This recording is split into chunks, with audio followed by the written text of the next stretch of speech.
Brooklyn, New York. Raze back live again. Tell her bros, tell them pros, tell her haters, tell a friend. Bring the smoke, we ain't scared of you mofos. Head on the swivel, beware the motos. Travel news, smoke lives is lit. Survey's a crew in the building, who the f with? Raze, reporting live from his mama's basement. We monetize, even the lives you can't say shit. So grab a beer and enjoy the show. We the travel space kings, ready, set, let's go, go. Raze.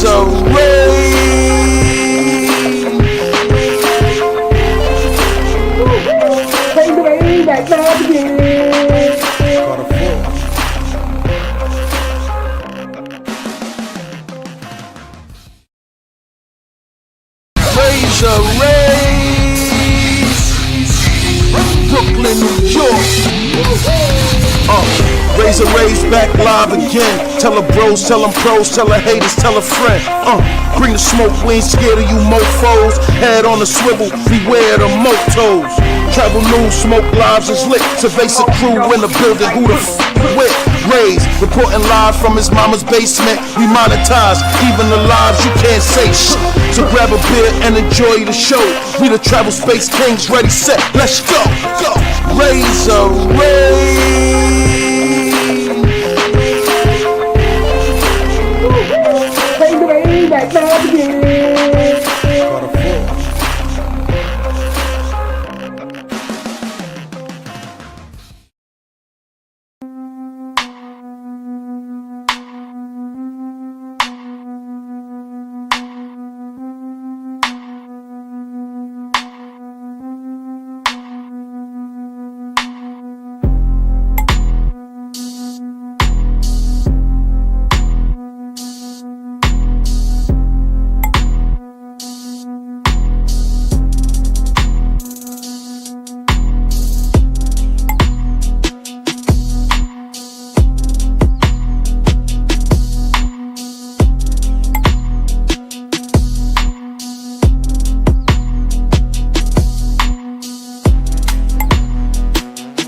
Let the countdown begin.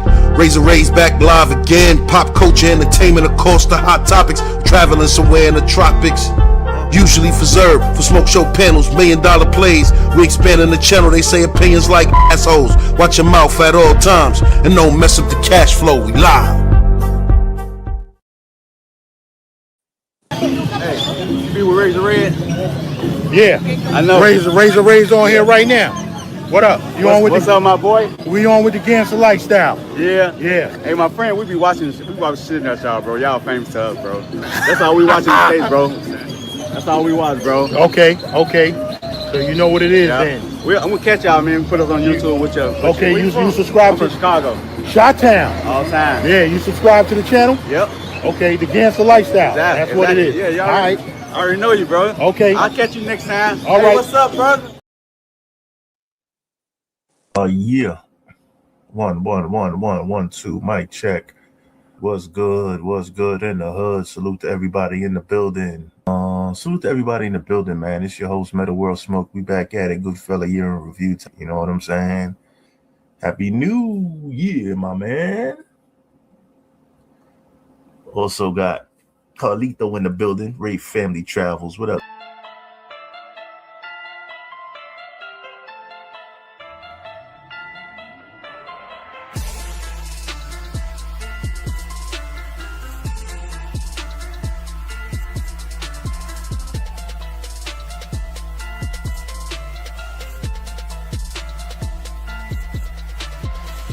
So it's fire. They all baddies. Facts. I don't mean that. interject, but What up? OGD Uh-huh. used the word magnetism now. I don't Yeah. I haven't used that word in many years.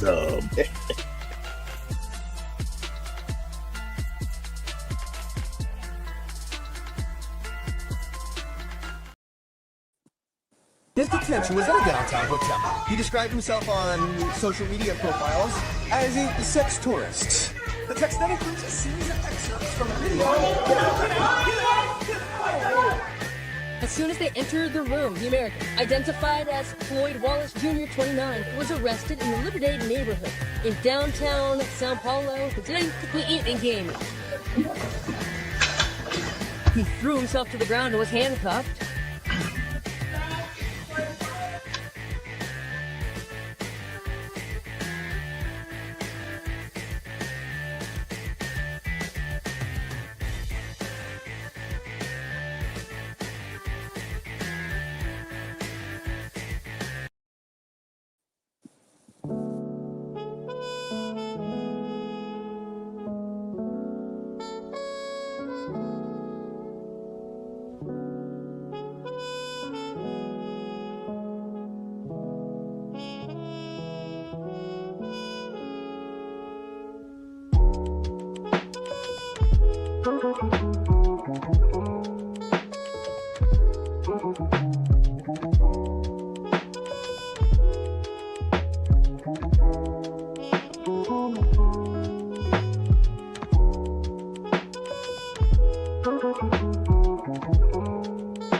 Yeah, Raze back live again on this Sunday night live stream extravaganza. Woo!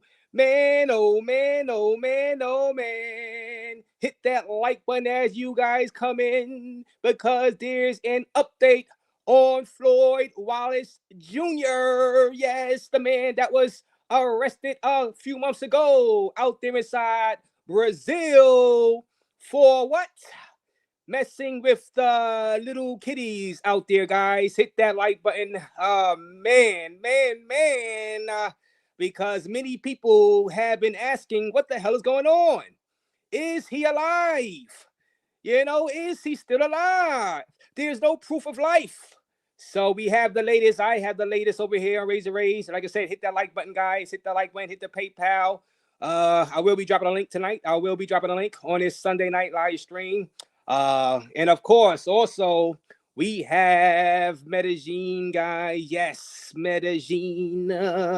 Yes, out there inside Colombia. 10 men deny entry.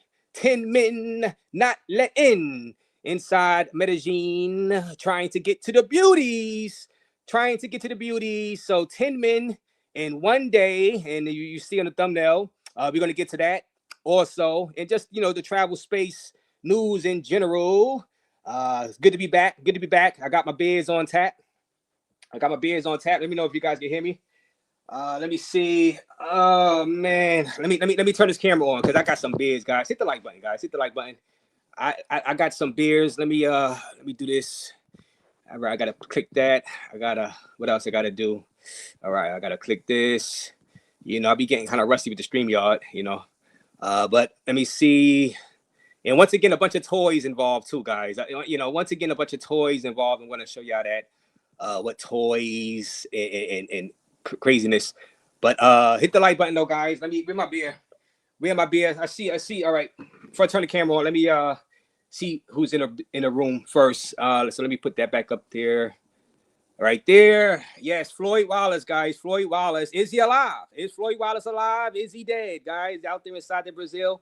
Jamie's in the building. Salute to you, Jamie's. Eddie Matrix. Uncle Floyd is here. Uncle Floyd is here. I seen Auto Will. What up, Auto Will? Salute, Will. Auto Will is in the building. Travel Techie is in the building. JM is here. My guy Strill Life on the Travel Avengers is here. Strill Life is here. Sunday Night Smoke Podcast is here. Allegedly. Shout out to you, Smoke, and your live streams. I saw you was live earlier. Jima's World is in the building. Chester Harris in the building. Bruce in the building. Dwight in the building. Yes, we the jazz music. Cause guys trying to get to them beauties out there inside Medellin. And the Medellin mayor. I'm going to get to the DC Born Rob clip. The Medellin mayor is like, no way, Jose. Y'all can't have our beauties out here. Jack Black is in the building, and the mega moderator Tim Howard is in the building. Salute to the mega moderator Tim Howard is in the building. Desmit is in the building. Salute. Man, let me see. Yes, the jazz music is back. 10 men, yes, 10 men not let in. 10 men not let in, Drew. And let me put that down. Thank you for the $2 because that's going to more beers because we got to discuss this tonight, guys. I'm gonna be dropping that link. Anybody that want to come on, shout out to everybody watching on this Sunday night. We're just watching a little bit of AEW, the pay-per-view with my sister a bit. But I said we got to go live. We got to go live and do these updates because Raze be back 2026 in full effect. And so everybody hit the like button, subscribe to the channel, guys. Subscribe to the channel. Like I said, we got some updated news on Mr. Floyd Wallace. Is Floyd alive? Is he dead, guys? It just off the bat because you guys haven't heard about Floyd since his arrest in December, right? Is Floyd alive or is he dead? Huh? If he's dead, put a 1 for yes. Put a 1 for yes. If he's dead, put a 2 for no in the chat. Put a 1 for yes, he's dead. Put a 2 for no, he's alive. Oh man, I don't know, man. Because it was odd. It was odd. He was arrested in December. That we didn't hear a damn thing about Floyd Wallace since. You know what I'm saying? And we seen Epstein. The Epstein saga out here inside the States. And it was getting those type of vibes without hearing the latest on Mr. Floyd Wallace. So I want to get y'all opinions on what y'all been like thinking about Floyd over the past few months since his arrest in December, and wondering why hasn't there been any new news articles on him? Let me see what y'all saying. All right, I said put a 1 for yes, he's dead. Right, put a 2. All right. AG says 10. All right. Well, all right. Hold on. All right. So MP says 2. No. Chip says 2. No. Travel Techie says 0. Hellcat says 2. No. I'm gonna get my licks in 2026. CTG Policia. What up? CTG Policia. Shout out to you. 1.5. So you say he may be dead. He may be. You iffy. CTG Policia is iffy on if he's dead or not. Anonymous says what? Let me see. Rolando G. All right, Jaren says 2. No, he's not dead. Autoway, what did you say? Autoway, what did you say? What did you say, Autoway? Let me see. All right. Dig says 2. No, he's not dead. Autoway says 1. He is dead. Autoway think he's sleeping with the fishes. Oh man. Let me see. I'm trying to see. All right. So most of you guys in the chat think he's alive, right? And I'm going to get to the update on if that's true or not. You know what I'm saying? And my update, matter of fact, there's still some wiggle room for not really knowing 100%, to be honest with you. Now, I mean, it's going to be, it's like a 70-30 proposition. I think more toward him being alive than being deceased. But we'll see in a minute when I read that. Hit the like button, though, guys. If you guys come in, I'm just doing my job as YouTube journalist. You know what I'm saying? And like I said, shout out to you. The jazz music is back. 10 men, yes, 10 men, guys. 10 men out there inside Medellin got turned away from the beauties, and that's you feel a little. Did y'all guys feel a little bad for those 10 men that got turned around? Because when you get you pay that money, you know what I'm saying? Bring back Wing Wednesday. Bring back Wing Wednesday. Shout out to you, Ulysses Traveler, on your channel.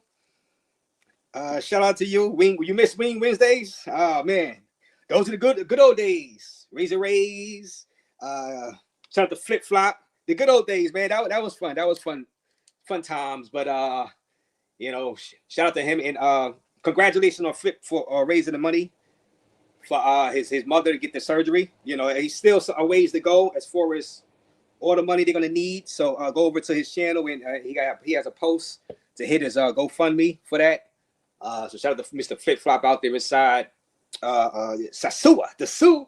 90% of y'all guys' favorite place is the Sioux, Sasua, guys. Don't be acting like, you know what I'm saying? Y'all know y'all still love y'all some Sasua, goddammit. Y'all can't let Sasua go. So y'all get over to Flip Flop's post and go to his GoFundMe and hit that up, because he's still gonna need a little more money for that surgery. Not only the surgery, but the recovery phases and stuff. For that.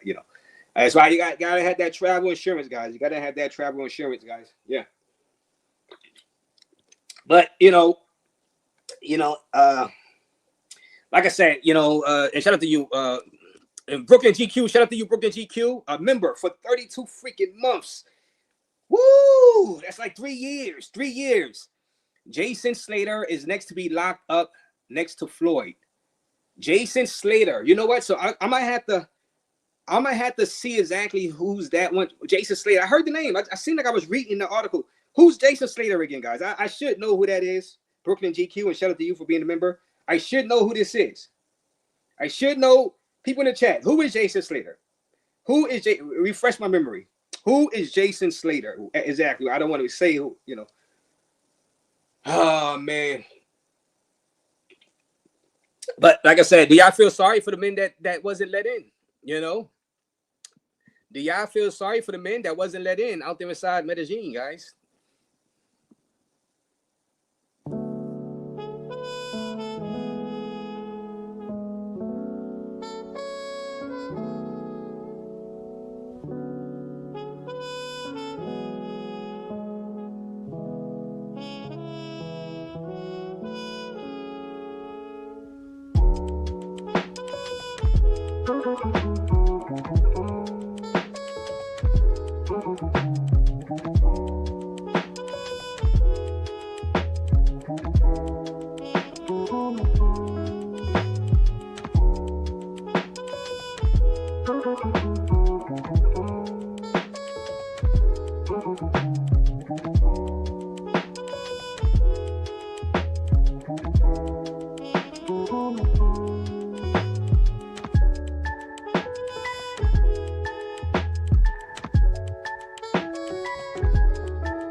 Hit that like button, guys. I'm sorry, guys. I'm sorry. And to those 10 men, I shouldn't be probably singing and dancing to the music, because they paid money. They had to pay money to return back to their origins, right? Origins of the country of origins, and they came out with all of the sexual paraphernalia and everything, but they got returned back. And maybe I shouldn't be. You know what?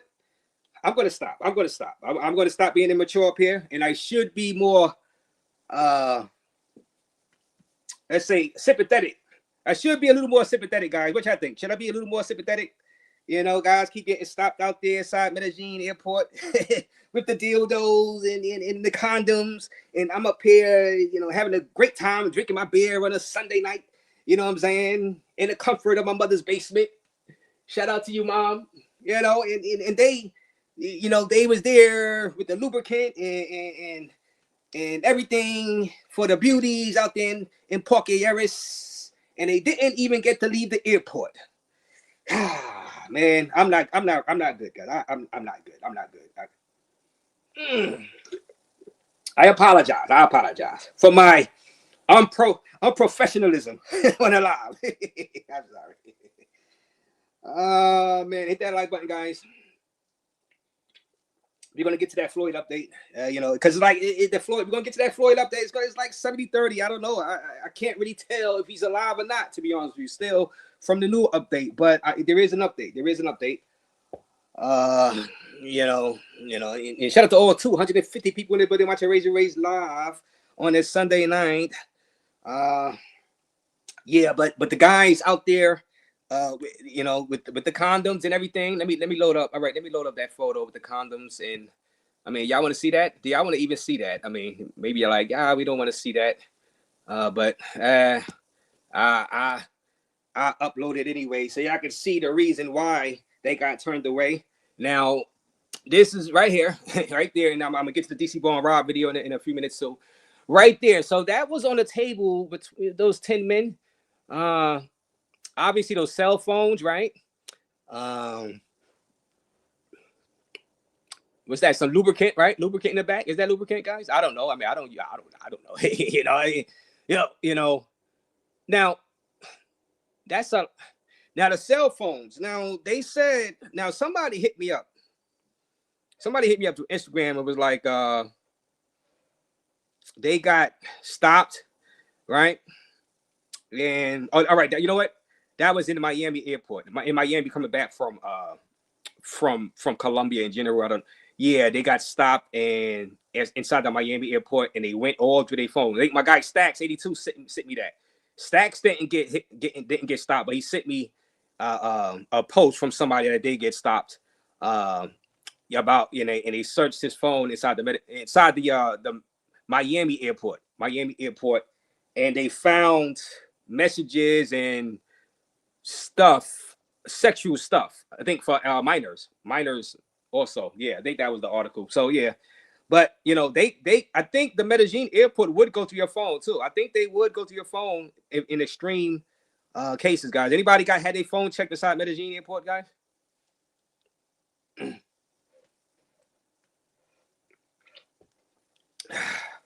Because I mean, they got their phones all set out there like that, but you know. All right, so while we on that, because I'm gonna get to the Floyd stuff. I know everybody's here for the Floyd stuff, but let's play what DC Born Rob had to say. I'm gonna get to our super chats also. So this was DC Born Rob, the great DC Born Rob. Subscribe to his channel. 10 foreigners were denied entry in a single day at Jose Maria Cordova International Airport when they tried to enter Medellin for tourism. 9 Americans and 1 Anguillan were detained at Rio Negro Airport after failing to pass the terminal's immigration filters. 10 foreigners were denied entry in a single day at the Jose Maria Cordova International Airport in Rio Negro when they attempted to enter Medellin for tourism purposes, but were seeking exploitation. The immigration filters and controls at the Jose Maria Cordova International Airport mitigate tourism for exploitation in the Abura Valley, and especially in Medellin, continue to yield results. In the last few hours, Migración Colombia reported that in a single day, during the day of this Thursday, March 12th, 10 foreign citizens were denied entry at the international terminal after failing to pass the immigration filters for entry to the capital of Antioquia. According to Paula Salazar Gomez, the regional director of Migración Colombia in Antioquia, upon the arrival of these 10 individuals at the airport at the eastern part of the department, immigration officials already had strong suspicions about their reasons for traveling. These suspicions were confirmed when the 10 suspects, 9 Americans and 1 Anguillan, were subjected to immigration interviews with officials from the national entity. Then, during the voluntary baggage inspection, the suspicions were firmly confirmed. Among the foreigners' belongings, immigration officials found items that revealed the true purpose of their visit to the capital of Antioquia: tourism for the purpose of exploitation. In that regard, Migración Colombia detained the foreigners and rejected their attempt to enter the country, taking the necessary steps to facilitate their return to their countries of origin. Regarding this mass rejection, the mayor of Medellin, Federico Gutierrez, commented, "In Medellin, there is no room for exploitation. To anyone who comes here for that, we say, go home." Furthermore, the mayor of Medellin stated, "We have made it perfectly clear. Medellin demands respect. Thanks to the coordinated work with the authorities, 26 people have already been denied entry this year for the same reason." Okay, 20-something people denied entry. Do y'all guys agree? Same old question. Guys are coming out here with the with the dildos and but going out there with that. And that was the last person before that, right there. Shout out to DC Born Rob. Subscribe to DC Born Rob's channel, please. Sub up, and and the question is, do y'all guys feel bad? Do y'all guys feel bad for them? Put a 1 for yes, put a 2 for no. Do you guys feel bad for the people getting turned away? Put a 1 for yes. I feel so sorry. I feel sad that they're not getting to those beauties, those fine, beautiful beauties. Put a 1 for yes. You feel sad. Put a 2 for no.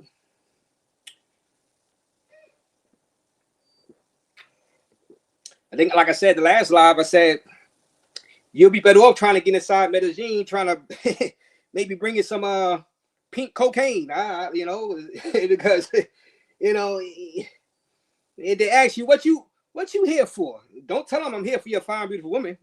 Say I want some of that pink coca. They be like, hey, okay, hey, come on in.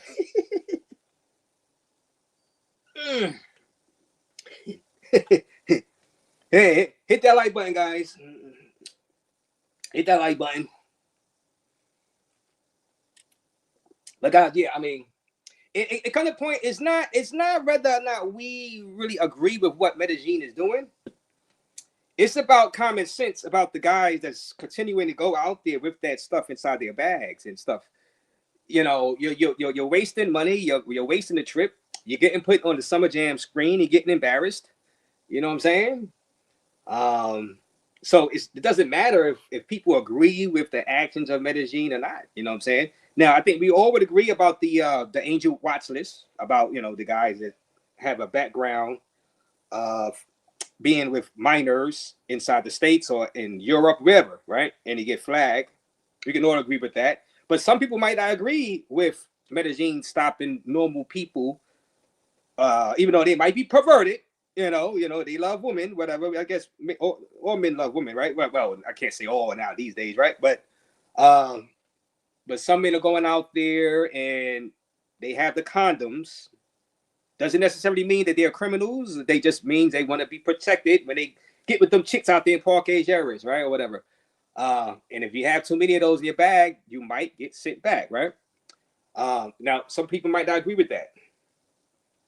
But if that's what's going on, that's the rules. Why take all that stuff in your bag? It boggles the mind. It boggles the mind, Hit that like button, guys. Let me get to you guys y'all messages and chats. Like I said, shout out to CTD Policia. We're gonna get to the Floyd situation. Shout out to you, Nate, in your state for the Cash App. Shout out to you, Nate, in your state. I appreciate you, Nate, in your state. Please subscribe to Nate in your state channel, please. Nate, we gotta hit up Costa Rica. Nate, we gotta hit up Costa Rica, Nate. Let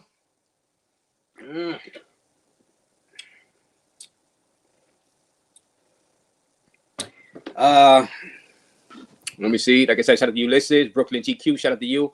Apollo with the $9.99 donation. Medellin immigration shouldn't be worried about the guys bringing condoms. They should be worried about the guys that are not bringing condoms. Also, what you think about Relo and NYC trip. Yeah, and that's the thing right there. And you know what? I don't know if anybody would now, do y'all guys agree with this? Y'all guys agree with Apollo? Thank you for that $10 bomb. That's 10 more of these beers right here.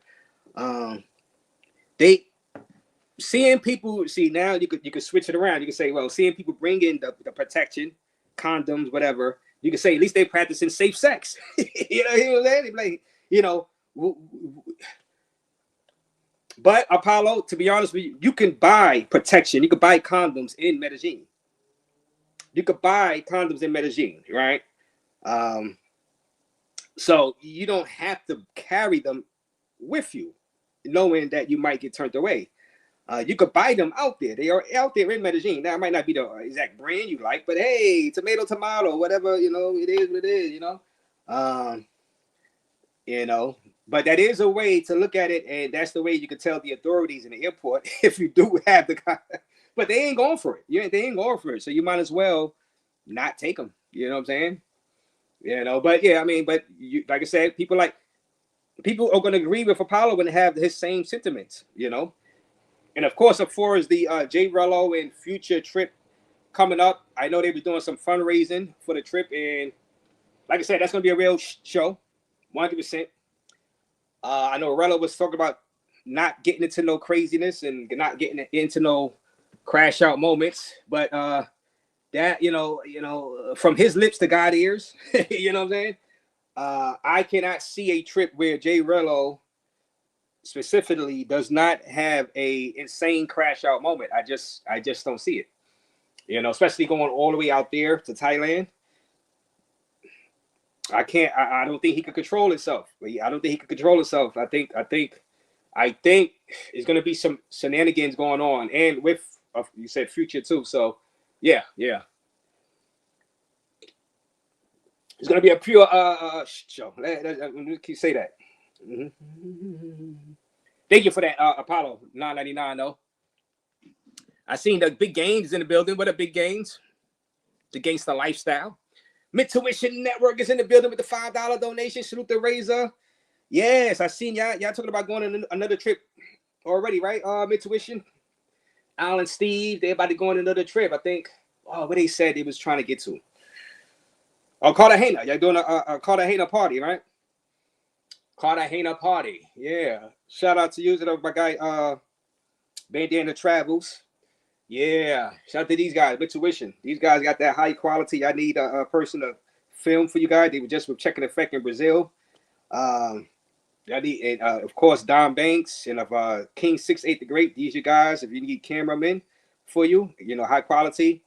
Hit them up, you know what I mean? Hit them up, and you get that ice show speed quality.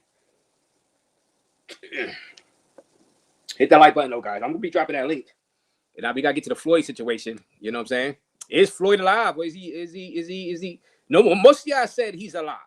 Most of y'all said Floyd is alive. Apollo with the $199. I got denied before, and Medi, return flight is free. All right, so Apollo says the return flight is free. Okay. But people still waste the flight going, though. They waste their one-way going if they have the round trip. All right, so return flight is free. So, but Roberto versus the World, he said when he got stopped in Bogota, they were trying to get him, but I think he had to pay. He said he had to pay for his flight. They was trying to get him to go back to his country of origin, but he said he had to pay. He said, but he just paid for a flight to, again, straight to Brazil. They were trying to return him back to his original country. Roberto versus the World said, but but he had to pay for a flight back to. He had to pay for a flight to Brazil. He said, you know, he was allowed to go to Brazil instead, but he had to pay for that. So maybe that was it. He had to pay to get to Brazil, but they probably would have sent him on a free flight back to his country of origin, right? His original country. But yeah. But they just want you out. You know what I'm saying? It don't matter. They'll pay for you to get out. But you ain't getting to those beauties out there, okay? They just want you going. Even if they gotta pay for it. You know what I'm saying? They don't want you around their chicas. I know it makes a lot of you guys cry, but it is what it is.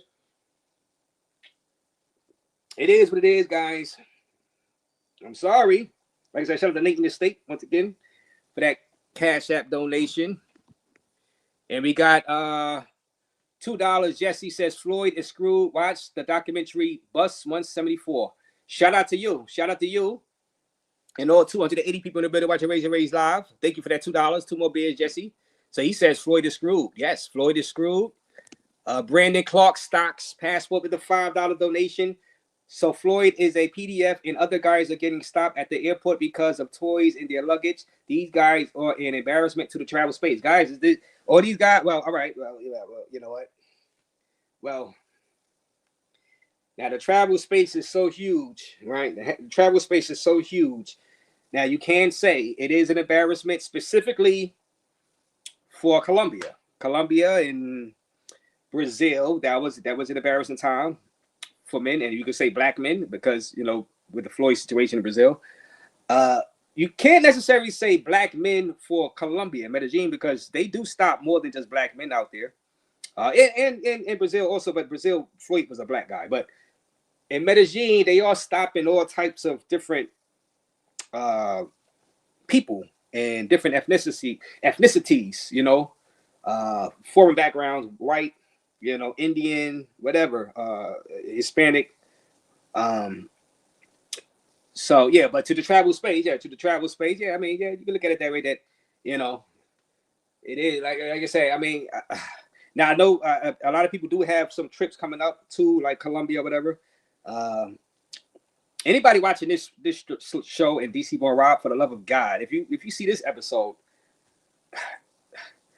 you don't be embarrassed. Don't get put in that Summer Jam screen. So I know some of you guys or just don't want to use the versions of the protection they have out there inside Colombia, but you're gonna have to. You got to. Don't risk getting turned around. Don't risk getting put inside of a Colombian newspaper and put out there and being embarrassed like that. You know what I'm saying? You know, and that's embarrassing. Hey, that's embarrassing for them, Brandon Clark, not me. Hey, that's because I'm not on that Summer Jam screen. I'm not on that in that newspaper. That's them. I'm here drinking. That ain't me. Thank God.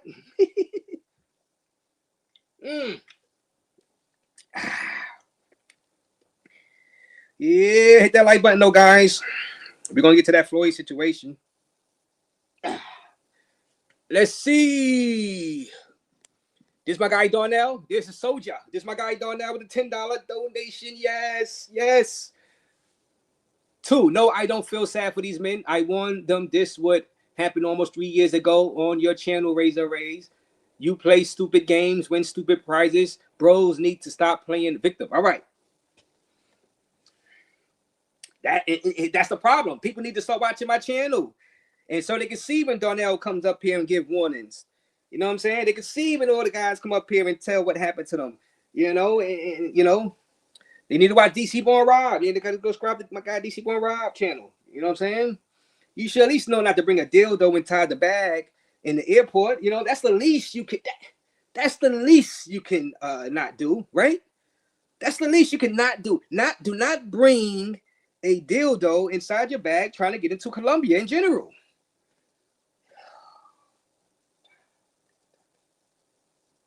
Don't take one of those things, those toys, inside any country. God damn it. Keep it home. Keep it inside your house, your home.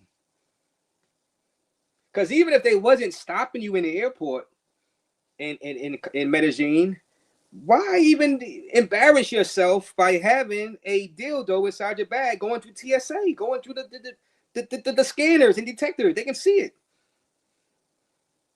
You got no embarrassment, no shame. No shame in the game, I guess.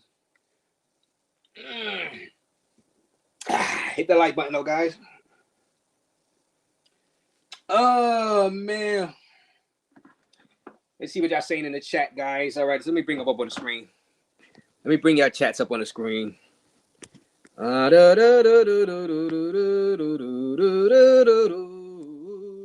is in the building. Salute. Like I said, right. Still like we said, somebody go wake him up. He got to show the door. Oh, all right. So I'm way behind. Oh, all right. I'm way behind back here. All right. Uda on go. What up, Uda? What up, Uda on go was in the building. Salute Uda on go out there. I met you at the Diddy trial. Check out my guy, Uda on Go channel. Check out his channel. You know what I mean? Got Uda on Go is in the building. Oh man. All right, let's get to this Floyd Wallace thing, because I know this is what y'all are here for. Let me see. All right. She ran crypto scam. Oh, so the person, all right, so that person, she ran crypto scam. Lakers at 5. Apex Travelers. You talk about the person, who was that? Oh man. All right, you said Rolando G. All right, wait behind your chat, guys. Let me just catch up a little bit on your chats. They all look like a bunch of peeping toms. Oh man, so you saying, all right, so you said they all look like a bunch of peeping toms.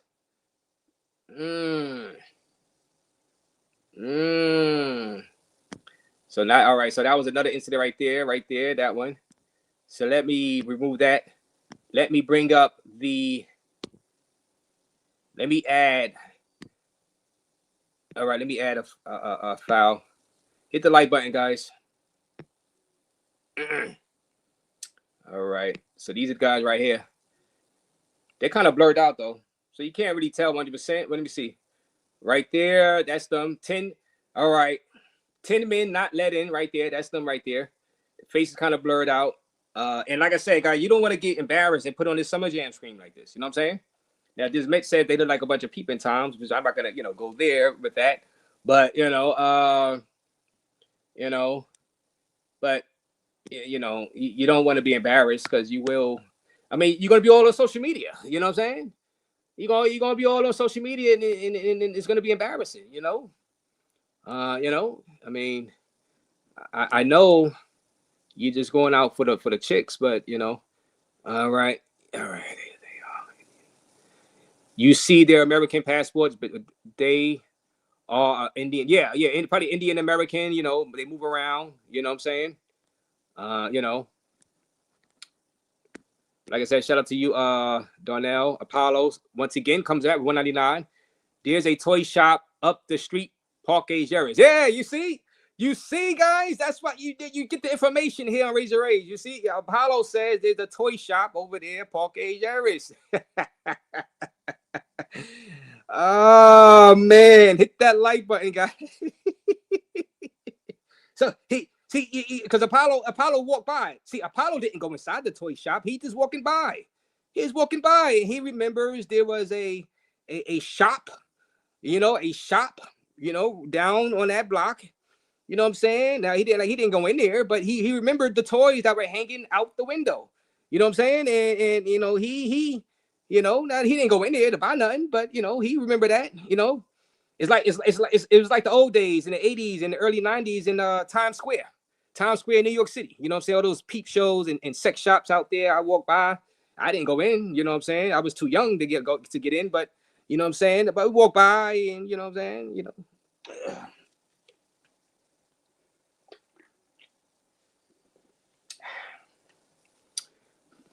Drew with the $4.99 donation to the Raze Cerveza Fund, because we sipping tonight, Sunday night. I wonder how many of those guys said to immigration, those toys aren't mine. I was set up. Like I said, the last live we did, the guy just said, look, I'm here to bang you girls. I want to sleep with your chicks. I wanted to sleep with your chicks. Now, the thing is, no excuse is going to get you out of it, Drew. No excuse is going to get them out of it. You can't take that stuff with you. Now, I don't know the origin of why they was pulled to the side, though, to be honest with you. I don't know if they scanned their bag first and they seen all that stuff, and that's an easy one for them. Or I don't know if they just seen them and just said, hey, come to the side, and then they expected their bags. I don't know. I don't know that arrangement, But you don't want to be unlucky and they just pull you out, and then they want to search your stuff and they find that stuff. At that point, you had nobody to blame but yourself. Because like Apollo said, you could just, you could buy that stuff when you're there, You don't have nobody to blame but yourself. That's why you gotta look at the alerts. You gotta look at some YouTube. I know people get on YouTubers and stuff, but when YouTubers are putting that stuff out there, what's going on, it's helping some people before they book that flight and make that trip and when they pack their bags. You know what I'm saying, Drew? But Big Gaines is in the building. The Gangsta Lifestyle is in the building. What up, Big Gaines? Big Gaines was just in Medellin. Big Gaines, see, Big Gaines is smart. Big Gaines see Big Gaines. Y'all gotta subscribe to Big Gaines channel because Big Gaines know how to move. 310 people in the building watching Raze. And all y'all guys subscribe to Big Gaines channel, the Gangsta Lifestyle. He was just out there. Big Gaines knows how to move out there inside Medellin because he is a travel veteran. He was in Costa Rica, and not only that, he was in Cartagena. Big Gaines was also in Dominican Republic. So he knows what to do. He knows how to move out there. So you got to subscribe to Big Gaines channel. You know what I'm saying? Let's read the super chat. Okay. You can have your condoms delivered to your Airbnb by Amazon. It just takes 2 weeks for delivery. So make your order to 2 to 3 weeks before your trip. You see? Yo, this is why you got to subscribe to Big Gaines. Big Gaines is giving y'all the information. This is what they want, Big Gaines. They say we don't give information. We give information. We giving information. So this is the information for you guys that's trying to do that stuff out there, which is probably 99% guys. I don't, but you're gonna get stopped at that. You're just gonna get stopped trying if you just taking that stuff. So Big Gaines said you can order it through Amazon. I don't know, guy. I don't know, man. I don't know. Have anybody? Well, I don't know. Well, Big Gaines knows. I don't know. Let me see. Trusting Nerd. What up, big dog? We laughing at predators. Shout out to you. Trust in the Nerd 199, and shout out to you. Now, like I said, now the predators, yes, the people that's doing illegal stuff, because like I said, I don't want to be accused of saying that all these guys are predators and this and that, because I don't want to do that. But they have been turned around because they were going for sex tourism, right? Now, whatever your definition as a predator is, they was going to bang some chicks, right? But I wouldn't say they were doing anything illegal, right? Not these guys specifically, right? So, because there's an angel watch list that do catch predators that have been arrested for dealing with minors in the past, right? So these guys wasn't on the angel watch list. They just had too many condoms in the bag. You know what I'm saying? So, but yes, but shout out to you, and what are you gonna do? What are you gonna do? But shout out to Big Gaines because you got to move like Big Gaines out there inside Medellin. You got to bring your own, and order your own condoms and bring your own chicks. Big Gaines, the Gangsta Lifestyle, yo. We lit out here. Big Gaines, the Gangsta Lifestyle, yo.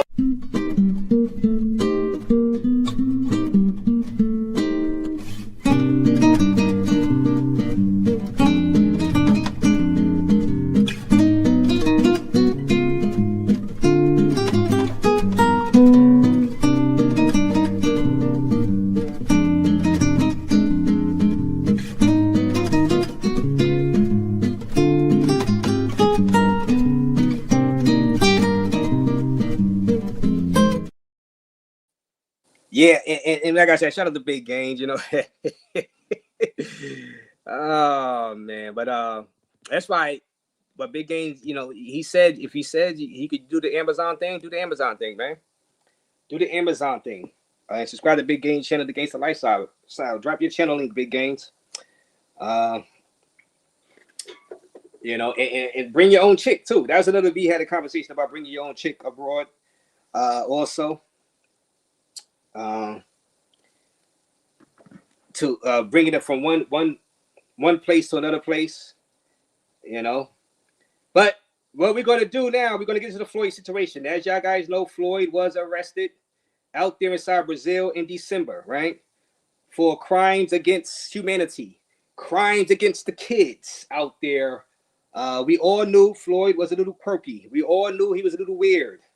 We've seen him up here. We've seen him all in the travel space. We seen him in the auditing space on another channel in another field on YouTube, you know, setting up police in the States, filing lawsuits to get the police, getting bailed out by organizations that were supporting him, getting bailed out of jail.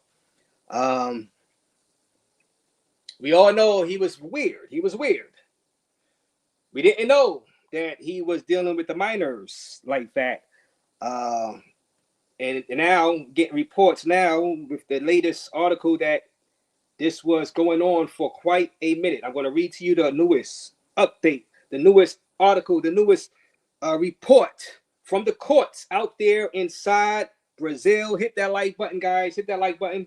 Like I said, shout out to Udo on Go. He was here earlier. I'm going to read to you what's been going on out there. Like I said, he a couple of months ago, in December, he was arrested out there inside Brazil. And Floyd Wallace Jr., guys, for the people that don't know, because not everybody knows, over 300 people watching, Floyd Wallace Jr. was a predator allegedly out there inside Brazil. And this was his arrest right here.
Okay, now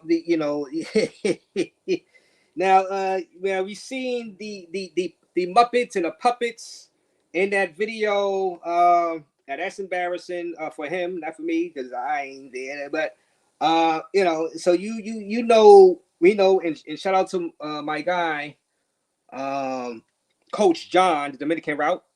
He hit me up and told me. He used to work with an organization that dealt with kids and troubled kids, and that he told me that pedos do use those Muppets, the puppets, like you've seen inside that, when they are trying to make the children feel comfortable around them. So shout out to him for telling me about that. Now that just rocked the travel space with that, and now people was wondering, is he alive? Is there proof of life? Where the hell is he? Is he going through hell? Is out there inside that Brazilian thing, right? So here's the latest right here. MP denounces American tourists for sexual exploitation of minors in Rio. Right, Floyd Wallace Jr., 30, has been in prison since last December and is accused of 4 crimes against children and adolescents. Okay, so this is it right here, guys. So I'm going to read to you. And hit the like button, guys. You got to hit that like button. Get the lights up. Get the lights up. This is Floyd Wallace, the latest update. The latest update, Floyd Wallace. Okay, this is from the Brazilian courts. This is the latest. Okay, and it goes on to say, all right, the Public Prosecutor's Office of Rio de Janeiro, MPRJ, has filed charges in court against American tourist Floyd Wallace Jr., 30, accused of committing multiple crimes of sexual exploitation against children and adolescents in the city of Rio de Janeiro. All right, and this is key. This is the key right here. At different times in 2022 and 2023, guys. Hold on. It says in 2022, in 2022, and in 2023, right? Now, he was just arrested in 2025, December. But they're saying he committed these crimes also in 2022 and 2023. All right? Man, I need to pop open a little bit because I got more. There's more. I got more, but I got to pop open a bit. So that's confirmation from them. This is updated. This is recent. This is a recent report from the courts, and they are asking, I'm going to tell you what they're asking. 2022 and 2023. So they are accusing him of doing this stuff with the minors and the kids since then, guys. Hit that like button. Hit that like button. I got a drink. Guys.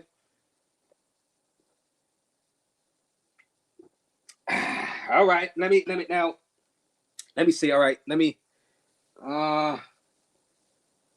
So are you wrong for caring if he's breathing? Well, no, I mean, hey, I don't know. I'm just asking a question. I don't know, but I'm gonna get you our super chats. He had us down bad. I just got, yeah, well, all right. I just got out, Byron had us down bad. All right. So I'm gonna get you our super chat. I'm gonna get you our super chats. All right. So let me go ahead and end with this update on Floyd Wallace, cause this is now, this is what y'all want. So, okay. So we think 2022, 2023, guys. Okay. Now, the complaint was filed, all right, last Wednesday, all right, through the 3rd Specialized Criminal Investigation Prosecutor's Office, according to the MPRJ. So they just filed this complaint recently, guys. This was a couple of months after his arrest. This is out. All right. 3rd Specialized Criminal Investigation Prosecutor's Office, according to the MPRJ, Rio de Janeiro State Public Prosecutor's Office. All right. Wallace Jr. attracted and induced vulnerable girls with offers of money, cell phones, and other goods. Now, of course, the other goods would be that puppet, that Muppet you seen, the green Muppet. You know what I'm saying? He induced them with the Muppet, right? He was like, hey, I got Kermit the Frog here. Hey, I'm Kermit the Frog. Come to my car. I'm Kermit the Frog. Come to my car. Come meet Miss Piggy. So he was doing that. He was doing that. All right. And let me see. What else it says? Hit that like button, guys. Hit the like button. And it says the prosecution also points out that in addition to the enticement of victims already identified, there are indications that the American may have involved other children who have not yet been identified. Given the seriousness of the facts, the conduct that persisted over the years, and the concrete risk of flight since the individual is a foreigner, the Public Prosecutor's Office of Rio de Janeiro requested that the temporary arrest be converted into preventive detention. So that's key right there. So they said that the temporary arrest, because it was a temporary arrest, they requested just recently for it to be converted into a preventive detention. Okay. In total, Wallace Jr. was charged with 4 crimes: facilitating the sexual exploitation of minors, rape of a vulnerable person, unauthorized recording of nudity, and production and storage of child pornography. All right. All crimes stipulated in the Penal Code and the Statute of Children and Adolescents, ECA. Okay. So, all right. So that's right there. So what they're saying is, look, it was a temporary holding, but they have requested for it to be longer, right? They have requested for it to be longer, for him to stay in there, all right? Floyd Wallace Jr. was arrested in late 2025 in the Liberdade neighborhood of Sao Paulo. His capture was made possible thanks to a complaint filed by a ride-hailing driver from Rio de Janeiro. which began to be investigated by the Uber platform on December 8th of that year. Okay. All right, so they just go into what the driver told. The driver, of course, we know that the driver is the one that seen the little kids inside the back, asking where they was going. They couldn't really, tell exactly where he was going, and the driver got suspicious and called the police, and they did a investigation, found out they was going to Floyd for sexual purposes, and so on, so on. So right there, all right, so. Now, when I said earlier about proof of life, does that prove proof of life? Guys, this article is recent. This is the latest article. This article slipped through a lot of people. This article is the latest update. Over this article came out in the past couple of weeks, right? Now, viewing that, we still can't really tell proof of life. I don't, me reading that just shows what the prosecution wants. They want him held. They said he's been doing it since 2022 and 2023. So we do the math. It's 2025. He got arrested in the act, trying to get the girls. So that's 2024, 2023, 2022. He's been doing this for a minute now. No telling what he was doing inside the states also, guys. No telling what he more than likely he was doing. If he had the opportunity, more than likely he tried to at least do this inside the states, guys. Because, a predator, this is all alleged. A predator is going to be a predator anywhere he goes, right? They're going to try to do.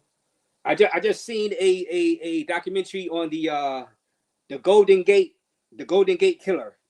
Yesterday, I was just watching that, and he was a serial sexual assaulter and a killer, and he just kept doing it for years. He got away with it for 40 years until they finally arrested him because of the DNA. Guys like that, they don't stop. And and even if they move to another place, they're gonna try to be a creep in any said place, any said country they go. So.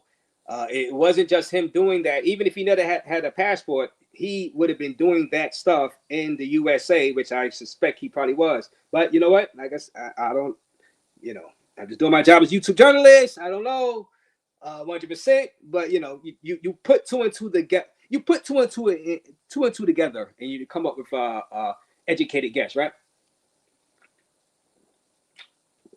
Now, proof of life. I don't know. Now, I don't know what the condition. I've heard rumors that I didn't report about maybe some getting beat up, can't talk. I've seen those. I've seen that, but I can't confirm that. I can't confirm it all, right? An official court date. I can't confirm an official court date. So even with that latest report, there's still still not a lot of information coming out about Floyd Wallace. Normally, like say in the States, if this is the States, we would have heard quotes from the person. We would have seen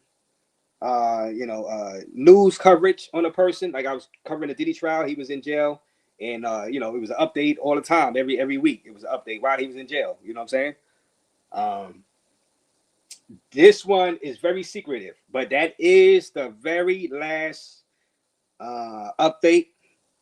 recent update about Floyd Wallace. I can't confirm if he's alive or not, to be honest with you. I can't. Even though the prosecutor, well, I guess, yeah. I would say this. I would say yes, he is alive. I would say that yes, he is alive because the prosecution went through filing that motion if he was deceased, right? So there you go. So yeah, I say he is alive. So proof of life, he is alive. He is alive. Because let's be honest, it would come out. It would have came out. I know. People want to say maybe he's dead. I think it would have came out that he died in there. It would have came out. It would have came out. So Raze here to tell you proof of life. Floyd is indeed alive out there inside Brazil. Hit that like button, guys. Hit that like button. Yeah. As I sip on these Coors Lights. I'm gonna see what's going on with AEW a little bit later on. I was watching the beginning of it, but it was a great match. FTR versus the Young Bucks. Then I had to come live. You guys hit that like button. I'm gonna be dropping that link. Let me.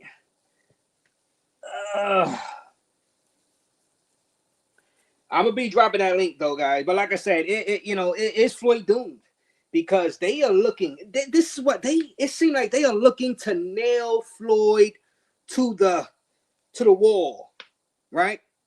I'm not gonna say cross. I'm not gonna do that. I'm not gonna do that because of the crimes. They're looking to nail him to the wall.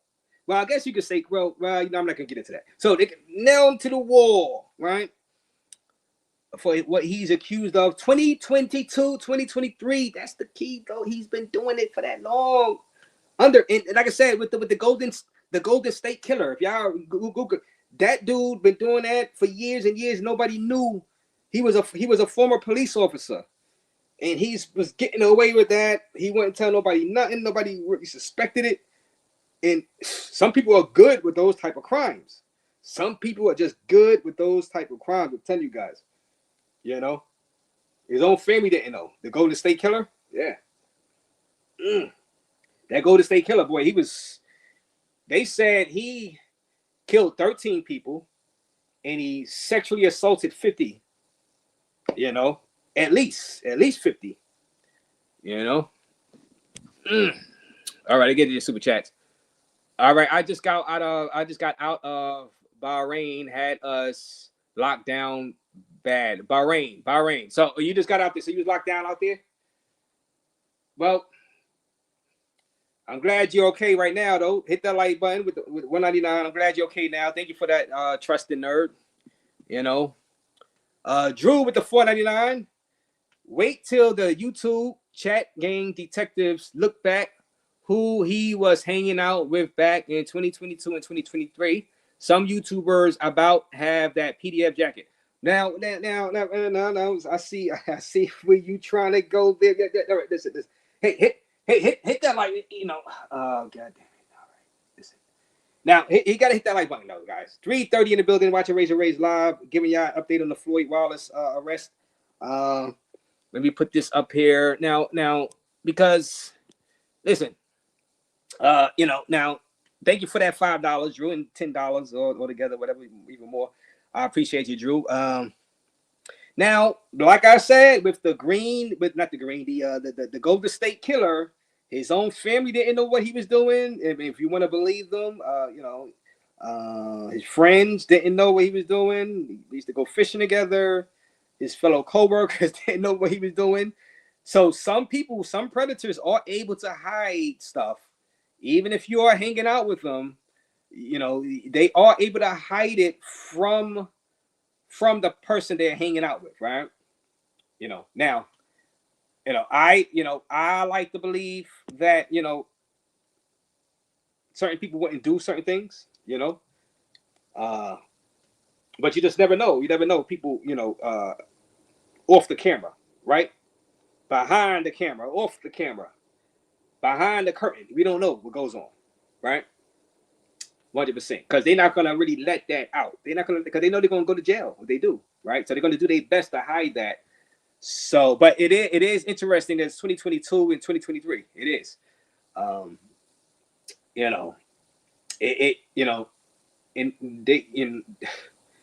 they said, matter of fact, you go further down. They said they had, I think it was like 13 victims. Let me see if I can find it again. Let me bring it. Hit the like button, though, guys. Let me bring it back. Let me bring it back, guys. So I think I missed that. I'm gonna bring that back. This was a recent, and I think I said the amount of victims. Let me.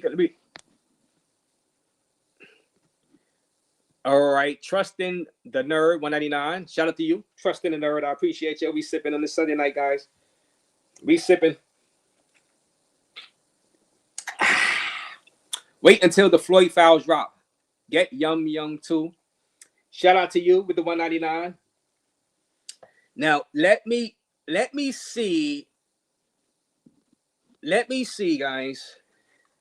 because I read that they gave a number of victims. Let me see.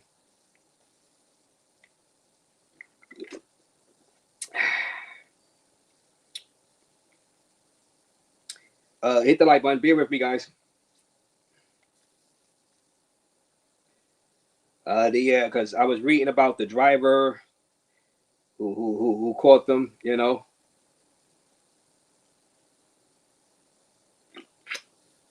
All right, so let me go to the last part. Seizure of pornographic material. So this is the latest. This is the latest article on Floyd Wallace. After his arrest, police found hidden cameras on the tourists. One of them hidden in a watch. Virtual reality glasses, meaning the glasses with with the camera in them, right? All right. Stuffed animals, of course. We seen the Kermit the Frog. Yeah, Kermit the Frog. Come to my car. Come to my car, little kitty. I have some candy. And 5 cell phones. So he had 5 cell phones, 12 flash drives, right? And memory cards. So he was getting it in with the pervs. And okay, and he had a great capacity to produce content, the police chief emphasized. Okay. The police allege that Floyd, okay, is an influencer and recorded the victims without their consent. On one of his internet channels, he advocated for violence against police officers, while on another, he presented himself as a member of the Passport Bro movement.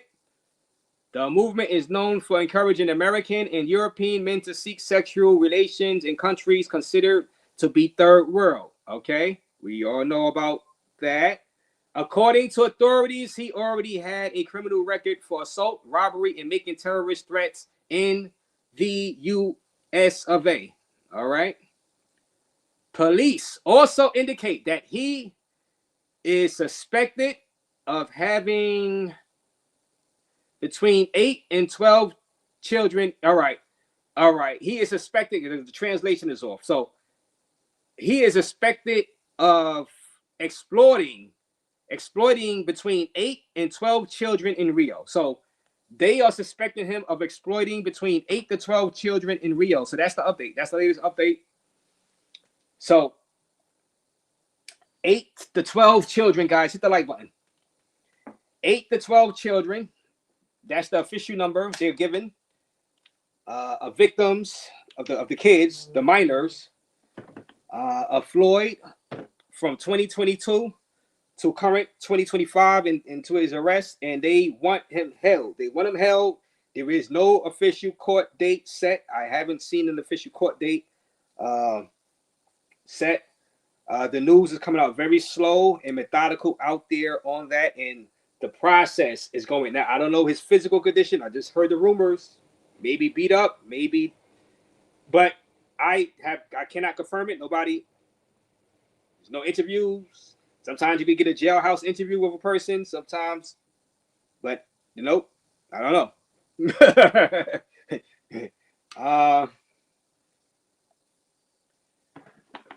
Let me see.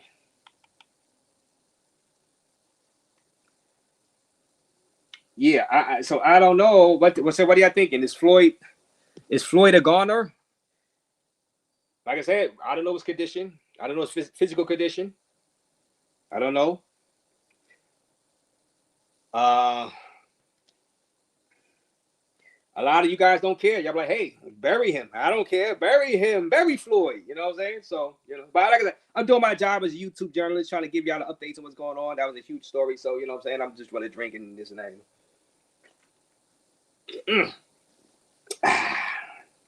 But when like I said before,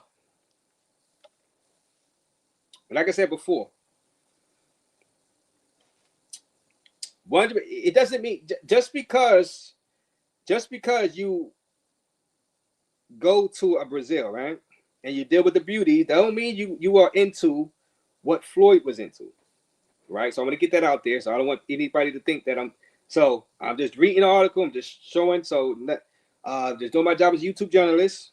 You know what I mean? And anybody that knew Floyd, you know what I mean, personally, that met him in person, you know, that don't mean that you were involved in what he was involved with. But like I said, because I just seen I just last night seen that documentary in the Golden State Killer. I just seen that. So, but this is a wild story. Like I said, I don't know. He probably got his teeth punched out. I don't know. Is he in PC? Is Floyd in protective custody? I don't know. We knew what Diddy was. We knew what Diddy was. We knew what department he was in. What you know what I'm saying? We seen photos. We got photos of R. Kelly. Hell, we got video of R. Kelly singing for the inmates. You know what I'm saying? We got R. Kelly singing on video inside prison. You know what I'm saying? We got man.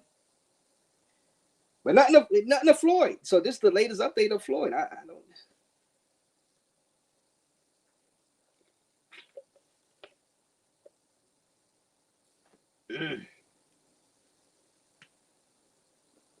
What up, Will?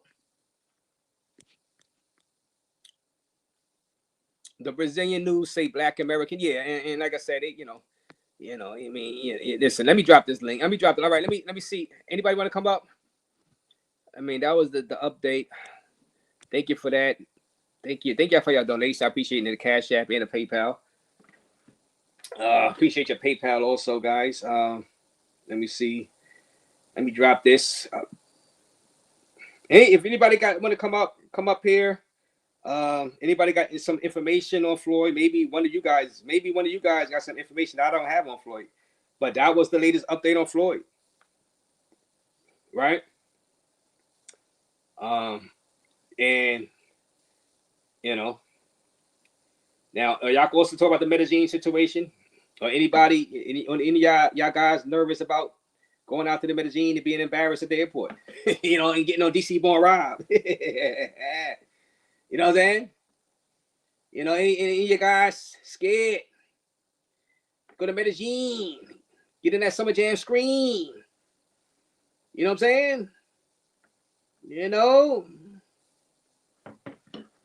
No chica for you, Poppy.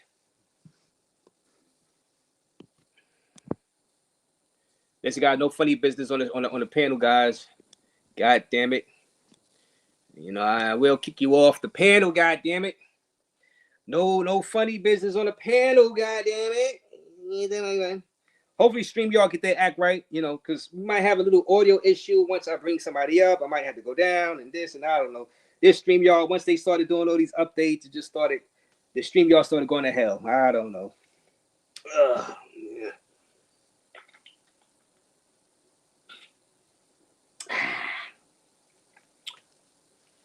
Let's see Django. I see what Django got to say on this super chat. Django with the $2 donation. Welcome back. Welcome back. Do a where is he now on NYC The Future? Okay.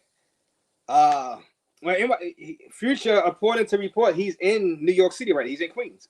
He's in Queens right now.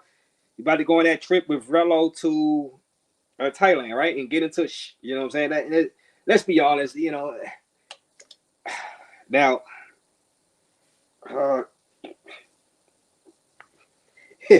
if I'm warning you guys, the viewers, if you hate seeing black men get into trouble abroad, if you hate seeing black men embarrassed, the black people abroad, as people say, you might not want to be watching. Future. But hey, he's gonna be out there. You know what I'm saying? With J Rello, you might not want to watch Rello. Damn sure. I mean, so I always say this: people have a choice, and I got a couple of people in the back. This is what up. What's good? Man, salute to you, and I see Darnell in the back too, the nerd consultant. So shout out to you. What you got for us, bro? Yo, really? That dude been traveling so long, he probably been doing that the whole time, and really, it's a lot more people probably gonna get caught up in that. Hopefully, Well, yeah, if they're into that stuff, what he was doing, hopefully they do. You know what I'm saying? Get caught because you don't want pedos running around like that. You know what I'm saying? Victimizing little kids. the next time one of them get caught up, they need to go on ahead and let it be known. Hey, I'm from Jamaica. Yeah. Well, so you haven't heard anything about Floyd, right? This is the only news article I've seen lately. You don't know what you think is going. You think he got physically abused out there? I mean, yo, you get physically abused in the wrong area down there. You know what I mean? We know it's going down in jail, in real jail. Mm-hmm. Yeah, yeah. Well, like I said, you seen they were pleading for him to get held in there, which obviously he is being held in there, and there is no court date set, still no official trial date. Meaning so he's still going to be in there. Brazil's justice system is slow. I mean, I wouldn't be surprised, if it's not until like late this year that they finally set a trial date. Oh, okay. So Darnell knows something about the Brazil's system. So he said it's slow out there, and so late this year for a trial date. Wow. I was just putting a number out there. I'm not saying that it's going to be late this year, but I wouldn't be surprised if it's literally like November, December time frame before they set a trial date. They're just really slow. Like their justice system, I hate to, for lack of a better term, they're kind of on the lazy side in a way. Not to suggest that they're not taking this serious or anything. It's just, not it's not like here in the States where you have the right to a speedy trial. And if he have money for real representation, he not in a good position anyway. I mean, realistically, I'm sorry, can you say that again, sir? If he don't have money for real representation, he in a bad position anyway, because the justice system, the American justice system, is not how they get down in the rest of the world, especially South America. Mm-hmm. Where would he be held at right now? Pre-trial. Is he just in the general population? If everybody else, what kind of do y'all? Any of you guys know? If anybody in the chat want to come on, do y'all not guys know where would Floyd be held in this situation before trial? And is it dangerous where he's at? Like wherever he's being held. I probably put him in solitary, because I want to make sure that he survives, to try makes it to trial. From what I understand, people accused, no matter where you're at in the world, people that are accused of the crimes that Floyd is being accused of, I mean, yeah, you're not like you're basically scum at that point. I mean, you will get you will get raped, assaulted, or worse. So you're saying they would try to make it out himself? Would they try to protect him a little bit so he can make it to trial? Especially he's a foreigner. He is a foreigner. Mm-hmm. Would they want that on their hands, that a foreigner from USA gets injured really bad or actually dies in jail even before his trial? You're right about that. He probably sitting in solitary somewhere. Mm-hmm. Yeah, and that's a good question you pose, Razor. The answer is no. They don't want anything bad to happen to him, because then, you got to remember, if he gets unalived in prison, you know what I'm saying, the unaliving of a U.S. citizen is automatically has to be investigated by the FBI if it occurs overseas. So they don't, they don't want the issues with the U.S. State Department. Another thing people don't realize is that they go to other countries thinking that the local laws matter, but when you're American, our laws travel with you. So he's not just in trouble there; he in trouble here too. Yeah. So well, let's just say that. Let's say well, if he's something miraculously acquitted of those crimes out there inside Brazil, would America prosecute him too? But he was acquitted. I don't. So I don't. Y'all go ahead and answer that. Well, in the United States, you got to remember you have. We have to look up the legal term, but it's called double jeopardy.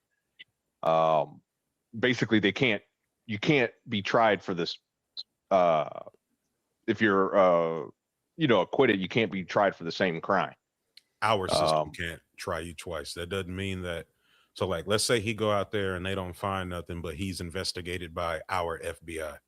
If you go to another country and commit that, especially that particular type of crime, our law travels with you. It's just like Correct. the age of consent. Our age of consent in America, if you're American, our age of consent goes everywhere you go. Right. That's right. Because all right. Yeah. Because I could see. Yeah. Double jeopardy means you can't get tried twice for the same crime in USA. But if he is found not guilty or acquitted out there in Brazil, can they bring the charges on him? If they want to, they could, I believe, because that won't be double jeopardy. Because that'll be the first time he's being charged in the USA. That's if they want to pursue it. Okay, yeah, that last portion, yeah. How many countries? I mean, I don't really watch him. How many countries has he traveled to over the past few years when they've been investigating? Because crossing borders to commit crimes really matters. He's been to, that I know of, DR. I believe he's been to Colombia. Of course we know Brazil. I can't remember. Razor, do you know if he went to Thailand? I think he's been he's been to Thailand. Yes, 100% he's been to Thailand. Yes, Pattaya. Yeah. So I mean, every place that he'd been, that's a different. Crossing borders to commit crimes is like get you on the radar immediately. Yeah, and I don't really know about dudes that do that type of thing, but like I like to smoke. I try to go everywhere where I'm allowed to smoke. You know what I mean? So like if that's his thing, he probably was doing that everywhere and linking up with people everywhere. And states too, I think. And well, it said the newest update says they suspect him of doing this in 2023 and 2022 inside Brazil. Now that timeline, y'all see that timeline? That's 3-4 years now. So 4 years. So and they said between 8 to 12 victims, which were kids, over that time span. Are y'all shocked by that time frame? Because he was just caught in 2025 doing it. So, but are y'all shocked that this goes back to 2022? Yes, I'm extremely. Oh, go ahead. I'm sorry. No, you good. I was just saying. I'm definitely shocked that for 3 years he was getting away with it for 3 years. But at this point, now my antennas go up. Who are his co-conspirators? Because he definitely telling. He definitely telling. Oh yes, I'd be making all kinds of deals if I was in his, well, I'd never be in his shoes, but God forbid, but man, this guy, he definitely had, this is a lot bigger than Floyd. He's part of some kind of, he's definitely part of some kind of group. And now that I'm thinking about this, I got to be honest with you. I think, he's going to be facing charges. When Brazil gets done with him, he's going to be facing charges, I think, in the U.S. And either, I mean, if he's been doing it that long and moving from country to country, either he slipped up or somebody already told on him. But that's how they bring whole RICO organizations down. They get one person, he tell, the next person tell, and it just snowballs. Yeah, and the U.S. government, they love RICO cases. They love, especially human trafficking cases. These are sexy cases to the federal government. That and major drug busts. They love those two kinds of cases. Right. Right. Yeah, I mean, we're gonna see. I mean, hopefully we get another update over the next couple of weeks, you know, and we'll take it from there. But y'all got anything else to say about Floyd? I'm gonna move on to the Medellin people getting stopped at the airport. But if you got anything else to say about Floyd, go ahead, let it out. Yeah, I just say I definitely be looking out at the news. You know, who are his co-conspirators. I'm like 90%, or hell, I'm gonna say 99.9% sure you had some locals supplying them. I mean, because think about it, you know, you don't know where to go to, to be involved in this kind of stuff. You know what I'm saying? There had to be somebody local, whether it was a taxi driver, might have been a mom exploiting her children. Yeah, these charges don't ever just hit one person. It's always a group. Always. Yeah, always. So he's not a lone wolf. We know that there was a group of people that was collecting the child pornography, that they were sending it to groups, whatever, for pay. And then, of course, there was the video of him with a child and a mom with the child serving up her child to him for pay, right? So they did say that already. We've seen that in December. So yeah, there is there is more to this, which they are investigating, definitely. So we know that one. We know that already. Yeah. But I mean, I mean, definitely, I think the more I'm on this panel and the more we're discussing this, Uncle Sam's definitely getting involved. I mean, Uncle Sam got his hands involved with a lot of stuff right now, though. That's why your boy was stuck over there. And a word of advice for everybody traveling: if your account is low, come home now. Like, yo, the dollar, the value of the dollar, the way things is going right now, bro, don't get stuck nowhere. I just got back stuck. Come home. Yeah. Were you the one stuck in Bahrain? Yep. Oh, Bahrain. Yeah. So yeah, thank you for your super chats. I was wondering that was this the same person. I appreciate you for that. Thank you. Yeah. Jump down. Yeah, well, I mean, if you wanted to stay to talk about the Medellin situation, you can. Anonymous said Romania and Poland. He was in Romania and Poland as well, says Anonymous. Okay, so he was in, yeah. So Romania, they're kind of known, the people that exploit. They have that exploitation factor in Romania too. Yeah, they're kind of known for that type of activity over there. Yeah, but lately people been over there too. That's where the whole what's his name? Oh boy, what's his name? Man, the top G dude. What's his name? Oh, Andrew Tate. Yeah, that's where he was stuck at over there. Yeah. And I'm glad you brought that name up, because that's a prime example. Andrew Tate has been arrested now for 3-4 years now, and he still hasn't been to court. Right. To this day. Because when they put you in jail, like here, like I said, you can request a speedy trial. In most other places, they'll just keep you locked up while they keep looking and looking and looking. Right. And Floyd is Floyd is at Presidio my fault. Floyd is at Presidio Ari Franco Agua Santo in Rio de Janeiro. So if anybody knows how dangerous that place is, if they have a separation unit, which probably they do, a place where solitary confinement where you're away from all the people, let us know. Hit the link, hit the panel. If I see that Social Loner is in the building. What up, Social Loner? What up, Social Loner? Yeah. So so now Medellin, guys. Now Medellin. We can still talk about Floyd too. If y'all have any new information on Floyd or any information on the jail he's in, Let us know it. Hit the link. Hit the link. Now, this was out there inside Medellin. 10 people got sent back, guys. 10 people keep bringing in dildos, condoms, lubricant into Medellin. Let me play part of DC Boy Rob, and let me get y'all opinion on this. 10 foreigners were denied entry in a single day at Jose Maria Cordoba International Airport when they tried to enter Medellin for tourism. 9 Americans and 1 Anguillan were detained at Rio Negro Airport after failing to pass the terminal's immigration filters.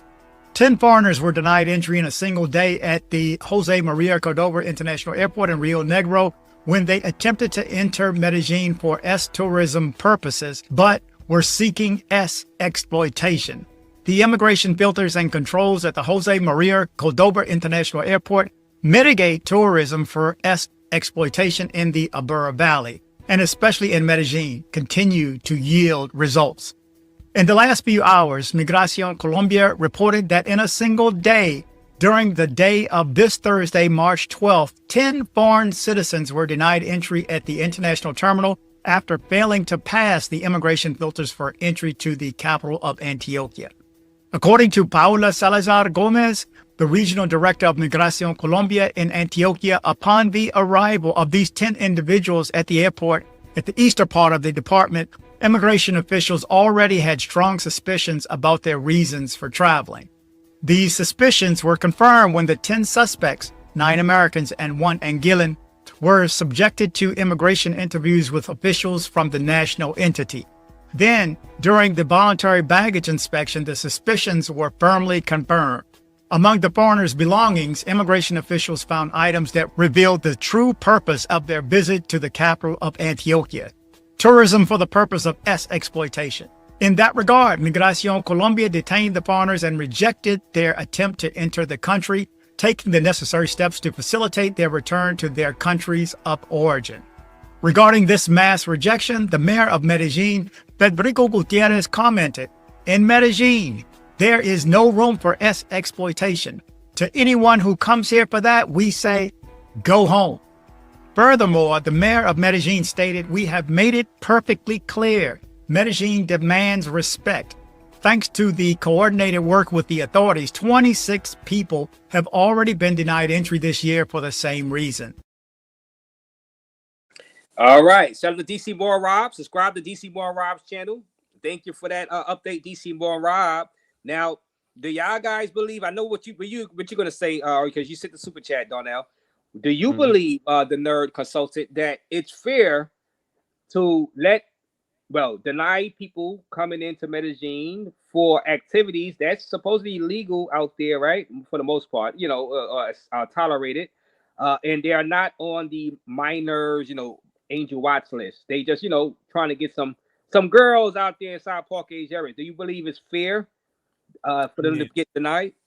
I heard one of them dudes told the people at the airport that he was there to sleep with their women. Yes, that dude. Yeah, that dude was the last live stream I did. I did that one. That was blatant of him. But listen, when you traveling, right? Yeah, your rights, everything that you got going when you in these foreign countries is on day timing, right? So even if they feel like you being disrespectful, they can get you up out of there. Who traveling where they got all of that with them to where they couldn't just travel like normal, touch down, go do what they need to do, and then move around afterwards? You came ready. You got lube on the plane. You going straight from baggage claim straight to where the red light at. That, I mean, bro, like sometimes people not allowed to travel because they stupid. I mean, you can say that it was because of this, but really they like, yo, we had to send you home because you don't know how to move. You obviously gonna be a handful when you down here. Everybody else is doing this just fine, but you had to come with all of this. How about you go back? All right, right. Go ahead, Donnell.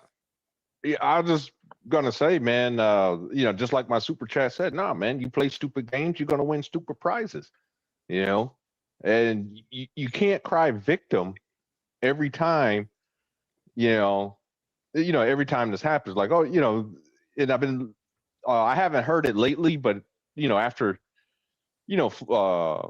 Floyd got busted, I mean, it was all over the the travel space, you know, oh man, they're trying to target us and we're you know, this is unfair. I'm like, wait a minute. I've told you guys going on 2-3 years now. You know, Razor, you remember when I first came on your show? I was I used the name John. You remember that? Yeah, I remember that. You was undercover. You was undercover. And I remember that. Yes, sir. And I said it back then. I said, man, you guys are up here running your mouths. I think it was back then. It was the creep camming, but yeah, you know, you know, guys are going up here running their mouths and then she'll putting their escapades on YouTube.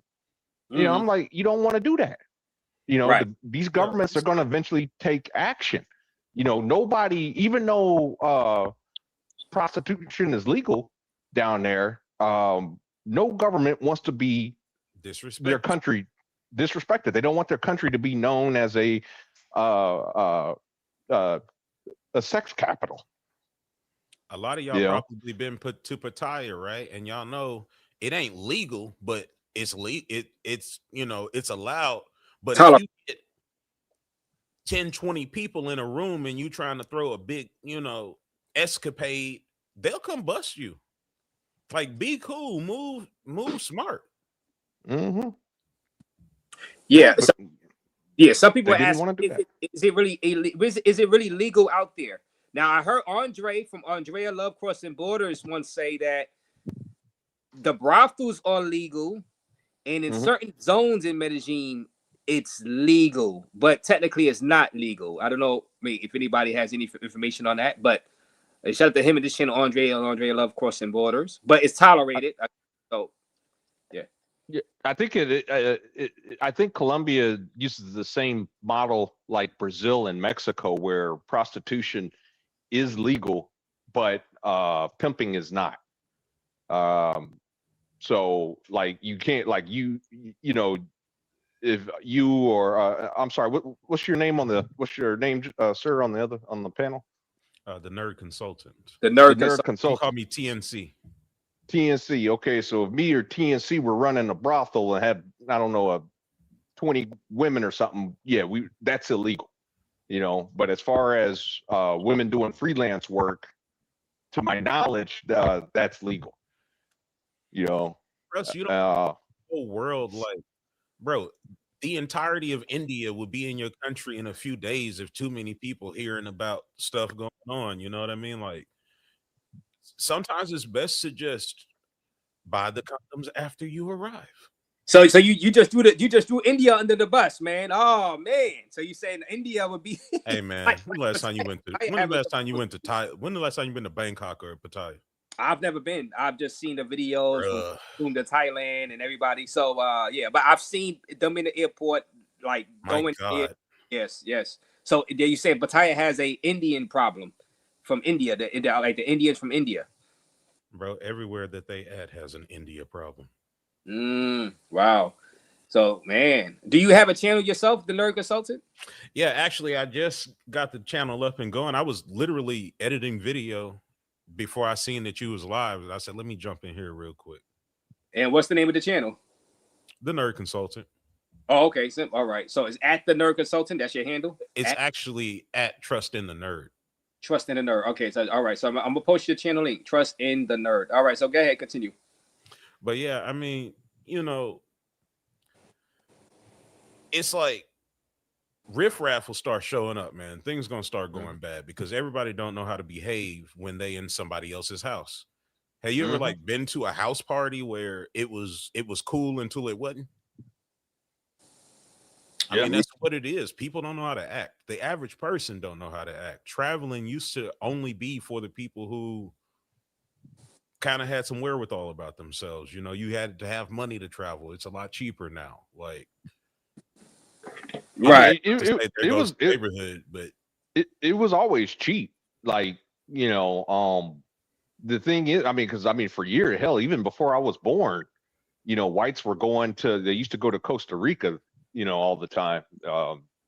And you know, so it was always cheap. It was kind of a secret. Now you got the internet, and then you tell one black man, and he tell somebody else. Eventually, the wrong person tells the wrong person, and that's how you end up with the Relos and the Futures. You know. And then I never understand how. I mean, I guess traveling through South America is a little cheaper. I normally do the Europe and the Eastern thing, where it take a little more to get over there. But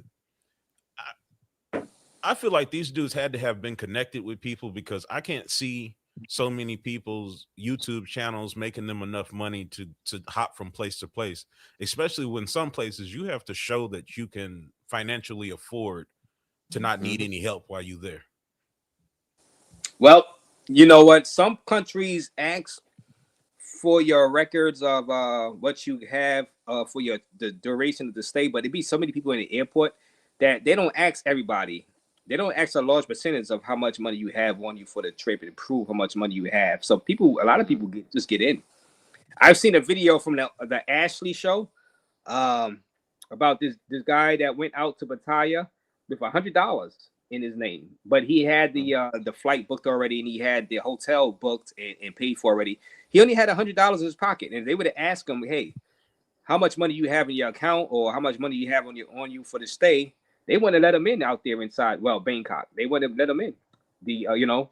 So a lot of times, if you go somewhere with $100 in your pocket, like if you go away from home with $100 in your pocket, Isaiah Ashley show. I just seen that interview earlier today. The Isaiah Ashley show. He does a great job. You'll make a lot of other bad decisions while you're there as well. And listen, every country got enough people locally that's going to make bad decisions to where they don't need the knuckleheads from your country coming there as well.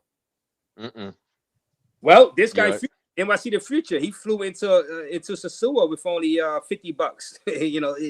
Like his last trip to Sasua. This guy that Django talk about, $50 to his name, $50 to his name, and so some people do it, but the thing is, customs sometimes they don't ask all that, Well, man, like when scared of South America, boy, I can't. I mean, there's nothing wrong to be. I mean, you sound like a person that knows how to conduct themselves. So I don't think you got anything to worry about. Man, I've been learning about the SOFA agreement since I was a kid, bro. Like, I act right. Yeah. Okay. So were you in the military then? I was a brat. A brat. I Okay. Never stopped. Okay, but I'm pretty sure your dad was in the military or mom was in the military, and they got training. Yeah. Everywhere they went, there was always some kind of brief, always some kind of class, what to do, what not to do. Yeah, I mean, still, you got to know how to move. If I really don't, like, I know a lot of people, they move to countries, they don't know where the embassy is, none of that. Like, I don't see how you move like that. Well, I'll be honest with you, the embassy, they ain't gonna help you. But yeah, I mean, you are right. It is important to have the contact info and know where it's located. But yeah, I mean, that's because word, like I said, word of mouth just spread. Like, I remember it was actually Brazil was actually my second trip. My first trip, I went to Amsterdam. That's the best city in the world. I've been there. I've been there. It's cool, but I was there when it's kind of chilly, so I got to go in the summertime though. Yeah, I made the same mistake, Razor. That's why, and I was just getting ready to say that. Yeah, go in the winter, it is not the time to go. Yeah, it's not the time to go there. But I can see summertime. I can see summertime being or spring. I can see it being crazy lit out there. But the amount of restaurants and bars and stuff, I die out there. I fall inside the water. The water. Drinking, walking near the what they call those with the boats. Canals. The canals. I'll fall the canal out there. You know what I'm saying? I'll be out all night. Yeah, I mean, and I tell you what really pissed me off when I got there, because like the wintertime, all the tourist attractions, they're all closed. Like the Anne Frank Museum closed for renovations, the Heineken Beer Factory closed for renovations. The only thing that was open when I was there was the Sex Museum. That was it. That's all you need, right? That's all you That need. Heineken from the Heineken Museum is smoother than smooth. That's the best beer. Is it? Man, listen, if you get to go back in the summer, this is what I suggest. You married? No, I'm single. Ain't no All woman right, want my look. ugly black ass. Look, there's a town right outside of Amsterdam called Amersfoort, right? Go there, shack up with somebody, find you, you know, a young lady that'll let you stay there, which they'll do immediately. You'll find it immediately. You can get to Amsterdam in like 20 minutes on a train and just hop back and forth. Go to Dam Square, go party, do your thing, and then come back to her spot. That's the way. Oh, okay. I have to keep that in mind. I will go back to Amsterdam. I will. Like it gotta be. I gotta do Europe during the summertime. It gotta be during the summertime. It gotta be during the summertime. But I already know I like Amsterdam because I suggest going like before it gets too hot, because in most of Europe they don't really have AC. So you'll be there dying during the summertime if you go when it's like peak hotness. You really want to go right before it gets bad. Okay, well, you know, this can't be choosers. I go whenever I can get the flight, you know, because like I'm wearing tank top and stuff anyways. I want to be, you know, outside and you know, like I said, I want to see how it is in the summertime, walking around, everybody outside because at nighttime because it's nice and warm outside. So because I already said it is a crazy, insane amount. Where I was in Rembrandt Square, so it's an insane amount of bars and restaurants. They even have a little Chinatown around there. And then, of course, the Red Windows area. I mean, yeah. I mean, summertime, I already know it's going to be insane. Bro, hit up Germany too, bro. Matter if you can go, bro, just do the whole European experience, bro. Go all the way from Bulgaria all the way across. You'll have the best time. Yeah. So I'm doing Rome. I got to do Rome also. So I got to do the Rome. So Italy, Rome. So in Napoli. So I got to do my taste test channel too. So I got to be taste testing the pizza and stuff out there. So so I got some stuff on the docket for the travel side. You know what I'm saying? But yeah, you know, the thing I wanted to say, Brazil was my second trip you know, that I'd ever did. You know, and you know, back then it was tough to get to Brazil. This is 2011. Our government wasn't really friendly. It was more politics than anything. When Bush was president, this is before 2011, but when Bush was president, Brazil got pissed at him, you know, because he was trying to promote abstinence, you know, and Brazil was like, no, ain't that ain't going, you know. Yeah, you know, and Brazil's like, nah, stay out of our business. And then there was that, I don't know if you guys remember that case. It was a Brazilian woman married an American man, lived here in the States. She just decided one day, I want to go home. So she took her daughter, went back home, and just disappeared, didn't say anything. And that child, you know, the guy's like, hey, man, I want custody of my daughter, you know. She ended up dying, and the grandma was trying to. That court case made things real bad. It was basically a custody battle that, you know, our government's kind of just, you know, they ended up having to make laws after that, you know, about stuff like that. But yeah, so the point is that I'll say this is that the only thing back then you had to do, the visa process was a pain in the ass, but the only thing you had to show was a return ticket. Right. Like if you had a one way, yeah, you weren't going. You know. Hey, I gotta drop down though, man. I got some videos I gotta edit tonight. All right, so let me. I drop your link. Go ahead and subscribe to. Hold on. Thank you for your, because I see you only had like one subscriber, so I subscribed to your channel. Go ahead and sub up. I'm gonna get you. Holla at your boy. I don't do nothing but nerd culture, nerd stuff. I mean, I'll teach you how to program if it'll get me views. You know what I'm saying? I'm just starting it, but I got the equipment and the knowledge. So sub up. Hold on, sub up to @nerd, because you know you just sub up. I appreciate you your support. You coming up here. Hey, before you drop, I just had a question. So you do programming. Yeah. Would you know how to? Because I've been trying to. I don't know nothing about no damn programming, but I created a math-based formula for valuation of stocks.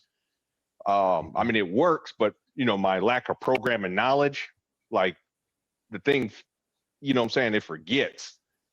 Like I literally have to go over it and tell it to, know the order of operation, PEMDAS, all this other stuff. I have to literally go back in and tell it. I literally catch it make a mistake. Would you be able to create a program for me if I were to give you the formula? Yeah. Would you be able to create a program for me? Yeah, I got you. I make you a little Python program that you can run local. That's pretty simple. If you got the formula already set up, it's just just holler at me, bro. I got you. Well, what's your information? Well, it was first thing first. Subscribe to the channel. The for sure. the nerd right there. That's just everybody go ahead and sub up. You can email me at thenerdconsultant@gmail. All right, at Gmail, nerdconsultant@gmail. Yeah, send me an email. I got you. Oh, I appreciate you. Just let me know what you charge too. Yeah, let them know what you charge. I talk about that, but in private. You know what I'm saying? And yeah, I got you. That's no problem, bro. That won't even take that long. Just shoot me an email. I got you. And right there, sub up you guys to the Nerd Consultant right here, that channel right there. Yeah, if you a nerd, you into gaming, you into tech, manga, programming, holler at me. Yeah, so shout out to you. Shout out to you, man. Thank you for coming on. Hey, y'all be easy. Be safe out there. Yeah, and we get the super chats. Let me thank you for you're saying Social Loner sounds scared. What Social Loner, shout out to you. What up, Social? What's going on with Social Loner in the chat?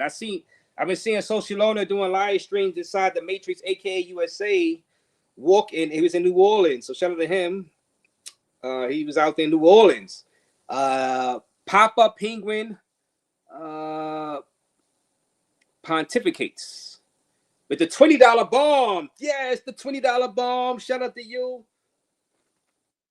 Don't roll up into someone else's hood and expect them to roll out the red carpet for you. Life is easy if you aren't a tool. Yes. Now, well, like I said, with the people in the chat, y'all saying the guys are pretty much tools for going out with dildos, going out with condoms and lubricants in their bag, pulling up to Medellin. Not just Medellin, pulling up anywhere with that stuff. But specifically Medellin, they're telling you, the mayor is telling you, don't come here with that. We're going to send you back home. You are a tool going in there thinking that you run the place. You know what I'm saying? No matter how we feel about their rules, it's their rules. They could just turn you around. They could just turn you around. You know what I'm saying? They could just turn you around. You're done. You're done. Trip is over. Grand opening, grand closing. You're done. They're sending you home. No snow bunnies for you. No park age areas for you. You know what I'm saying? Adios, amigo. Back to the hood. You know what I'm saying? But but like I said, it's but I thank you for that $20 bomb, 100%. It comes to a point where it's a respect thing. It's a respect thing because if I'm telling you the rules, I'm telling you my rules of my club, and I own the club, and you coming in here, I tell you don't bring your own bottles. You know what I mean? And you trying to come in with your own bottles of alcohol, you bringing it in anyway, and I see you at the table, I'm gonna have my security throw you out. It's disrespectful. You know what I'm saying? Oh, I'll pay you extra for me to have my own bottle. No, I don't want you to pay extra this and that. I said the rules is you can't have your own bottle. You're still bringing your own bottle to my club that I own. It's disrespectful. So I gotta turn you around. Go ahead. So that's the thing. That's the thing, Razor, is that back in the day, I mean, before the travel space and the Passport Bro channels, they would not have cared. If you showed up there, you could have had a whole suitcase full of condoms. I'm pretty sure they'd ask some questions like, "Hey, man, what do you plan on doing?" "Hey, I practice safe sex." "Okay, hey, no problem." But when you literally are posting what you are doing online, it's kind of like, but you remember back in the day when MySpace and Facebook first came out. I had MySpace. Yeah, and people was like, light up a blunt. It's 420, light up a blunt and stuff and post it, and then wonder why they got fired from their job. Exactly. You know what I'm saying? Exactly. Same thing. Yeah. And he comes back with a $5 donation. Shout out to you. If you're bicep flexing with gray in your beard, perhaps rethink your behavior in life. Well, I thank you for the $5. Well, $25 now. Pop Penguin Pontificate. Well, yeah, I got a little gray in my hair. I'm flexing, but yeah, I think it's time for me to rethink my life too. Actually, I probably, but yeah, I mean, you know.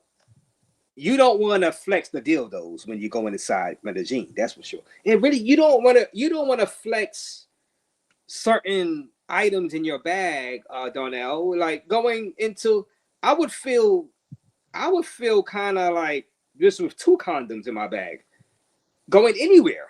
Not Colombia, anywhere. DR, Costa Rica, anywhere. Well, even Amsterdam, even Amsterdam of all places, where it is. So. The Netherlands, you kind of feel a little shame, like, oh, these people were looking at my bag. They do the X-ray, do the scanner. They see 1 condom in my bag. I'm feeling a certain way. You know what I'm saying? These guys taking 100, 20, 50 condoms. You know what I'm saying? Those. Well, I mean, when I went to Brazil, I used to buy. They got the little news kiosks. I don't know if they still got those news kiosks anymore, but they had the news kiosks and stuff where you could buy, those adult magazines and stuff. I used to buy those, and those used to be in my damn suitcase. And I brought those to the Middle East. I kid you not. Yeah. No, I remember they went through my bag. I was like, oh shit, I'm going to jail. I was in Kuwait. I kid you not. With those, I forgot that those magazines, were in there. And I was like, oh no, he's going through my bag. And the guy picked it up. He looked at it, because in Kuwait, you can't have that kind of stuff. He just looked at it real quick and he covered it so fast and turned his head, just let me go on through. Damn, damn that. So you had with the Hustler magazines, you had the Playboy magazines. It was the Carnival. I can't say the term on. Don't YouTube, say it. Don't say the term. I'm trying to stay on YouTube. God damn it. Yeah. I ain't gonna do that to you. But I had, the Carnival.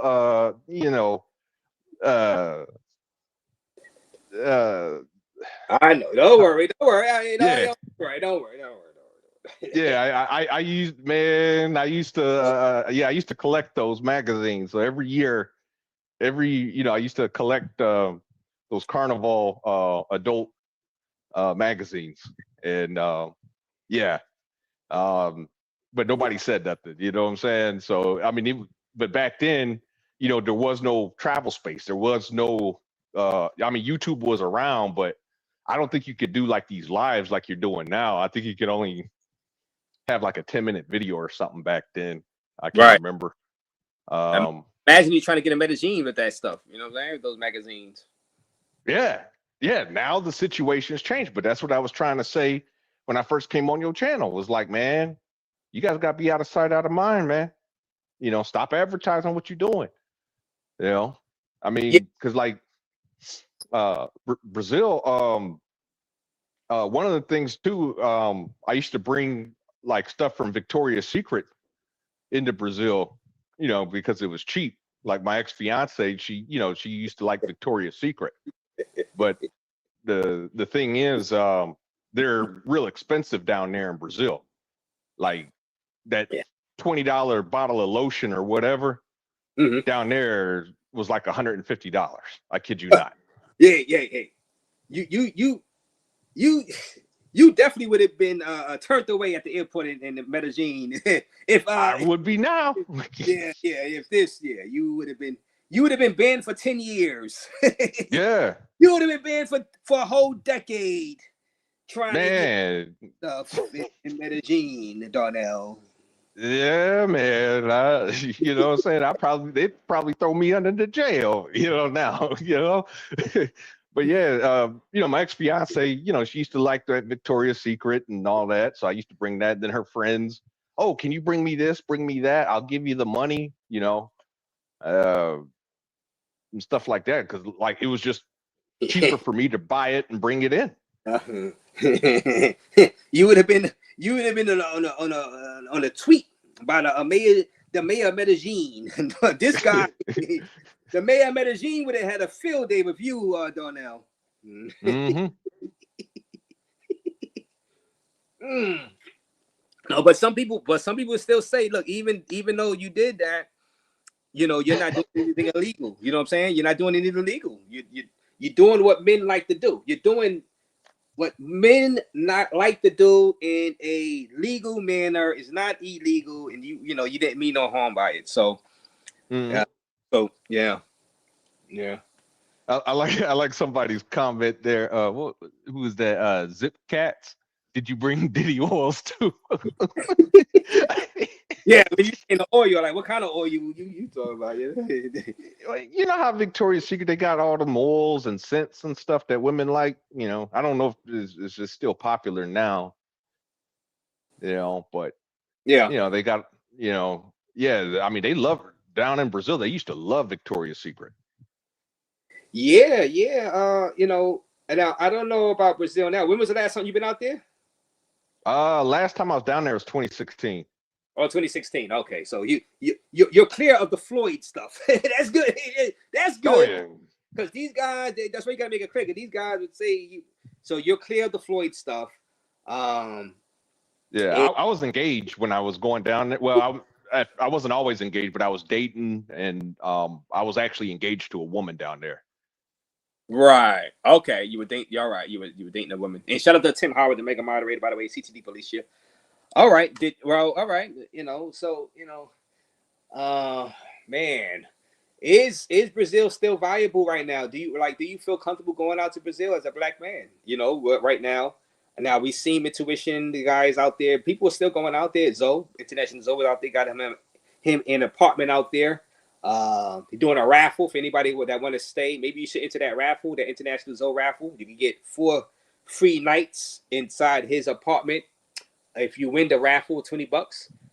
Is Brazil still valuable for you personally? Because it is still valuable for a lot of men. Is it still valuable for you? Why haven't you been out there since that time, Donnell? A couple of reasons. My engagement fell apart. Just really didn't, have a desire to go. 2, I was also I was doing my government contracting, so I was doing my time in the Middle East all the damn time. So it got kind of hard for me. And then I think it's 2017, 2018, I forget which year, but I went broke. Oh, I mean, yeah. I mean, I remember I got behind my mortgage. They almost foreclosed on my house when I had the money. They didn't even want to take the payment. Was it the girl fault? Was it the female fault? No, it was my fault, man. It was me being stupid. Me thinking with the little head all the damn time, and I ain't going. The female fault then, because the females seduce you, or the females seduce you. But that's a part of being a man, though, Raze. You gotta take accountability. You can't play victim. I mean, they didn't hold. Yeah. What country took the most money from you? What chicas took the most money from you, Darnell? Shit, man. I used to do my thing back in the day. I say it was a tie between. Honestly, nah. I'm gonna say it was here in the States, man. Oh, that's why. That's why you was. That's why you was supposed to fly abroad. It wasn't too bad back then. You got to remember this was after the great recession. Oh man. Yeah, so like I mean, women were hurting back then. The Matrix USA chicks got you. They took your money. God damn it. You should have now. You never been to Sasua? You should have just went to Sasua. You should have I wanted to go. I never got an opportunity. So, because I was planning on going, but the girl I was dating in Brazil, she told me, "You go to Sasua, I'm leaving your ass." I was like, "Fuck," you know. Like she already knew. It was like she already knew. Yeah, I'm like, how the hell you know about Sasua? She didn't. It wasn't even Sasua. I think I wanted to go to Punta Cana. I think I wanted to go to. Punta Cana. That's my Punta Cana. Yeah, but I don't know how the hell she knew. Yeah. I mean, she knew. I mean, but yeah, guys lose money. Listen, dating in America is expensive. It is. Whatever dating, if you're doing a pay for play, whatever you're doing, every to each their own. You know what I'm saying? And it is expensive. That's why guys do fly abroad. And to keep it a buck with you guys. Well, you remember the man, what was the damn, I forget the name of the. I used to love a song like Walk a Flock of Girl, the way you move it got me in a trance. You remember that song? And all the you know what I'm talking about, right? Yeah, I know what you're about. Yeah. No hands. That's the name of it. No hands. Yeah. Yeah. You had that strip club music, and then you see the music video and dude throwing the Benjamins, you know what I'm saying, making it rain up in the club. Mm-hmm. I was always inspired by especially the Big Pimpin' video. I don't know if you remember the Jay-Z Big Pimpin' video. Yeah, I remember the Big Pimpin'. Yeah, Big Pimpin', and used to have a program on BET Uncut, the Nelly Tip Drill video. Jay-Z had his own Uncut. Anyway, long story short, I got influenced by that. You know what I'm saying? Looking back on it, do you regret any decision? You recovered, you still have your house, right? Now you didn't, as far as the Brazilian chick, right? You didn't marry her, right? You was engaged to her, but you didn't marry her. Yeah, she left me for another guy. God damn it. Son of a, what you mean? So she left you when in Brazil for another guy? Yep. A Brazilian or another foreigner? Brazilian. I thought it was a foreigner, but it wasn't a foreigner. It was another Brazilian. Matter of fact, from her hometown. Because I was thinking at first, like she found another American dude or something, or maybe a European guy or something. But nah, she. Yeah. I feel bad for you, man. I feel bad because listen, because you guys in the chat probably laughing, but the thing is, don't laugh because you guys have had heartbreak in your life too, guys. But hit the like button. Shout out to my guy Darnell. But the thing is, what was it a younger Brazilian guy? Why did that breakup happen? Like, why did she leave an American with money? Because you got money. Why would she leave an American and not marry you and get with her Brazilian? You know what I'm saying? Brazilian guy, a Brazilian native, and dump you. Was it ever real in the first place? Did she really love you, or she would just use you for money? Well, shout out to Tim Howard 5. I think he says it best. She's never yours, just your turn. I just think it was just my turn. I think basically, when I reflect back on it, I think that, she was just trying to play me, well, not exactly try to play me. I think more or less she was just wanted the money from me. And it was always her intentions of, marrying somebody, some local, but as it turns out, the guy was actually younger than her.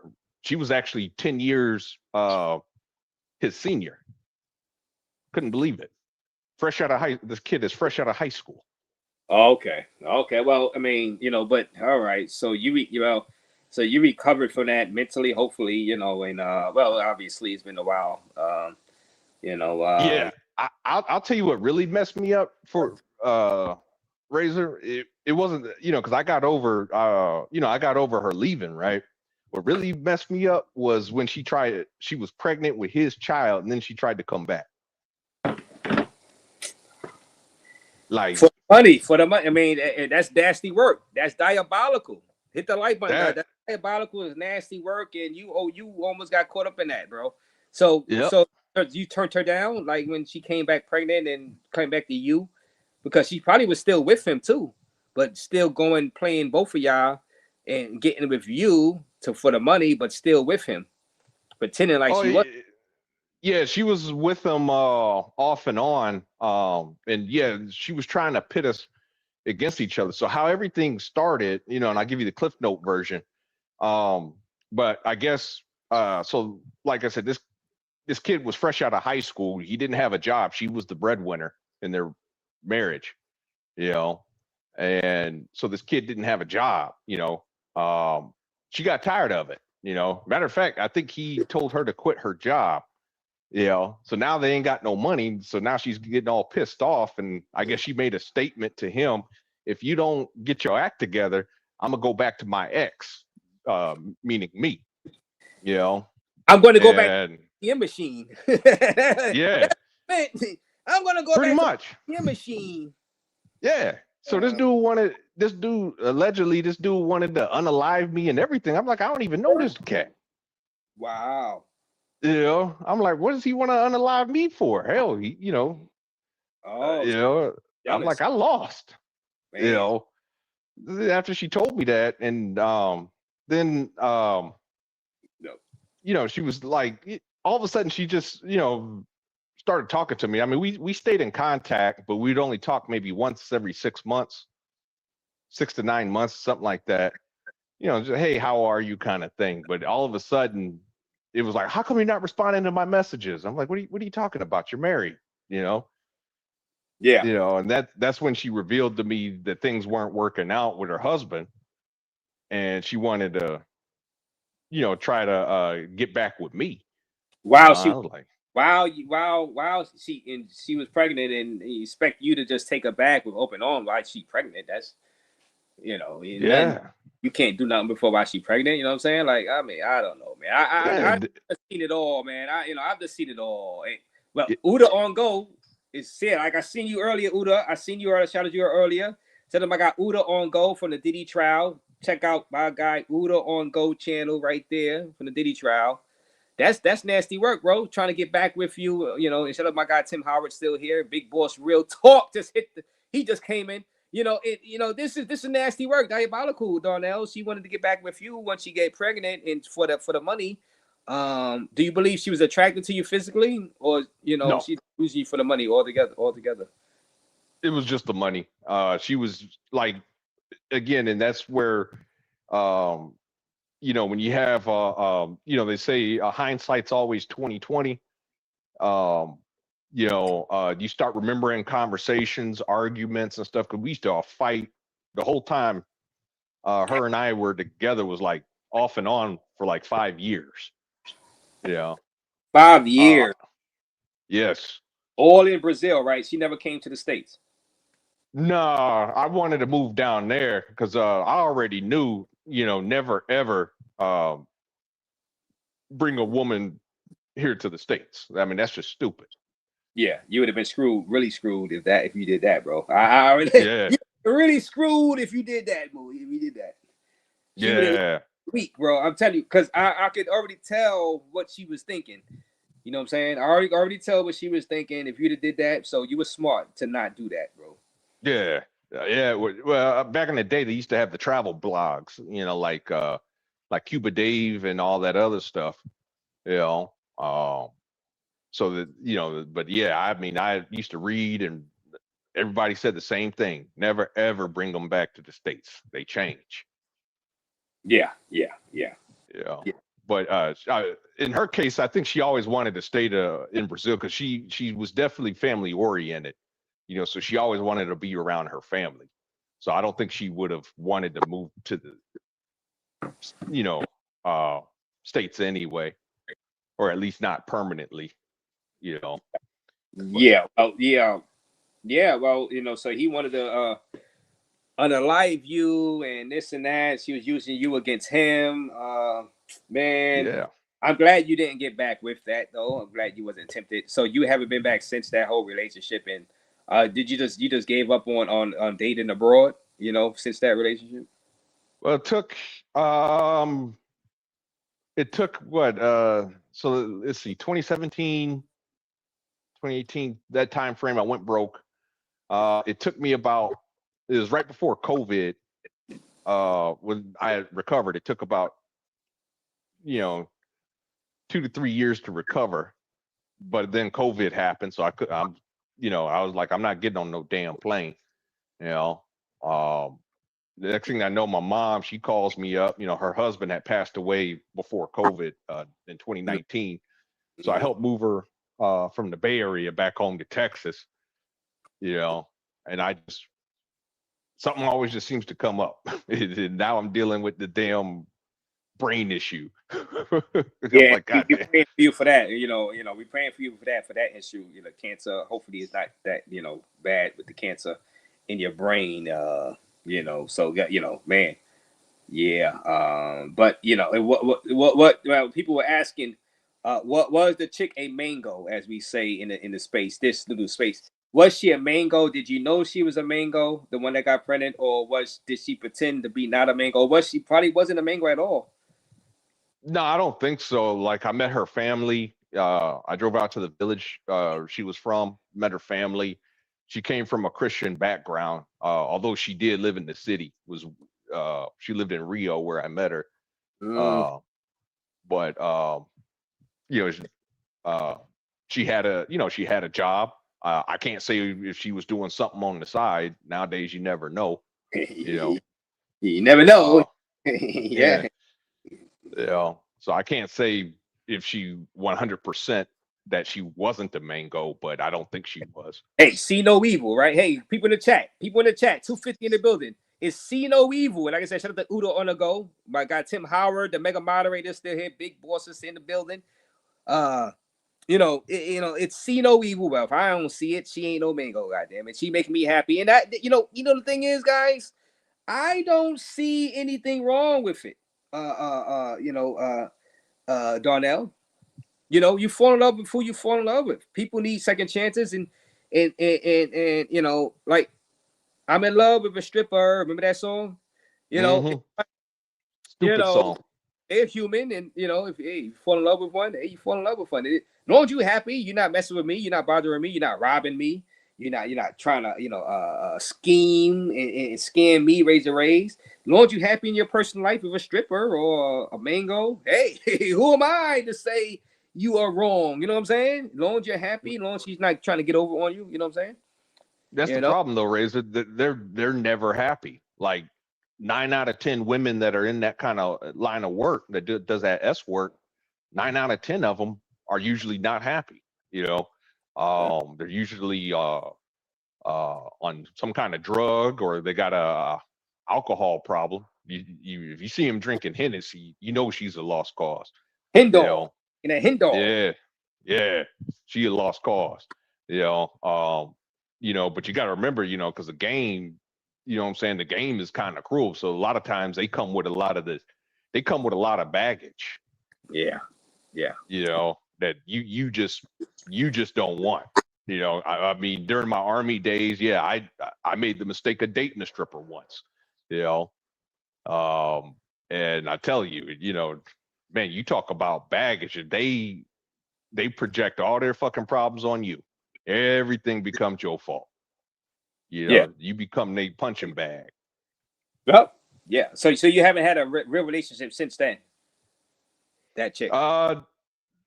With the Brazilian woman? Brazilian guy that she was pregnant. She tried to get back with you because she needed the money. You haven't had I mean, I assume she needed the money because of the and she was using you as leverage against her baby daddy. Yeah. So no, yeah, I never got back with her. At the time, like I said, she was pregnant. I didn't want to, I didn't want to be and all this other stuff.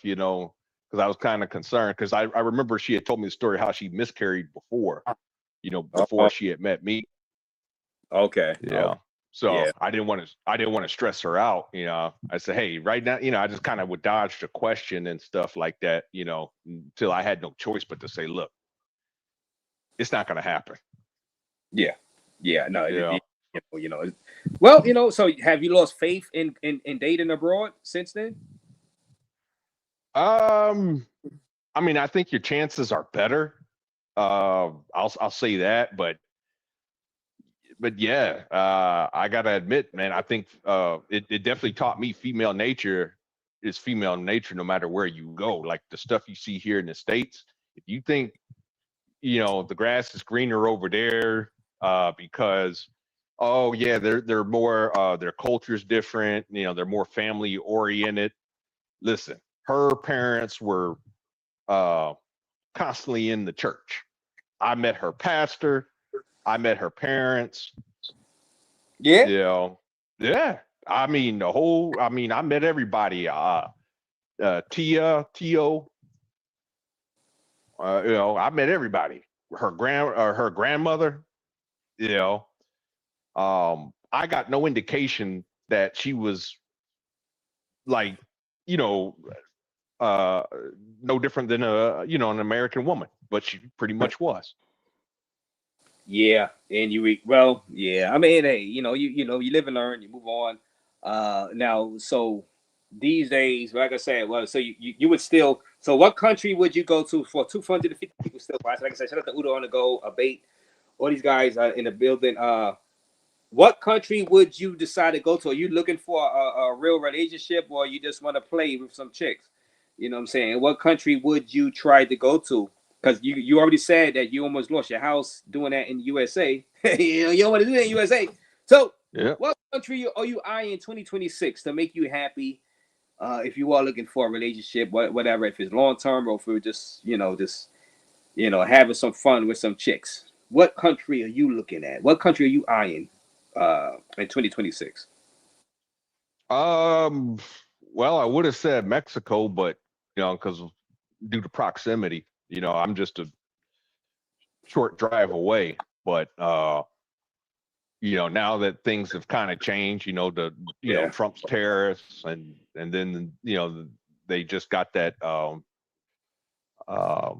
that drug kingpin took him out, so that kind of created some unrest. Things have kind of changed a little bit. But yeah, Mexico was actually my little hidden spot. Yeah, all right. So you can't do that. So all right. Well, I know. Well, so you got no other spots that you would be willing to go to besides Mexico right now. No, there's some other spots. I do want to go to Egypt. No, come. All right. All right. No. All right. No. All right. All right. No. You can't go there. All right. So you know what? Wait, Egypt? What's wrong with Egypt? You can't go to no Middle Eastern spots. I know Egypt is in Africa. It's too close. It's too close to the war zone. You don't want to be going out there in the war zone. You got to remember, Razor. I lived in a war zone for a decade. Oh yeah. You look at the photo on your thing, right? Yeah. but you're not active duty. You're chill. You know what I'm saying? Chill. We're not gonna do that. You know what I'm saying? Well, I guess you're gonna be in the States for a little bit. You're gonna be in the States for a little bit and just chillax for a little bit. Get your health right. You know what I mean? Yeah. Females and stuff like that. Yeah. Yeah, that's the most important thing. You know what I'm saying? Got to make sure I'm right first, and then all that can come. But it's definitely gonna happen. Once I get the answers that I need. Hopefully this growth is not serious. It's something benign, and I'll be good to go, man. But at the same time, though, Razor, it's kind of like after all this stuff, man, where can you go? You know what I'm saying? Like if I wanted to go to Colombia, I mean, you're doing a video right now on guys that can't go. Nope. All you gotta do, gotta know how I move. Yes, sir. You know. No. I mean, you could go to Colombia. I mean, still people going to Cartagena and stuff. Just don't have the condoms in your bag. That's the thing. You know what I'm saying? Yeah.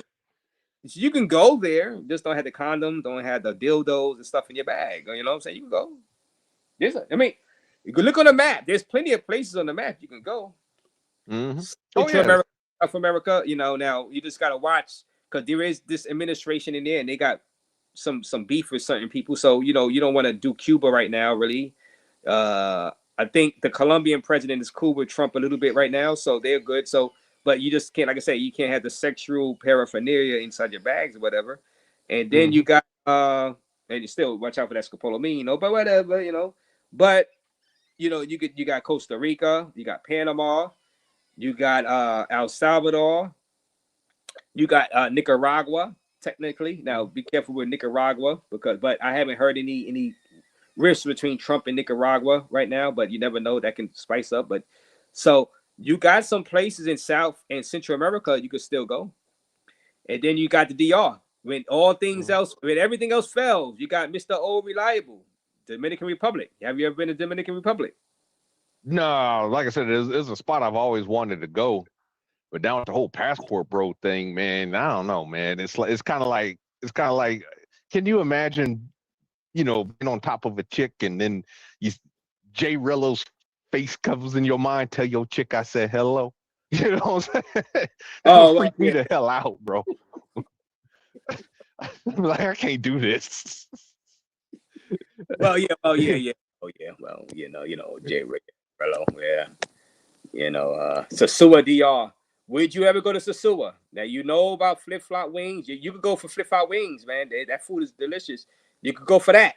You know what I mean? You go to Classico to see the Classo, or you interested in going to Sasua. Thank you for that $2 donation. Zan's Trent. Oh God. But thank you for that $2 donation. You could go to Sasua DR. I mean, I would do a day trip to Sasua. I'd probably stay in Punta Cana and probably maybe do a day trip to Sasua just to say I went. Kind of thing. 2 nights. You would because it's so far from Punta Cana. If you could plan on going back to Punta Cana and then flying out of Punta Cana, you probably should stay at least 2 nights in Sasua and then make your way back to Punta Cana. Yeah. But yeah, I have no desire to really, other than just to say I went and kind of like a bucket list kind of thing. You might really love DR though. You might love I ain't so about Sasua specifically, but you might love DR. DR was nice. DR is very nice. I mean, but it's kind of like, I remember when I used to read the old Cuba Dave blogs. Like, these guys kept trying to. Hey, bro. I used to be a part of that group, man. I never posted anything, but I used to just read everybody else's comments and stuff, and stories. And they kept trying to find a new spot because the spot just kept getting blown up, and things that change. Like if you go, you could probably check the archives. Their site is down now. It's been down for years, but you could probably pull it up on the old archives, and you'll see where literally, so they used to love Brazil like in the 90s, early 2000s, and then you started seeing the comments started to change. They started hating Brazil. They're like, man, I can't go to Brazil no more. So they started blowing up DR. And then once DR got blown up, and they're like, man, we need a new spot. Some of them, they used to go to Venezuela. This is before Maduro. I think Hugo Chavez was still in charge, but there used to be a place called Margarita Island. Yes, I've seen videos on Margarita Island. Yes, and I think once that opened back up, I think that's going to be popping again. It's going to take another like 5 years. Mm-hmm. Yeah, they were upset about that closing down, but the whole point, they keep basically everything. There is no perfect place, so basically once you get too many Americans going, they just kind of ruin. It's the same title, Ugly American. I don't know what it is, but like American culture is just so toxic, man. We go somewhere, man. We done mess every damn thing up. Right. You know? Yeah. Well, shout out to Army God Travels in the building. Some of you guys in the building. Punch Travel Channel was in the building. Tim Howard, like I said, he's still here. Pathfinder, Real Travel was in the building. Just got back from Costa Rica. I took $900 in gifts and cash to La Carpia. Spent the day filming and volunteering. Pathfinder, Real Travel. So this was Pathfinder. It's the same Pathfinder. I guess it's probably still the same Pathfinder. All right. So you was in Costa Rica. So you got Costa Rica also. You could check out. For anybody. Not just Darnell, but Darnell, anybody. Costa Rica is expensive. Like it is expensive for no reason. It is, especially the places where you want to be. Yep. Especially where you want to really go. You're not gonna really be in San Jose. So those other parts is expensive more for no reason. To be honest with you, Yeah. It's kind of like Brazil, for example. Like, I found out once you start getting into the smaller towns and stuff like that. Keep talking. Go ahead. Talk to the chat too. Go ahead. Yeah. So once you start going to the smaller towns and stuff like that, it's basically the same thing, but the prices of everything is just much cheaper. You know what I'm saying? Like going to the bars in Rio, for example, you're overpaying for that beer. It's still cheaper than probably what you would pay in the States, but you're still overpaying. You go out into the countryside and everything is just cheaper. I mean, hell, I just remember my ex took me to this town. I'm not going to tell you guys where it is because I don't want no passport bros blowing up that spot, but it's really nice though. But I couldn't believe, the hotel room I paid for was real nice and it was perfect. Loved it. And it was dirt cheap. Because like I said, there wasn't a lot of Americans going there. It's kind of famous. I think some Europeans used to go. But you wanted some seafood. I ain't gonna lie, the food there was a little pricey, but everything else, like the water was clean. I slid down the waterfall out there. It's kind of nice. I guess I can read some chats here. Yeah, I'm back. Okay. Matter of fact, don't read the chat because the chat is going to really piss you off, probably. Make you feel bad. No, I've been reading.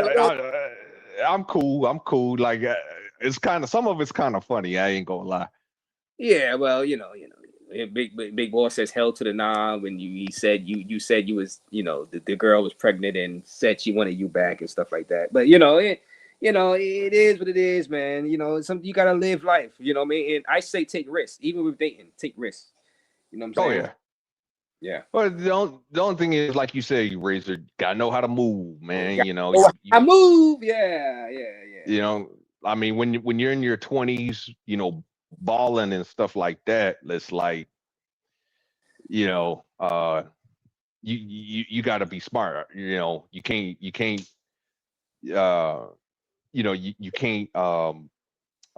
be balling out. You shouldn't be balling out of control. Even if you're making good money, you shouldn't be balling out of control. You need to be stacking that money. Right. That's what life is about. It's kind of sad because I went to when I was a kid, I used to go to church, and it's crazy to me. You read the book of Proverbs as an adult, and it's like, my God, this is how you're supposed to live, man. Right. Yeah. But some people, they were saying that Manaus in Brazil, Jaco Beach is not that bad on price. Well, the thing about Jaco Beach is bad on the price of food, like the restaurants. Like if you're eating out, it's bad on the price. Like it's they wilding on a good food menu, on a food menu. Yeah, they wilding on the prices of the food. Mm-hmm. Yeah, in them restaurants, it's like that's Manhattan, like Midtown Manhattan prices. They got yeah. Well, it was a lot of people retiring that used to live in New York. A lot of people would retire, and then they started moving to Costa Rica. You know, And that's you know what? that's Costa how it Rica got is the blown up. first spot for retirees, but it's expensive. They all say it. Like they all say it's expensive.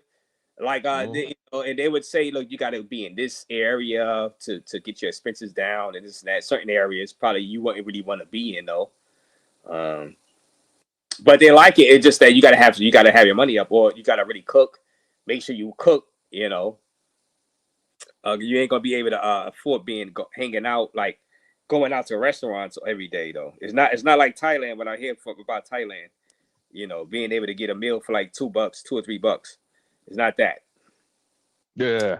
Yeah. Yeah.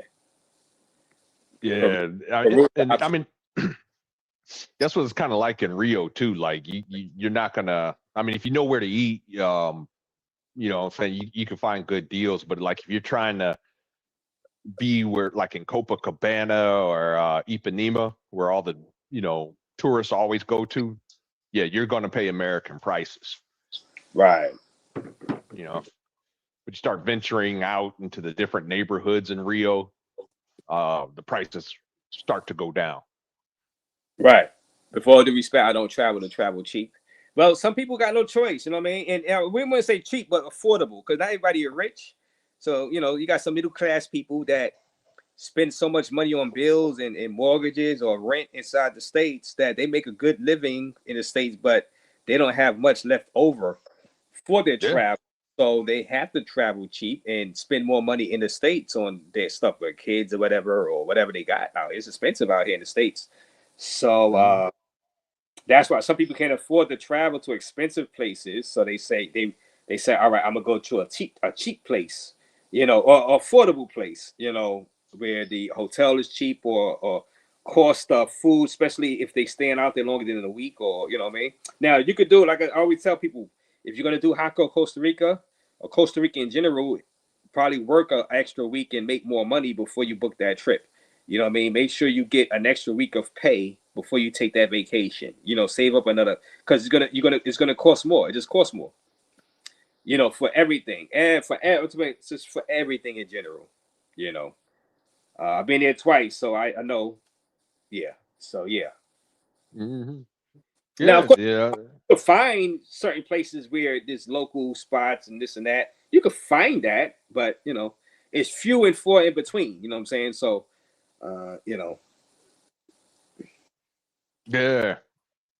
Yeah, you know, it's Yeah. like I said, anywhere Where where you want to stay. Obviously, I haven't been everywhere in Costa Rica, but where you want to stay, where you feel that you feel safe enough, you know what I'm saying? Now, you could go in a trench. You could go in places where I don't really know much about, and you probably find some great cheap prices, but for everything. But I can't vouch for it because I never been to them areas. You know what I'm saying? So I won't be y'all to go to certain areas I haven't been to.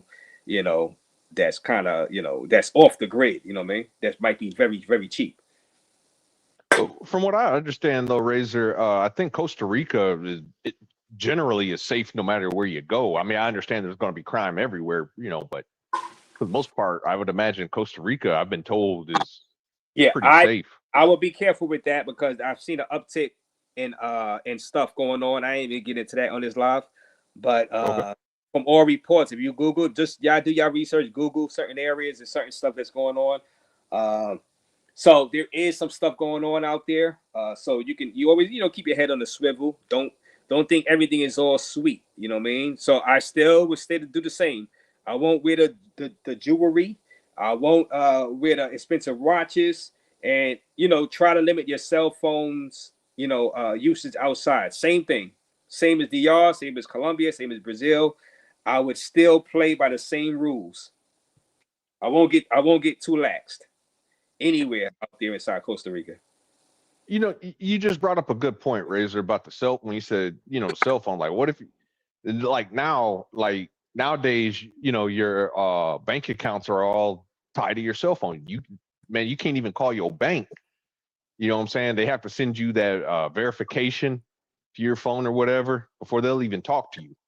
Right. You know? So if your cell phone gets stolen, man, you SOL out there, man. Yeah, sometimes, like I said, it depends on the circumstance of where you at, and if you can get the like you say, if you can actually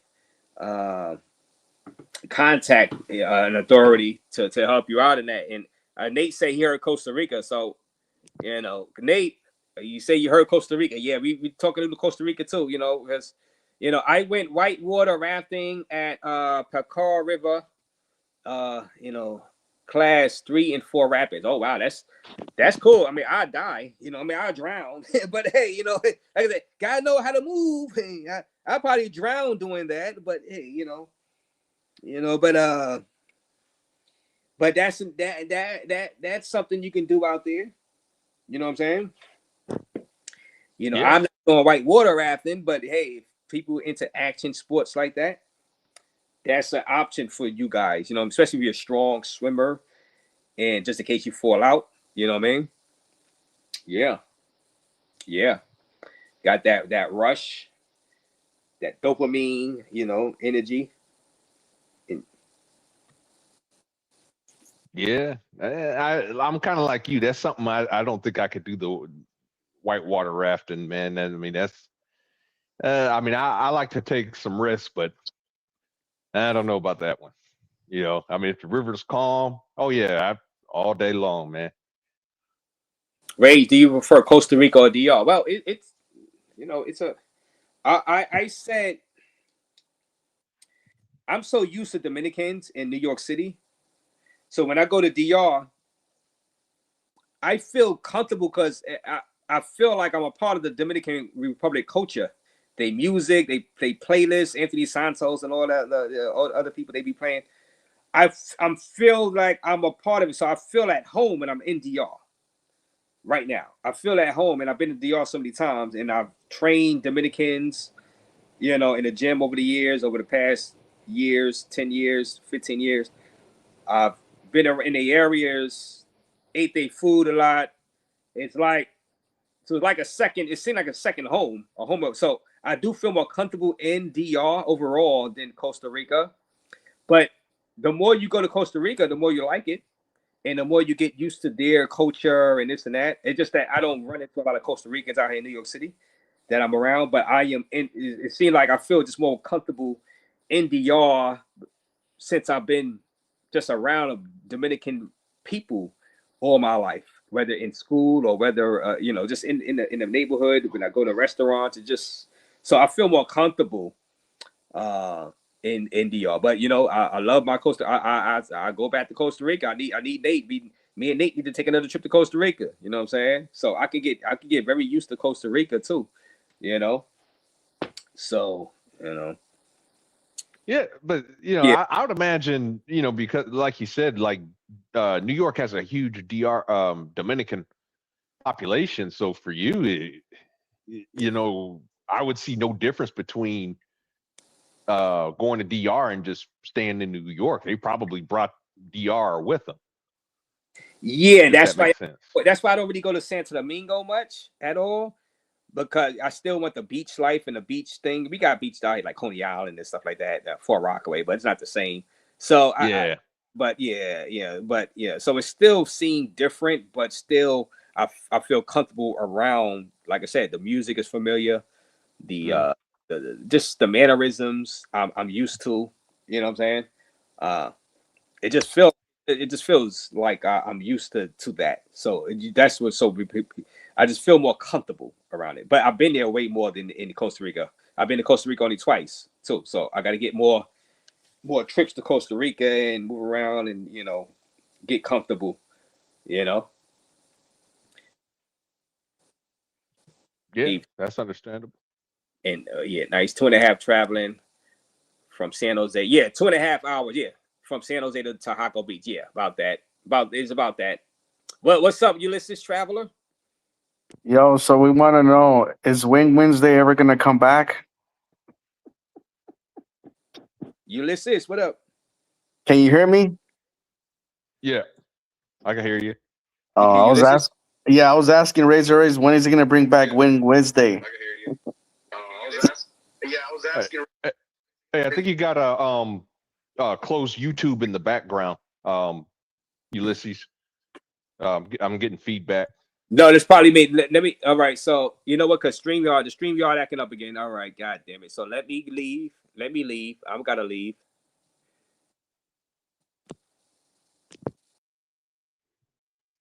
Yo, Darnell, when are you gonna go back to Brazil again, bro? It's been a minute.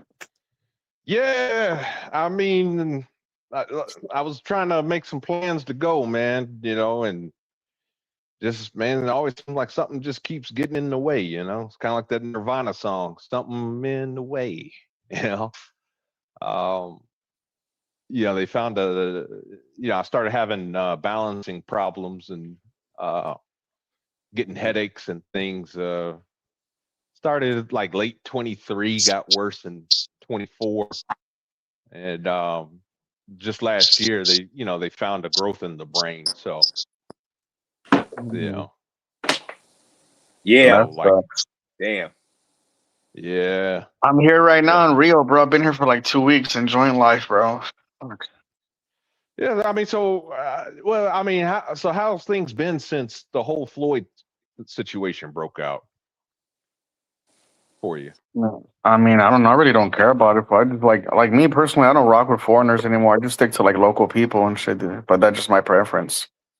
Feel me? Oh So, yeah. I know exactly what you mean. I did the same thing. I used to hate running into other Americans, man. I used to try to avoid, but like you haven't noticed like people treating you different, or like when you went through customs, did you have a hard time? bro, bro. It's not here, bro. Like Brazil's not Colombia. Fool. I've been saying this for 3 years. That Colombia really doesn't fucking want us in there. The Colombians don't want us in their country, especially the Medellin people and shit. Like they're kind of like blaming us or scapegoating us for a lot of their problems, whether it's like prostitution, drugs, and also cost of living. So they're kind of just like blaming us for that shit when it's not really us, it's their own people. I think when the Bad Bunny had that concert like a few weeks ago in Medellin, like all the Airbnb prices went up for like that weekend. And so I think that's when finally Colombians or paisas in that city realized that it's like their own people that are doing that shit, the price gouging. So I think it opened the eyes of a lot of Colombians actually in Medellin during the Bad Bunny concert because of the rising of the Airbnbs, bro. So yeah, it's kind of like whatever, but I don't give a shit for last year I went to Medellin, bro. I had like 2 packs of 36 condoms, bro, and lingerie. I don't give a shit, bro. Like if they want to send me back to the USA, I'll go back gladly, for I don't care if when as far as them looking through my phone, they could look through my phone too, dude. Like I don't care, bro. I have nothing to hide.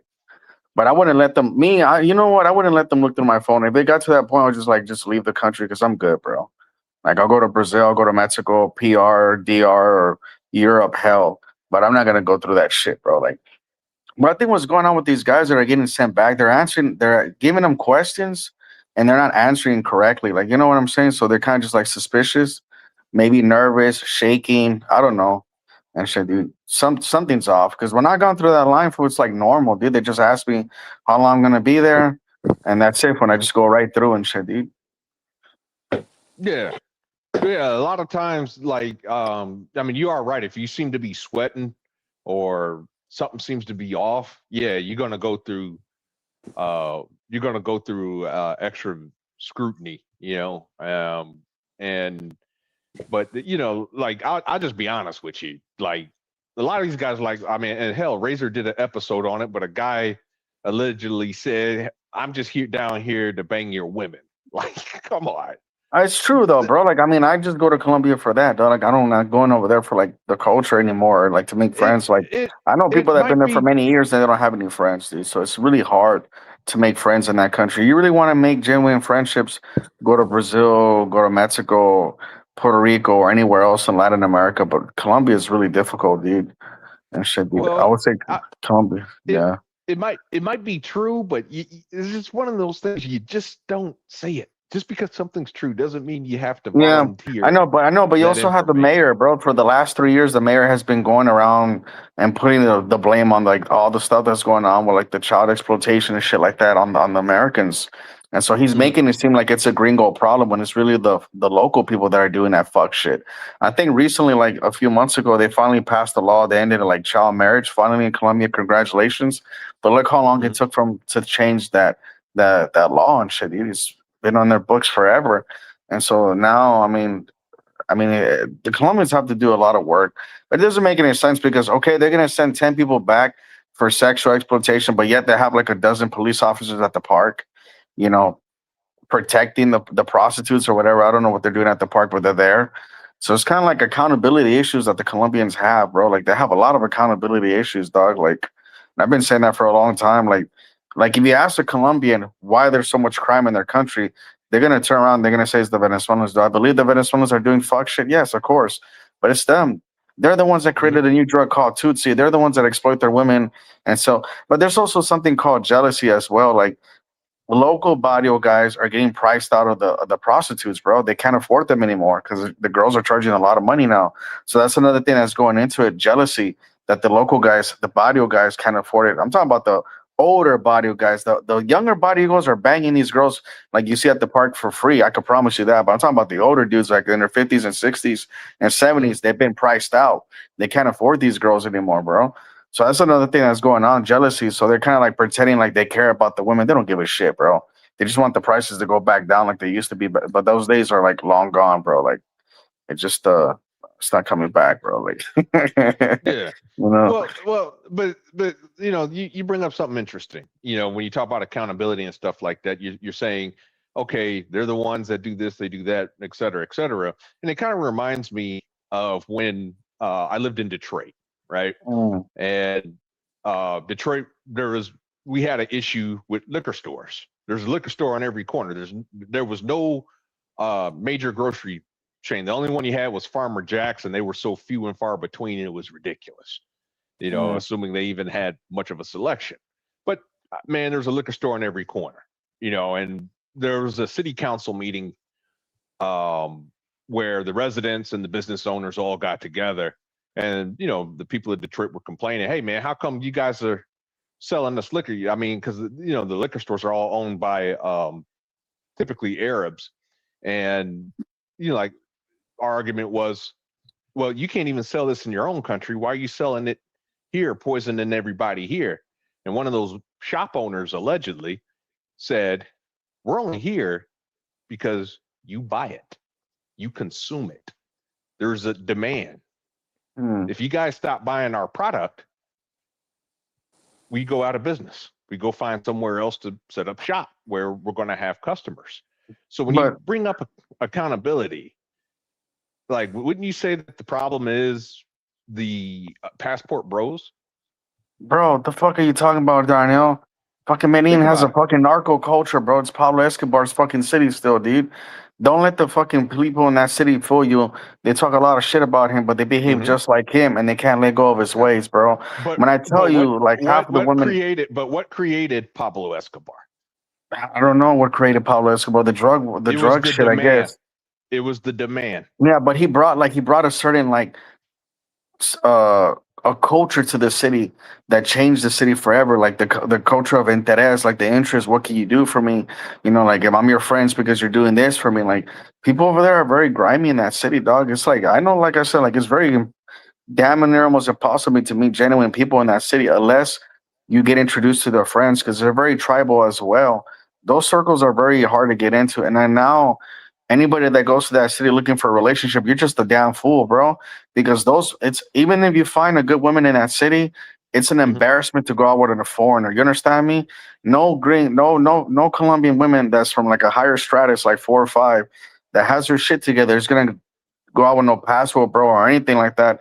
It's an embarrassment, bro. So when you see these girls, like even some of the tour guides that come online, they talk a lot of shit about you. I think it was like Cali from Cali D or whatever, the girl from Cali that does tour guides. She went on a rant. Like I think Razer did a video about her 2 years ago, and she was like, "We don't want you out here."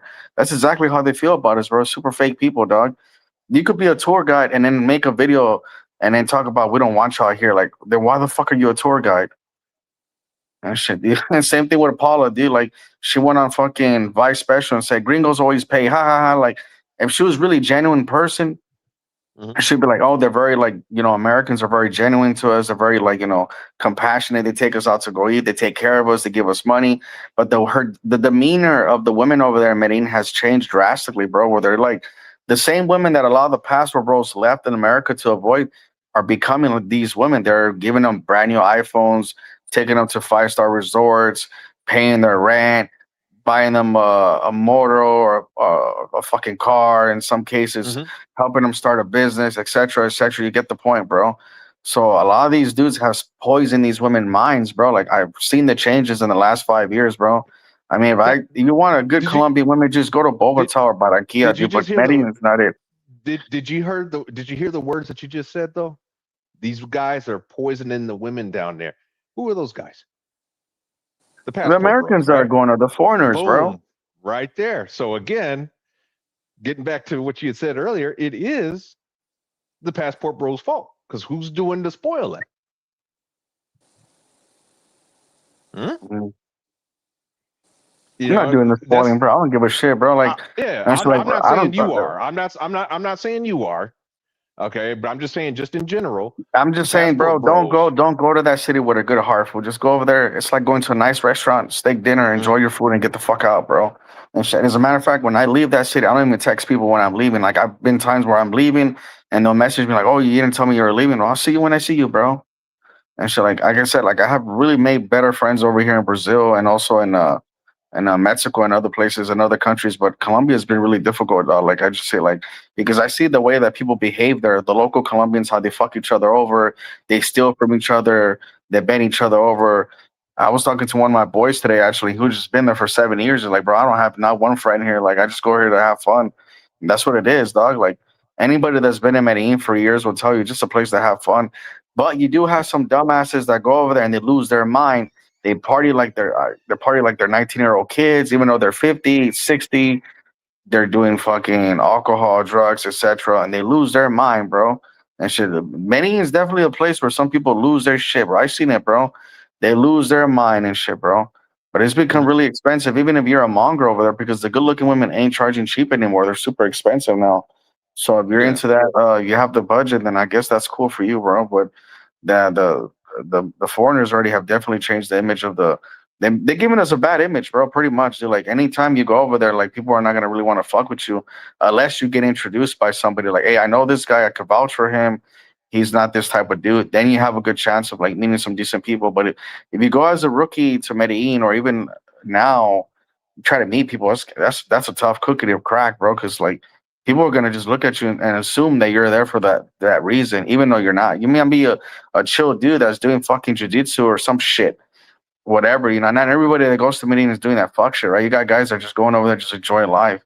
But if you get into that circle, that Colombian circle, you're one of the few ones that's able to crack it, fool. Because I'm telling you right now, dude, Medellin's like it's just like the city has definitely turned on foreigners, bro, big time, bro. Like they're like I said, they're blaming us for all the problems. Like you see what's going on at the fucking airport and the mayor handing out flyers and shit, fool. So it is what it is. But there's a lot of other places y'all could visit. I think Brazil's still nice. And I would not come to Rio for dating though. Hell no, bro. I think if you want to find a good woman in Brazil, you're probably better off going to Belo Horizonte or Joiana or Manaus and shit, dude. But Rio's like another Medellin itself, dude. Hey, don't blow up the spots. Don't blow up the spots, bro. I don't want Buck Travels Nah, to I'm not be gonna blow up the spots, bro, because it's only like lames don't go to these cities, bro. They go to like the other cities where like all the tourists are at because they have a certain lifestyle they want to live, bro. So I could name a bunch of cities in Brazil and be like, this is a place where I found good looking women that are attractive, that are super nice, that are super friendly, but they would never go there. Yeah. Hey, another thing I wanted to say, for people like who got to deal with the echo and stuff, you don't always have to close the YouTube window. You could also mute YouTube, and then just talk on the StreamYard. So that works too. You don't always have to close the YouTube window. You just mute it, and you're good. Hey, that's a good one. I wanted to bring up because of the reason why I pulled up on the panel today is because of what Raze said when he said he watched Andre Loved Cross Some Borders. In my personal opinion, I still think he needs to be under review, but shout out to him. He said that it is P4P is legal, but you can't do it outdoors. So that's what I wanted to reinforce. I think Ray said earlier, shout out to him. I think he said earlier that it's got to be in like designated zones. But from what I heard from his live, he said that you got to be indoors. You got to be in one of those clubs like La Isla or something like that. I personally, I haven't been there, but it sounds like hookah. Hookah sounds like a scamming spot. I've been seeing Facebook posts about it even before. What's that? Pob and Keith was in there. Had I known they were in there, I probably would have told them immediately, like, this place has gotten reviews that's known for scamming. Shout out to you, by the way, Ulysses. Keep doing what you're doing with your lives. Yo, the whole park is a damn scam, bro. Like the whole, like I don't even want to think how much they're charging for drinks in that place anymore, bro. Like it's not the same. When I used to go there like 3 years ago, it was super cheap, nice. But now I know people are throwing money, and I'm just like, I don't even want to fucking go in there, bro. Like I'm good. I heard the Isla is also very expensive now too. I haven't been there in 3 years either, so I have no idea, bro. So I'm just like, man, probably better off going to another city if you want to do that shit now for a cheap price in Colombia. Okay, I just read that I'm La not promoting Isla sex is tourism, by not. the way. I'm just saying, like, if you're one of those dudes, probably just go somewhere else, man. Like, I don't know, dog. Yeah. And shout out to the people who come up on the panel and say, I've never tricked ever in my life, but then take photos that you end up in 4x4 in Rio. I ain't gonna drop names, but Bro, I don't know why dudes do that, bro. Like, man, if you're not desperate for sex, just go to the swinger club, pay $100, and you're gonna bang some girls that are on 8, 9s, and 10s. Fool, you're gonna go home happy, bro. And shit, fool, and just being honest, like, why no, do it? I just Like, don't like the flex. No, I just don't like that people gonna flex and be like, I never tricked once in my life. Yeah. But then you go Yeah. up in these you go up on these WhatsApp groups and you take photos that you're inside like 404, what is it, 4x4? What's the other one? yeah, Mavs. Actually, like Solarius. where I'm at, my apartment is like actually down the street from Mavs, bro. Like I was walking by Mavs the other day when I went to the beach at night the other day, and I saw the girls that are outside. I didn't find any of them attractive, dude. I was looking at them, I was like, fuck that. Bro, I'm But also I feel like Brazil is like on both ends of the spectrum. You got very beautiful women, but then you got some masculine, ugly ass women too, man. Especially if you go to Lapa. I don't understand. Shout out to well, actually no, my condolences to the family of I forgot that guy's name, that Jamaican American millionaire that got Yeah, I remember that guy. from bringing, because he met these women in Lapa but brought them to Copacabana. Even though this guy's a millionaire, if I were him, I would have stayed up in. he should have had security if he's that rich, bro. He I should would have have got stayed up in. security. He should have at least one bodyguard with Bro, him, dude, or at least a tour guide, and he could have paid the tour guide like, hey, like watch my back. I mean, he's rich. I would have gotten a place in either Ipanema, Leblon, or Sal Conjado. I wouldn't have gotten a place in Copa. I think Leblon is the gay district. Dude, it's still rich. What do you mean gay district? Yeah, the whole city, bro. The whole city is like that. Actually, from what I understand, I believe it's Santa Teresa. Santa Teresa is supposed to be kind of like the rainbow. But the whole city's turning into that. Yeah. Yeah, I mean, yeah, it's always been around, but I don't think the whole city's like that though. Like, You could go to the favelas, the funk parties, bro. I went to the funk party last weekend in the favela. Fool, I got a girl's number. She was pretty cute and shit. Some of those dudes look like they take it as well up in the favela. I've been to at least 2 of them. I've been to Vidigal. No, but you have to go to the funk parties on the Saturday, bro. Like it's like, no cameras are allowed and shit. I wish I could film, but you can't, dude. But there's some really bad ones that are being in there and shit. Dude, like, yeah, but no, I filmed you can meet some good looking Montego. women in there in the favelas, bro. But you just gotta like be careful, So You can film in Vidigal, but I don't even consider Vidigal a favela anymore. No, but when you go to the funk parties in Rochina, like for example, the Rochina has a funk party on the weekend on Saturday. Right. Like, and so you can't have your camera off. Well, the gangsters are like walking around armed and shit. Fool, like, so it's like weird. Like, you'll see, like, I guess like the boss is trying to show off his gold. It's like a gold chain and gold like jewelry. You're just like, bro, like you're like in the favela. Everybody's poor. For like nobody gives a shit about your gold, But I even saw a hot girl with a machine gun, bro. She was actually good looking. And I was looking at her. I was like, damn, this girl's good looking and shit, bro. And shit, dude. But whatever, dude. She's definitely a bandit. I think I seen a hot chick too in what is it, Complexo do Alamal. Of course, I also saw her death photo too. So, yeah, that's a waste. That's a waste of box there. I don't know, but who knows? But you know what I'm talking about, right? The massacre. Well, I don't know if it's yeah, I guess you can call it a mass. The police raid in that favela. Mm. Yeah, Yeah. I mean, I don't know. I haven't been to that one. The only one I've been to right here is just the Rochina one on the weekends. Like I said, they have the funk party, but the funk party doesn't start until like almost 2:30 a.m., like really late, bro. So I went like with a group of like tourists and shit, and then towards the end I broke away. I'm like, I don't want to be around these dudes no more. So I just kind of like did my own thing, and I went Yeah. home and shit. Dude. But yeah, you could definitely meet some girls there at the favelas. Actually, some of the hottest girls I met in Brazil have been in the favelas, bro. I'm not gonna sit here and lie. Oh yeah. That's crazy. But I then would like think you that's can.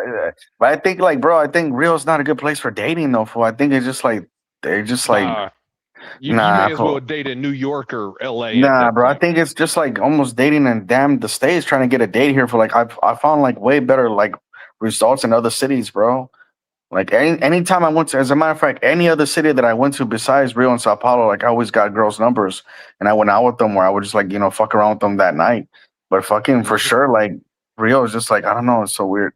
But I haven't really tried because I've been like with like some friends and shit lately. But finally this week I'm gonna be by myself, so I'm gonna go hunt this weekend finally.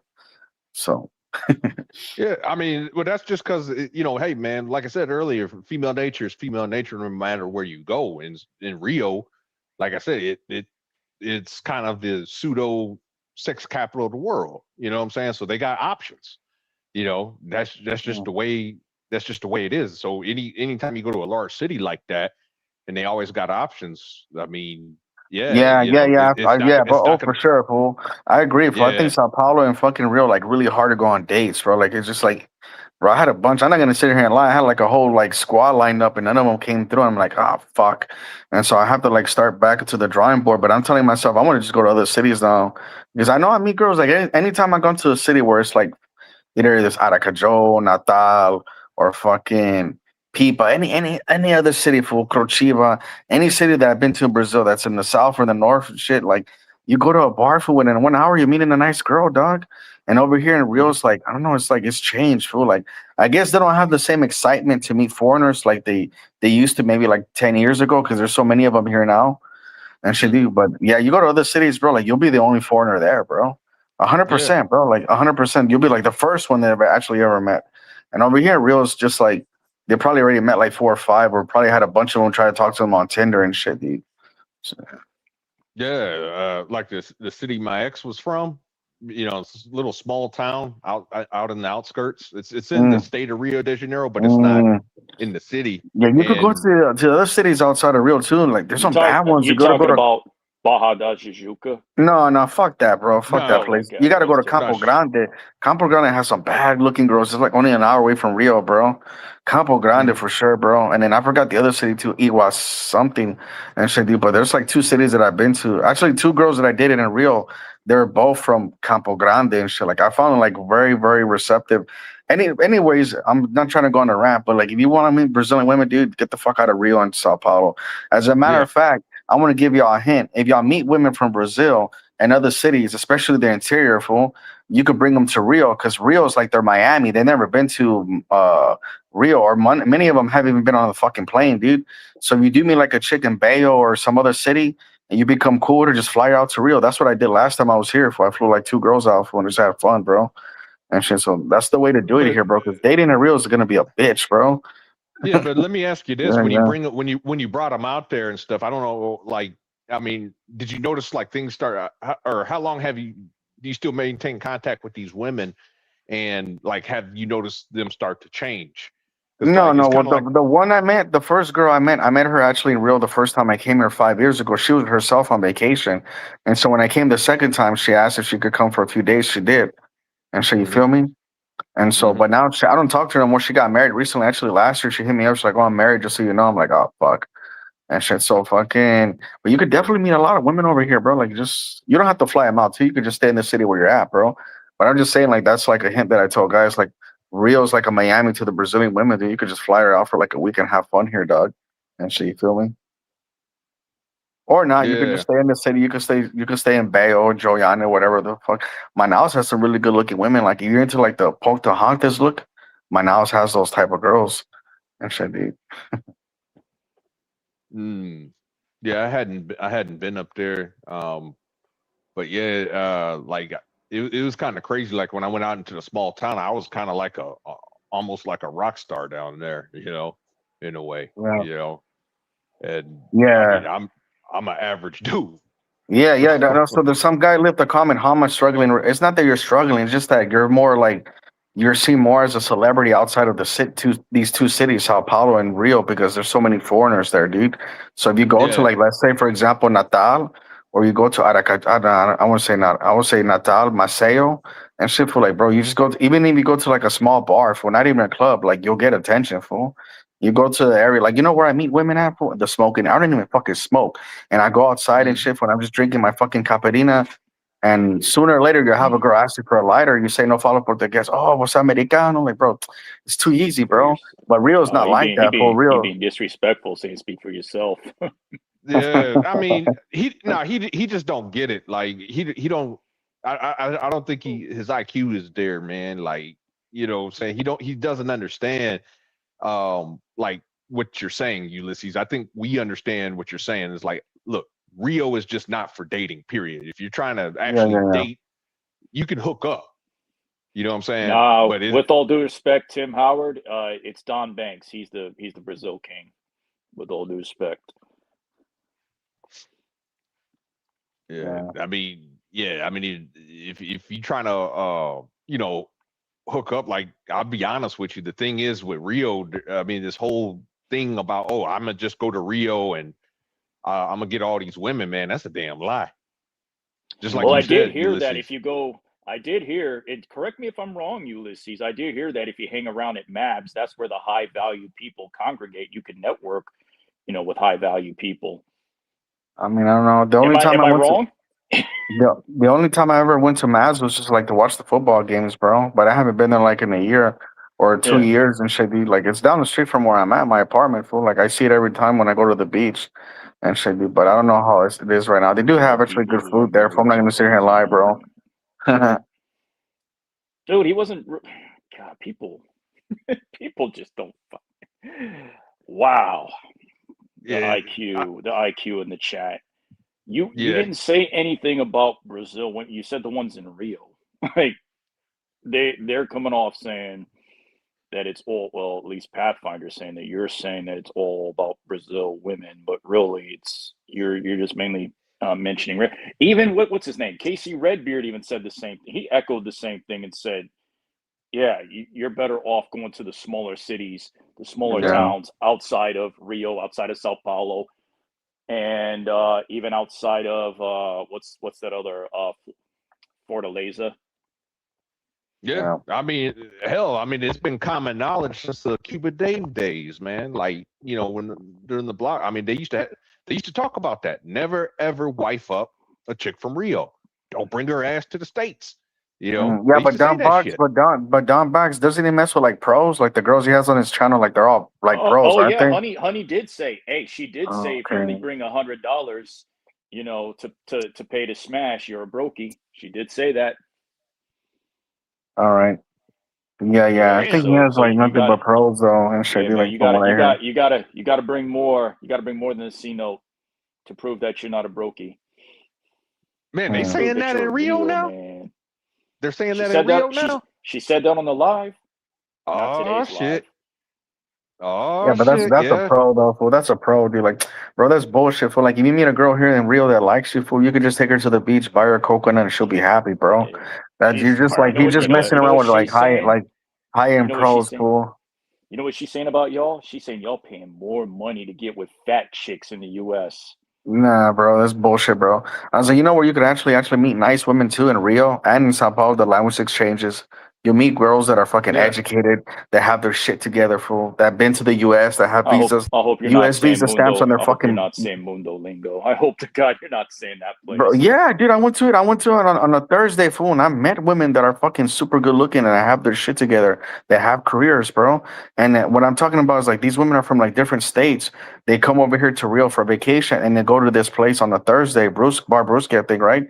And it's just like they go over there just to learn, like, practice their English or whatever, bro. I've been saying this for like 2 years, bro. That's a perfect place to meet like a nice, educated Brazilian girl, dog. If you're not fucking shy and shit, dude. So It is what it is, dude. In Sao Paulo too, I met But some nice ones the problem too. with Mundo Lingo, it's not just Brazilians that hang out there though. You just need to stop simping peer review. I agree, Tim. But like I said, hey, honey said that a lot of y'all pay more money to get with fat chicks in the States. She said this on the live. Mm. Yeah, but how would she know this, bro? She's hanging around nothing but foreigners, bro.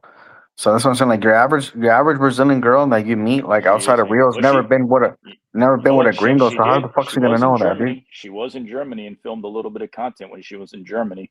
Who I don't know knows, bro? I don't know what she was doing over there. You know, I'm just gonna give her the benefit of the doubt and not say anything. I think we know what she was doing up there. Let's just keep it a buck, Yeah. Shout out to Big Boss. Yeah, I agree. I don't want to talk prices on this damn line because I should, I should take Dre Love Crossing Borders advice and make sure that's not the topic of discussion. Again, I still think he needs to be on the review, but still shout out to him. Hey, he was talking about that American girl that's in Medellin, right? She was going off on some of the dudes, right? Like I think she went off on Homies Up and shit. And they're like they're beefing for like a whole day, bro.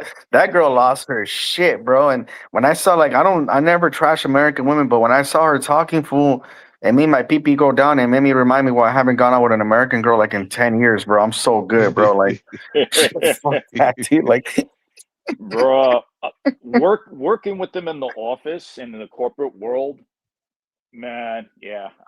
No, but that girl was straight ghetto, bro. Me she was straight. You know what? But you know what? Andre said some real shit because he said too that you can't really leave the country, the kid, without the dad's permission. And so I didn't think about that until he brought it up on his live. He's like, the dad must not care because like, how are you gonna let your kid go to Medellin, whatever, without like your permission? And so that was thinking like, I don't think the kid's like in the dad's in the kid's life at all, man. And shit, because the mom just can't take the kid and go to a foreign country without the dad's permission. Mm-hmm. Yeah, another thing, and I don't think he addressed this, but other countries outside of Europe do not have a government safety net for females when they make a mistake, meaning they get knocked up prematurely and stuff like that. Of course, in the U.S., we have all types of resources for them, but in other countries, they don't have that access. Bro, but you know what, bro? From my experience, a lot of the foreign women that are living overseas, bro, they're getting dick down, bro. Like 1 month vacation for a girl in Mexico is like 5 bodies and a fucking threesome, dog. And so I don't know about this girl in Medellin if she's getting dick down. I'm pretty sure she is, dude. Like even though she tries to, I don't, even though she makes it seem like she's like, oh, I don't go on dates and like, but she said to herself like, I wouldn't. Most of you guys, I wouldn't even date y'all, and like just her attitude. And I'm like, bro, like I think it's like a fake persona because there's no way you could behave like that with Medellin people and then still be friends with them. Like, that's a ghetto ass fucking trash mentality for like, that's barrio talk. That's like the way that fucking people from the hoods talk in the States, bro. And shit, and this. And I was just like, man, bro, that's horrible, dog. But I know that fucking Andre was like flaming her and so was Homie's Hub and shit, dude. But man, that girl went back crazy. Like all day, like I was looking at her stories, she was just like talking shit about fucking Homie's Hub and Americans. And I was just like, some of the stuff that she did say is right. For like most of the Colombians don't want us there. For like she wasn't lying about that. And then when she said like some of those guys there are weirdos, that is true. You do got a lot of fucking weird ass dudes in Medellin now. I agree. Yeah. I can't speak on Medellin, but I agree. I would say Medellin, bro. I'd say Medellin now is the paradise for fake wannabe ballers and CEOs. You see all these guys that have CEO on their fucking title on Instagram and they're living in Medellin. You're just like, but then you see the type of women that they have, like girls from the barrios that have fucking tattoos on their neck. And you're like, okay, for like a middle class or a higher class woman doesn't, fuck around with that shit. You're like, so they're dating like the bottom of the barrel, like low tier girls, and they act like they're winning and shit when they're not, bro. All I know is, I'm not too against females with tattoos. I prefer they keep it monochrome as opposed to having multiple different colors. Like I said, it'd be nice. It'd be nice if she has less ink than the Washington Post. Yeah. Yeah, Hey, good bro, luck even with bro, that even that's the nowadays. thing about Brazil. Even the professional women have a lot of tattoos here, bro. Like I know girls that are lawyers and shit, dude, and they fucking have a bunch of tattoos. You're just like, Dude, but fuck. I know, bro, that's not their only job. You know that. You know they moonlight. Yep. Yeah. Yeah. Nah, you're right. Yeah. You're right. What is it? The highest salary, I think the highest paying job in Brazil, if you take away the entertainment factor, Mhm. I believe is a surgeon, but but I don't even think they even make six figures on the US conversion. Mm. Yeah, I'll put it to you like this. So, If you want to be top, I mean, my little VA check, man, down there, I'm in the top 10% of Brazilians. I know, I crazy. kid you That's not. crazy, ain't it? Oh Yeah. no, but Yeah. Rio's super expensive though, dude. Like Darnell, like a fucking apartment here in Is Copacabana is like 1,000, bro. And you're not even I talking know. about a nice place. You're talking about just like you bro, walk in, Rio. you're just like you're Yeah. paying $900 for this shit. Like my place is decent, bro. But like from what I'm paying, I'm like, bro, it should be Oh a my lot more God, low better, key. bro. Low key. Yeah. There are few people that make big bucks. We get it.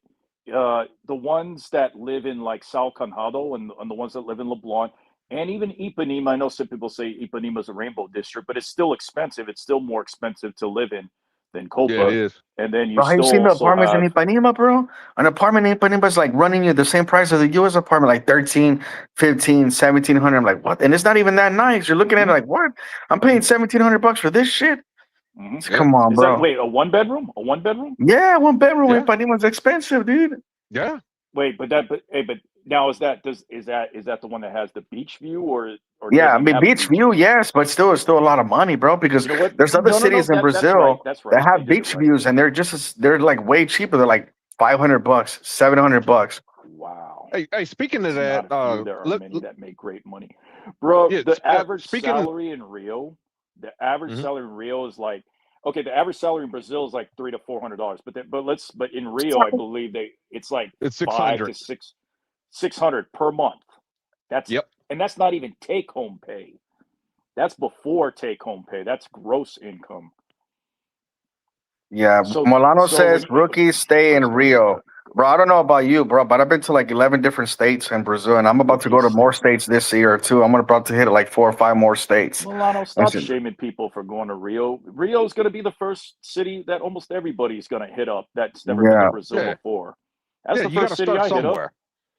Yeah. Yeah, It was the I first hit up one the I hit first up. city, and then I'm not going to say the second city, and then I went to Manaus on the third city, Mm, which I agree. I still think Manaus is a filthy city, but it's definitely still worth checking out. And the second mm. city, Yeah. I ain't mentioning, but yeah, I ain't blowing up any spots. Nope. Not if Buck Travel's in the chat listening. Not shout out to Buck Travel. No, You I'm know, just but playing. I'm just I do messing say around. city I'm names, messing bro, around. because guys will never go there anyways, dude. Like, who's No, gonna blow I these ain't cities mentioning. up, dude? Nah, No, nah, nah. Don't do no. it. Don't do it. Passport Paulie. You, Passport Paulie is ruining the spots, and now he's actually caught up in some mess. Oh A sixty thousand yeah, dollar, yeah. I was gonna a bring him up, bro. $60,000 And mess. he says he's gonna pay people back, but I'm like, how the fuck are you gonna pay people back 60K, bro? That's a lot of money, dog. Like, And this all guy, I right. don't think he has a lot of because I know he sells an ebook on Amazon, but he only has one 5-star review. but Passport Polly is just like he's scamming people too, because you're gonna pay $250 for his consultation, Yeah, and I'm fair like, enough. he never That's a shows his scam. wife. And not only that, but come on, dude's like 300 pounds, bro. Women have eyes, dog. Like, take your fucking shirt off and ask yourself when you look yourself in the mirror. If you're a girl, would you want to fuck you and shit? Dude, like, he talks about like, and I do agree with some of the cities that he says, like, to date, but ain't no girls in those cities looking out at him, bro. Come on, dog. He says that when he went to Paraguay, his phone was blowing up. Like, the fuck out of here. So you mean to tell me that you're getting so much fucking box that you finally decide, you know what, guys, I'm gonna retire because I'm getting so much box and I want to find one good woman to live the rest of my life with? The fuck out of it. And not only that, he married a Venezuelan girl to make it worse, bro. And shit, come on, bro. What is And Milano shit, asking me about receipts for? What have I flexed about? I haven't flexed on anything. Yeah. I don't. You're not much of a flexer, Arta. Will. I And mean, you don't. in Milano, bro, I've been like telling Rolando G to hit you up. I've been trying to do you a favor. Yeah, I don't think Hate my Milano's ever gone passport, out with an bro. attractive girl in Oh, his he life, said bro. He I'm just hating likes on to talk a lot of shit, bro. He said I was I'm like, bro, hating on come on, Dude, Milano. I'm We seen your speaking receipts on facts. fucking. We seen your receipts on YouTube, bro. Like, come on, nobody's impressed, dog. And shit, dude. But anyways, I'm not gonna address this dude anymore. And shit, dude. Posting fucking this motherfucker took like a picture of one of the girls I had on my Facebook and it fucking put on his thumbnail and shit, bro. So that's exactly why I don't fuck with a lot of fucking travelers anymore. I have a really small circle because people like to do weird shit like that, bro. I don't fuck with that at all, dude. And No, shit, nah, boss, that's guys, boss. Shout out to you, boss. But I'm not guys cool are with that at doing. all, bro. But I'm not gonna address it anymore. You want to act weird, fool? That's exactly why I don't hang around with expats and shit like that, dude. I'd rather deal with fucking locals, and I never had issues with the locals. It's always the Americans who I have fucking problems with and shit, dude. But that's cool, dude. Milano's not that bad, man. I mean, yeah, he I have talks a noticed. lot of mess. He talks a lot of mess, man. But like, you know, man, I No. promise you, man, y'all probably get into the ring, man, duke it out, and y'all be drinking buddies the next Bro, day. but nah, it's not like that, fool, because I would never go to your Facebook and take a picture that you have with a girl and then put it on my thumbnail on my YouTube channel and then talk shit about you, fool. I'm not cool with that, bro. And shit, Oh dude. That yeah, girl, the yeah, girl's a friend that's of mine, going bro. too Like far. that's fucked up, dude. So I'm not Yeah. cool with that at all, bro. Maybe to y'all it's normal, but to me it's not, bro. So Okay, yeah, I didn't know that happened, but you know, yeah, I can understand your, you know, your reasoning there. How are we hating on Passport Paulie? He actually posted on his IG that he got into a situation with 60K. So how's this hate? hey, but he said he knew that guy for like a whole year. He said that he was talking to him like every single day and like he helped his channel grow. So I that's heard just about that weird, too. dude. Like this, man. I feel bad for him. That's a lot of money. That and his reputation is also tarnished now because who's gonna want to fuck with Paulie now? Like if Paulie wants to introduce you to like somebody like that's close to him, are you gonna have that trust? Because look at what his other friend did. He fucked over like people over 60K. Yeah, give me the clip. Can you guys give? I know you guys talked about it, or you guys know, but can you give me the Cliff Note version of that? How the 60K he borrowed? I'll let you explain it. You seem to have better insight on that, Ulysses. Hey, Ulysses, you still there? Yeah. Yeah, I'll let you explain. You seem to have better insight on that. No, I don't have too much insight. I just saw his little 1 minute clip that he did on Instagram. He said something that he knew the guy for like about a He was year. supposed to. Okay, so from what I understand, they were supposed to share. They were supposed to share in the money that was collected for a group trip. It was going to be like a group trip. Stop lying, Ulysses. I wasn't on your Facebook, bro. Stop lying. Hold on. Let him Stop tell the story. lying, And then, bro. hold on, man. Let him tell the story, and then go ahead. Okay, so from what I understand, they were supposed to like split it either 60-40 or 50-50. I forgot what the arrangement was, but the dude ended up just taking the shit and just ran off with it. Oh. It is a guy named Brandon. No, I don't think it's the same Brandon that's in the chat, but he did mention it was a guy named Brandon. I don't think it's Brandon C. Baldwin, though. Shout out to him. I don't think it's him. But he did say that he was I don't know if he was a TikToker or an IG guy with like 3,000 followers at the time. Damn, man. Yeah, I do feel bad for Paul. I do feel bad for Paulie, but at the same time, Paulie is a guy that be blowing up spots. Telling too much, giving out too much. I mean, bro, too but much blowing up intel. spots, like when you say blowing up spots, do you mean like because you have to be like well off groomed, bro? You can't just go to this place and be 300 pounds and then expect women to throw themselves at you. Women have eyes, bro, and they have options now because of the social media. So even if it tells you, it's the stuff he says. Like he's saying, like if you're wanting to meet like Arabic Latinas, you want to go to this city within this country, this city within that country.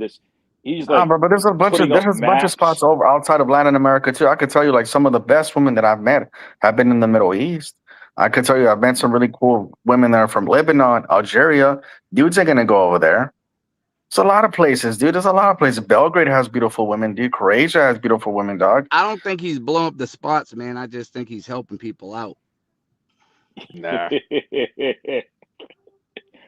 And when I said about the Rio situation, to clear that up, that's how I feel because so many people not just Euless, but I just keep hearing everybody pushing out Rio, even Don Banks. It's like, bro, there's so much to Brazil than Rio. It's like overrated. But I'm entitled to my if you're opinion. It ain't going about there the first time, bro, Rio is going to be the spot you probably want to go to. So if you're going to basically, that well, let country me the ask you a first question. time. Let me ask you a question. So this is Euless' first time going to Brazil. This is Don Banks' first time going to Brazil. Well, Again, that's what I'm saying. Well, Yeah, when he yeah. first started his YouTube channel, no, you're right, it wasn't. Yeah, that's what I'm saying. Like, what the point I'm trying to make is not about people going there the first time. I'm just saying the people who claim they've been to other parts of Brazil should push more the other parts, because Rio is just overrated. It's not I don't even the want real them to Brazil, do bro. that. Fortaleza is the real Brazil, and these are locals saying this. Like, this ain't even my personal opinion. But Bro, every again, city, like, every city, You're right. You're right about that. every You're city right has a about different that. But culture, though, bro. Every city has a yeah. different culture in Brazil, dude. Like, you know, the Carioca culture is very unique, and then the culture in Sao Paulo, Paulistas are very different. People in the South, in Curitiba and Florianopolis, are very conservative, bro. I was like, every city, Brazil's a fucking big ass fucking country, dog. And shit, dude. Of course, how are you gonna say it's not the same? It's not the real Brazil. It's like, what the fuck, dude? Like, no, every city. I'm listen, you're not listening. I didn't say I'm saying this. I'm telling you what the locals literally told me in Philly Dom, that are literally saying Fortaleza is more of the real Brazil than Rio. Bro, what Rio's a locals, bro? tourist Most trap. locals have never been outside their own city, dog. Like every time I talk to Brazilians and I tell them how many states I've been to, they would always tell me the first thing is like, "Wow, you know more Brazil than I do," and shit. So I've never had locals tell me that, bro. If I could be honest with you, I met Brazilians that've been to different states and they never tell me that shit, bro. So I don't know. Maybe the ones you meeting, I guess, whatever, dude. Yeah, well, I've been to these places. I got can vouch receipts, for bro, that. and they on my I channel. can vouch So for that. No, I can vouch for that. Like, you know, because when I was down, I think it was my second or third trip. One of the locals, you know, he kind of was telling me the same things. Like, nah, this ain't the real Brazil. Like, you know, next time you come down here, you know, I'm gonna show you the real Brazil. You know, and you know, because he's like, yeah, Rio is really, it's catered more, especially like Copacabana, Ipanema. That's just for tourists. Let's just say the South Zone. That's you get it, man. That's what I'm saying. Like, it's not ishing on all of Brazil. I'm just saying, like, if you're comparing Rio, like, everybody just knows about Rio, and what I'm saying is a lot. You know, there's more to Brazil than Rio, because everybody's always going to Rio, and all I'm saying is Fortaleza. When they were saying that Fortaleza is more the real Brazil than Rio, because it's a tourist trap. Tourists don't even go to Fortaleza, and most of the local Brazilian people, they go to Fortaleza vacation. They don't go to Rio because Rio's too expensive. Like you said, Euless, it's expensive there. You know what I mean? In Rio. So that's all I was saying. But no, when they I just really they just stay in the South Zone. They don't even go north. But here's what I'm trying to say. With Euless, you got an attitude because I was just stating my opinion for whatever reason. That's how we got into all that. And then you start talking about, oh, Third Mundo. Listen, me and Third Mundo are cool. So I don't know why you brought him up, because you ain't gonna pull up on me. You already know that. So it's not even why you talking about somebody pulling up on me when Hey, you ain't Milano, gonna I'm not do gonna it. argue with you, bro. Nobody's scared of you. That's all I'm gonna say, dog. Well, yeah, and I don't want nobody to be scared of me, but I know you scared of me because you an incel Yeah, and not a okay, bro. wincel, Okay, bro. I'm gonna go You ain't run and got hide that right now. dog in I'm you. gonna go You a run. sheep, bro. You a sheep, bro. Like, you know what I mean? Like, I didn't seen you get so messed up when the Argentina women turn you down. You don't want to talk to no girl for a week. Come on, bro. Stop it. Like, it's not that serious, bro. You get mad at me for whatever reason. All I did was state my opinion, bro. I didn't take no shots at you on your live or nothing. All I said was the thing about Rio, and you just went and got out of bounds and everything. And I didn't look on your Facebook, so stop lying to people and saying I looked on your Facebook, bro. I was just about to ask. I was about to ask about that. Did you? Yeah, Did you maybe it may. Now I may say this. Maybe it wasn't. Maybe it wasn't proper or good for me to put him with the girl on my thumbnail, but I didn't get on Facebook. I'm gonna always keep it 100. You know what I mean? But it's also fucked. It was also messed up when you side with Peso Man, who tried to destroy my big homie's Raze channel, and he the one put you on. Because if it wasn't for me, no, you wouldn't know Raze. And if it wasn't Raze, nobody wouldn't be talking about you. Bro, your Fool. dumbass told everybody I got fucking drugged in fucking Yes, Cartagena you when it was. gave me permission, you idiot. I asked you numerous I never times. got Stop drugged. I fronting. never got drugged in Cartagena. Bro, Fool. I never said you got drugged. I said you got the stuff thrown in your face on the thing, and then Raze asked to interview you. But you would have been a nobody if I didn't do a Okay, video on bro. you, because Okay, bro. Raze wouldn't Okay, know about bro. you. All right, So bro. I Whatever. never did none of your thumbnails, right? Come on, man. Stop it, bro. Stop it. It's not Bro, that you serious. put a fucking like on that girl's picture on my Facebook, so I know that you fucking photo screen that shit, bro. I don't got your Facebook, bro. What are you talking about? I made my shit Didn't private even like put a 6 like months on ago. your You've stuff. had that picture on your phone for like 2 years, dog. And shit, stop the cap, bro. 6 months ago. What are you talking about? I wasn't even thinking about Hey, you 6 Ulysses, months you ago. What are talking you about talking about? that photo that's currently on his avatar, that female? Yeah. No. He has a video about me, but he has like a picture of a girl that I took and shit in Rio like a year and a half ago and shit, dude. Yeah, it's not that one. I don't know who the fuck that is on his avatar. Well, hey, boss, it's not just people in the space that's going to these other spots that are getting blown up. It's people outside the space that are also doing it. They're doing it to Paraguay. But they're not really, because it wasn't Redbeard went over there to Paraguay when it was like trashing the city and shit. And he also went to JDL Guadalajara and said the women ain't shit, bro. So like, But I didn't mean, he have but when he went to Paraguay, didn't he have like an entourage? I don't know, bro. But I saw his video where he was just like saying the women ain't shit there or something like that. And shit. They didn't say the same thing about Guadalajara, but the Guadalajara women are like kind of like, you do got some stuck up women in JDL because like it's a high class area. Any city in the world where you have women that have money are always gonna feel that like they're the shit, right? But you got you from Guadalajara, right, Ulyss? You got some nice women over there that are from the countryside and shit. Right, Ulyss? But I didn't agree with what his video he made on Guadalajara and shit, dude. So he was just like fucking just crashing the women over there as well. So I mean, that's good. Like I hope that fucking people actually listen to him and they don't go over there, because like it's just like anywhere that you go to where there's attractive women that have their shit together, you gotta be on your A game, bro. You can't be no squab ass fucking 9-month pregnant stomach walking around, dude, and expect women to throw themselves. That's exactly the same thing that QB. That's exactly the same thing that QB said too. He said exactly what you just said about Guadalajara. Bro, you know QB got put on to that chick by another dude. He didn't get off his mouthpiece. He didn't get off his game.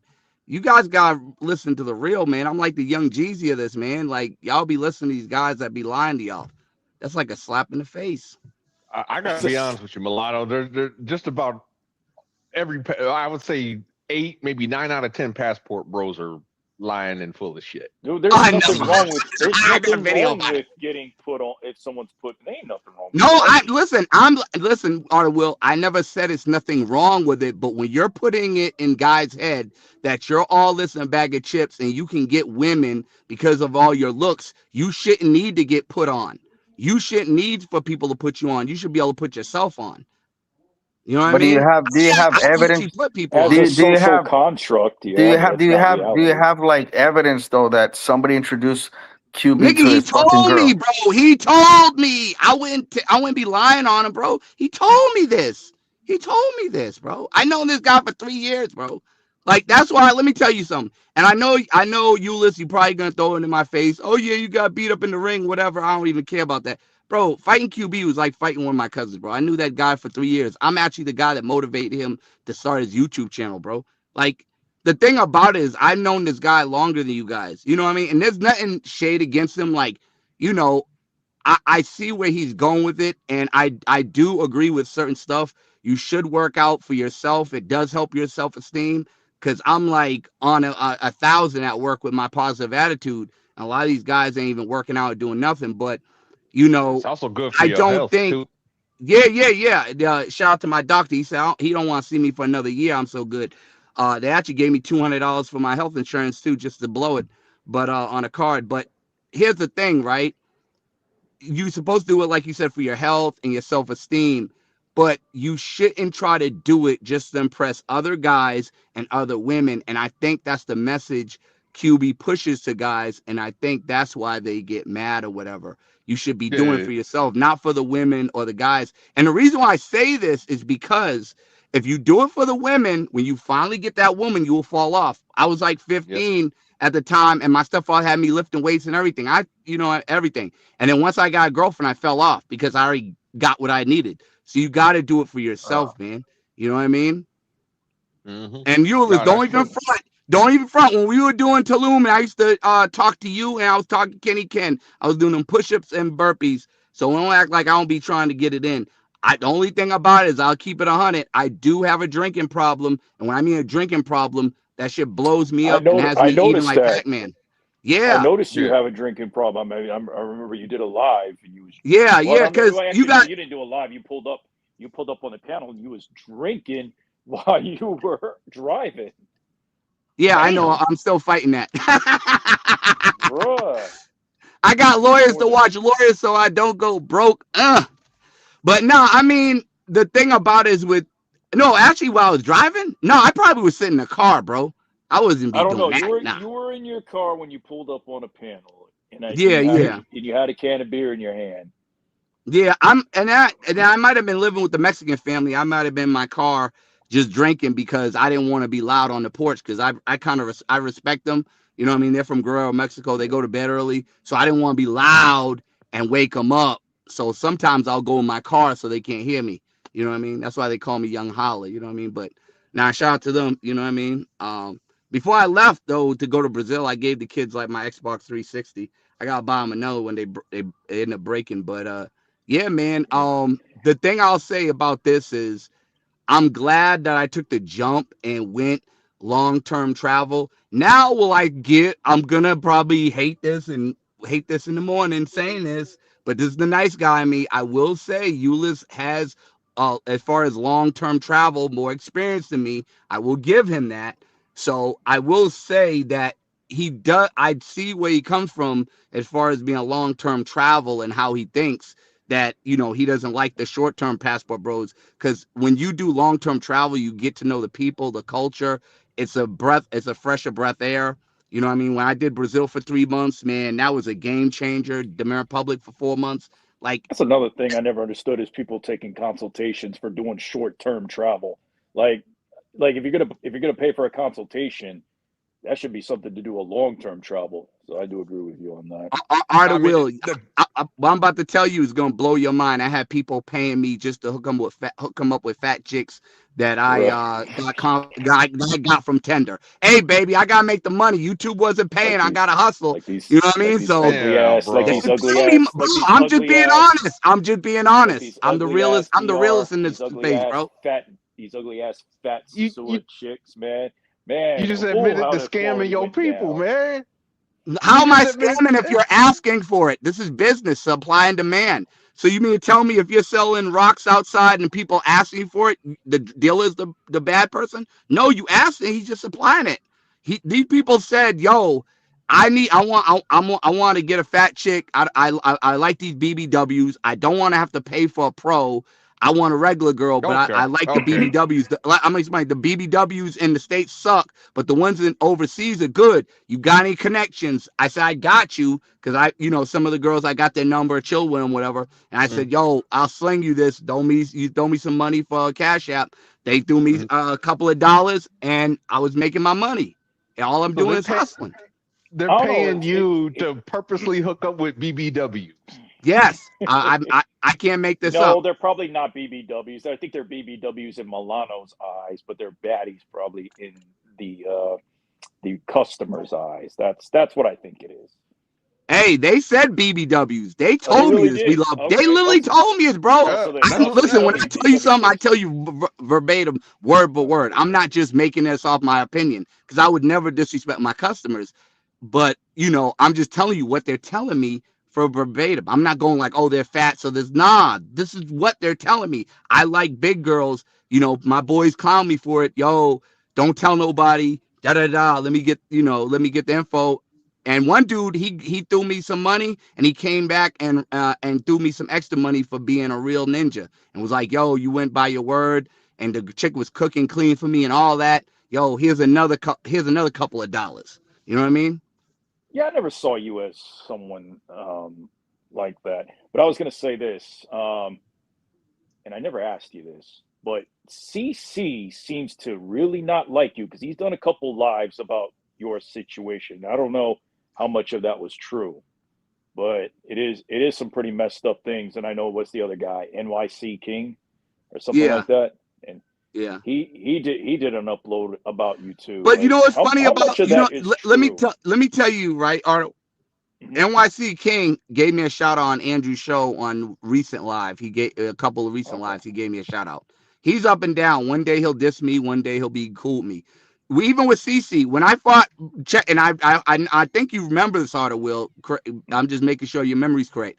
Remember when I was gonna fight, not Kirby. Remember I was gonna fight QB. Caribbean Casanova was against QB, like, oh, Malau's gonna Oh, he beat you hates up. him. Yeah. And listen, QB got a clean record. So you mean to tell me you're siding with a guy that you claim is the worst of the worst over a guy with a clean record just because you don't like the guy with the clean record's voice or whatever? You see what I'm saying? This is how wishy-washy the space is. And then when He I don't doesn't want to like do that what you QB. He doesn't like that QB called him a shit chaser.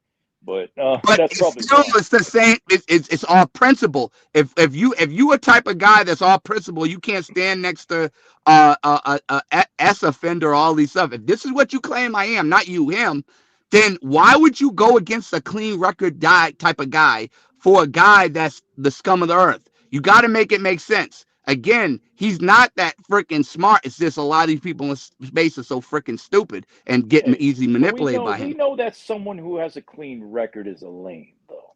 So maybe that could be it. Well, I'm not gonna say lame because I would give anything, plus No, that's the my right, perception. yeah, you know what I mean. I would give everything, even my right, Weibo for another chance at having a clean record. But the whole thing Pause. he's talking about, yeah, pause. I had to say it Spanish, so races don't get Yeah. thing with the YouTube. But that's the thing about it. You know what I'm saying? But he just puts off perception. I mean, I didn't gave him the real nitty ditty on the record, like the whole layout with my address. This dude never pulled up. He never pulled up. He had my address and everything. Never pulled up. He said he's gonna pull up everything. He never pulled up. So I kind of left it alone. I just think he hates me because he ain't me. You know what I mean? And I think because I actually expose a lot of his BS lies, man. He be lying to people, and I'd expose it. He tried to tell Primo, oh, I told NYC Future not to mess with Milano. He ain't gonna mess with him. I was And then I wondering choose about it. that Yeah, that and he little did, and I exposed that, and he conversation got they had. mad, and they stopped messing with him, so he got mad. He lost his friend, so he got mad. That's why he's mad. You know what I mean? It's little stuff like that. But again, when I say what I say, people don't read in between the lines. When I said shout out to Third Mundo and all this, when I'm telling CC your big homie is my big homie, read between the lines. And that's all I'm gonna say. You know what I mean? But I as get far it. as Euless is concerned, like I said, I didn't really have no ill will when I was talking about the Rio thing. I guess he was mad. I don't know if he was back in the States, what was going on with him. Maybe because the things happened with Mexico. He mad he can't go back and check. I don't know what's going on with him. But he just got mad at me and stuff, and I'm just like, it's not even that serious. But I did when I did the video on him, I only talked about it a little bit, the recent video, and I didn't really make it mostly about him because I'm not into that. But the real reason Euless mad at me because he had a video in Tulum where he got drunk and he smacked the guy on stage on his behind, and a lot of people thought that was sweeter than Tootsie Roll. So, he got mad. I posted that video up, but I ended up taking it down because I was like, man, this is, don't make no sense. But the only reason why I did that is because I felt like he wanted to side with Peso Man against Raze, which I stated before. And I'm Raze, my boy, his home team. So I was just having Raze side, but Raze was like, yo, chill out. It's not that serious. So that's why I took the video down. I left it alone. I haven't had no videos about him. I haven't bashed this man and nothing. I'm like, bro, Euless, if you want to see me in a ring, you asking me for donate money to the channel. I will give you $500 if you could beat me in a ring. I got it for you, baby. I'm about to go on vacation in May. We can set something up. Just let me know. But I mean, if you don't want to do it, that's fine. I deep down know Euless don't want to fight me. He knows because I'm just like the cousin he never had. I could pass for Latino. I'm probably more Puerto Rican than him. You know what I mean? Because Puerto Rican. More Puerto Rican than him. What are you talking about? He's half Puerto Rican, half Mexican. Wait, I didn't even know he. Yeah, he's half Puerto Rican, half Mexican, like Tekashi 6ix9ine. Yeah, see, that's what I'm saying. Y'all don't know these people, and I know them. That's what I'm saying. Like, they'll tell you one thing, but they're not going to tell you they're never going to tell. I'm always tell you the full truth, never half the story. If they wasn't no haters, they'd be happy for me. You know what I mean? But as again, I don't have no ill will against Euless. You know what I mean? Like, I mean, that's the only video I put up that may be him with the picture of the girl. But I mean, you could half see her face. It's really not even that serious on the thumbnail. Like, dude, that's Primo too. Primo don't like you either. Like Primo. Yeah, that dude threatened my mom. Listen, I'm gonna tell you something. The only beef I have with Primo is he was talking about bringing people to my mom's house doing the threats. I don't play that. Listen, he gotta chill out because you know my mom. Yeah, because the thing about it is my mom used to work DYS, and there's a lot of them Cape Verdean dudes that are cool with my mom, and some of them stay around the area. So you run up on her and be acting stupid, you might not live to see tomorrow. Like, you know what I mean? It's not even just me. So it's like, bro, the thing about it is I'm like, bro, why you threatening my mom? You could threaten me all day. You can even wish I get deleted, bro. I don't even dude, care. I too will take penitentiary change. Yes, it's like, bro, why you worry about my mom for, bro? You supposed to be a gangster. You worry about my mom, and then when it is, you know, he's like, oh, well, if you come to the city, I'm not even gonna think about you unless you got $5,000. I'm not even looking for you. Like, bro, why would I be looking for you? You're looking for me. You're the one made the threats. I'm chilling. I'm not even thinking about him or the other dude, my skins. Yo, these dudes are making videos about me. Even when I was even on YouTube, they worry about my Leave Me Alone song. They jacking me hard. Like, bro, it's not that serious. Like, you know what I mean? So that's the thing about it. I had a problem with them, man. But, you know, hopefully they're all well. You know, I don't hate them. But like I said, I just don't appreciate somebody threatening people's moms, because even when they made stuff about his kid, like I think they did something about his kid, one of the trolls, I didn't even like that. So you know what I mean? But it's just like whatever, you know what I mean? The people in space, you can't take them serious. A lot of these guys, you know what I mean, they got a lot of issues. But again, you know, people are gonna do what they want to do, you know what I mean? But I said my piece. But I'm gonna head out. I gotta go to bed. I gotta get up and do my taxes. Make sure I pay Uncle Sam, because if I'm definitely going overseas in May, I want to make sure Uncle Sam get taken care of. You're gonna, and you know, you're just gonna use that your refund to pay for the ticket. Oh no, I don't. I actually, Art of Will, believe it or not, I'm such a realist. I'm probably the realest you ever met. I'm actually thinking I'm gonna owe. Because here's the thing, and the reason why I'm saying this, listen, the reason why I'm saying this is because I don't even know if I can use my YouTube money, because I only made 500 or something. You technically have to make 600 to get a 1099, but Google was like, you should still claim that as income. And I don't know if they're gonna do that, bro. But the reason why I say I might owe Uncle Sam, because I always want to put it like that, just so I'm not surprised and I have to pay back. If I end up getting money back, I'm good. But, you know, I got Arabs take care of my taxes, so I'm always good. You know what I mean? They got me. I was about to ask if you had an accountant, you know. Oh, yeah. Dude, I don't even mess with the tax preparers. I've been with these accountants, official accountants. Yeah. I've been with these mofos for years, bro. And the Arabs, woo! No, you want an EA. You want an EA, not a CPA. But the Arabs, I'm gonna tell you, there was one time I was doing DoorDash. This before I got the DUI. I was doing DoorDash, and when I was writing stuff off, I didn't know how to write it off. So I was actually owing. I think it was like 400 or 500, something like that. Man, these jokers end up getting me like a little over 2 stacks back, bro, after they got it right. So I'm good. You know what I mean? Because I ended up writing a rental with them. I do like TaxAct, but yeah. But definitely use a professional. I stick to the people I know. The people I know always been good. They official accountants. They've been in business for years. I stick to Arabs. You know what I mean? I stick to them. They take care of me, man. You know what I mean? I never got audited ever since I've dealt with them. Yeah, I would definitely use an EA over a CPA though. Yeah, I mean, listen, hey, I've been with these for years. When I'm talking about years, it's like probably almost a decade, bro. Like, yeah. So I'm good. I like these guys. You know what I mean? And they give me them cheapskate Jake prices when they charge.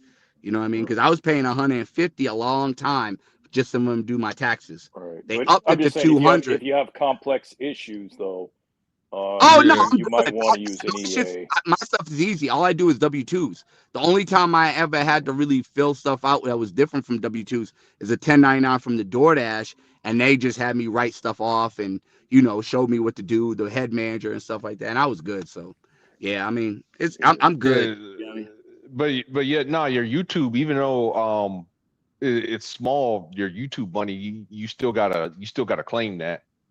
Well, but then again, I don't know now though. Yeah, because I remember didn't what I'm even know telling you. you got to make 600 to even qualify Yes, for the it's money. there That used I to didn't be a even know long that. time ago. It used to be 500 a month, or 500 a year or more, and then they upped it up because everything got expensive, so it's now 600 a year.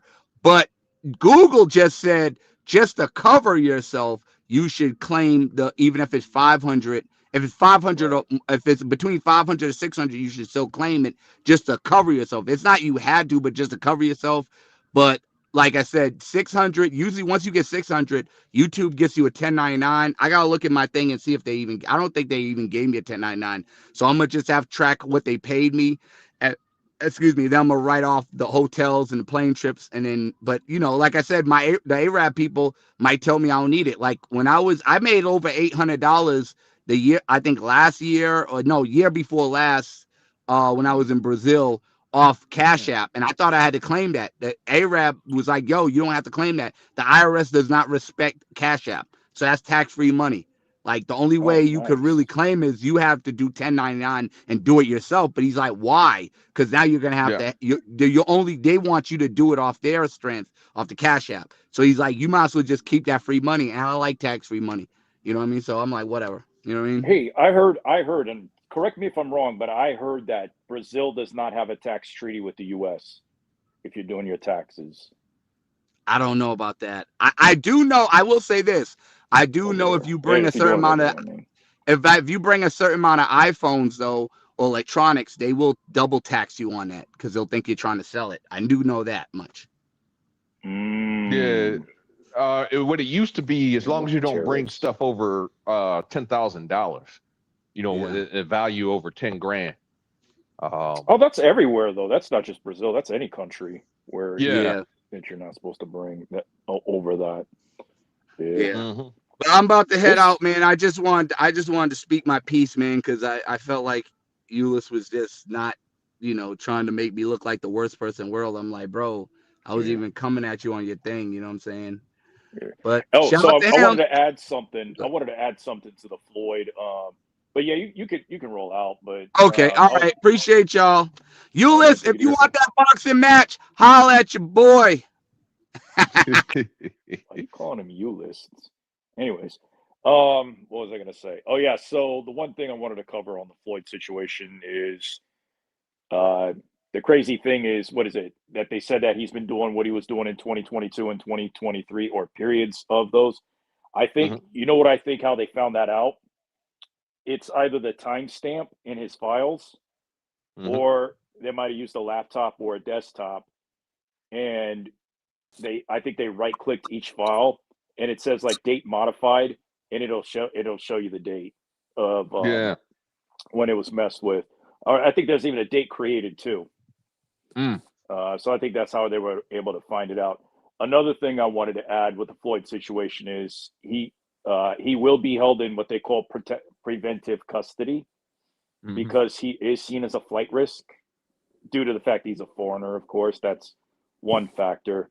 But the other factor is, him, doing his thing, going from Rio to Sao Paulo.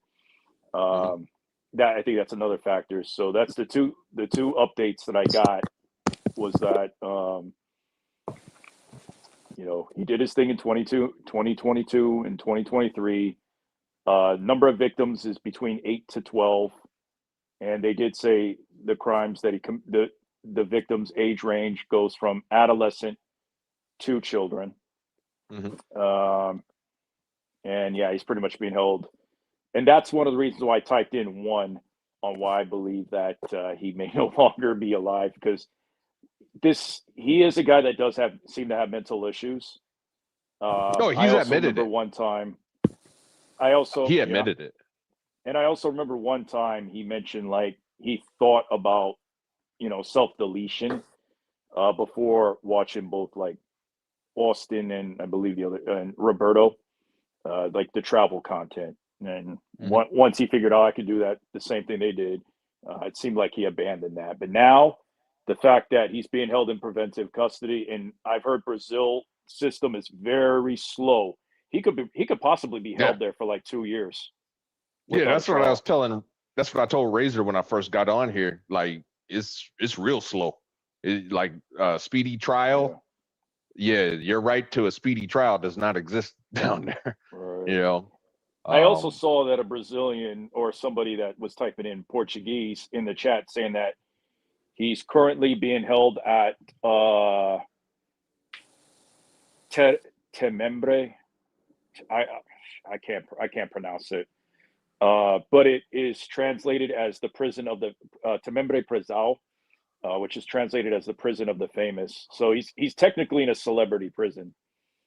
If what the translator or if what I read is true in the chat earlier when we were waiting for Raze to go live.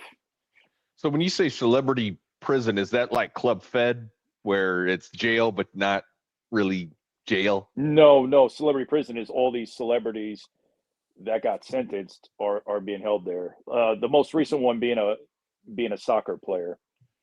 Yeah, no, I know what you mean by that, but I was saying like, so like here in the States, when we send celebrities to, depending on the crime, when we send them to jail, it's literally like, there's technically, they're legally it's prison, but it's like minimum security. It's, they can pretty much, they have access. That's a good question. I don't know. Well, I heard there's a TV series on it. It's supposed to talk about what it's about and stuff, but in reality, though, that's what it's known for. Let me see if I can. Let me see if there is something I can look up on it. I'm looking up. I think it was Bernie Madoff when he went to jail. I mean, that guy, like literally, like they got tennis courts, everything. It's almost like being on vacation.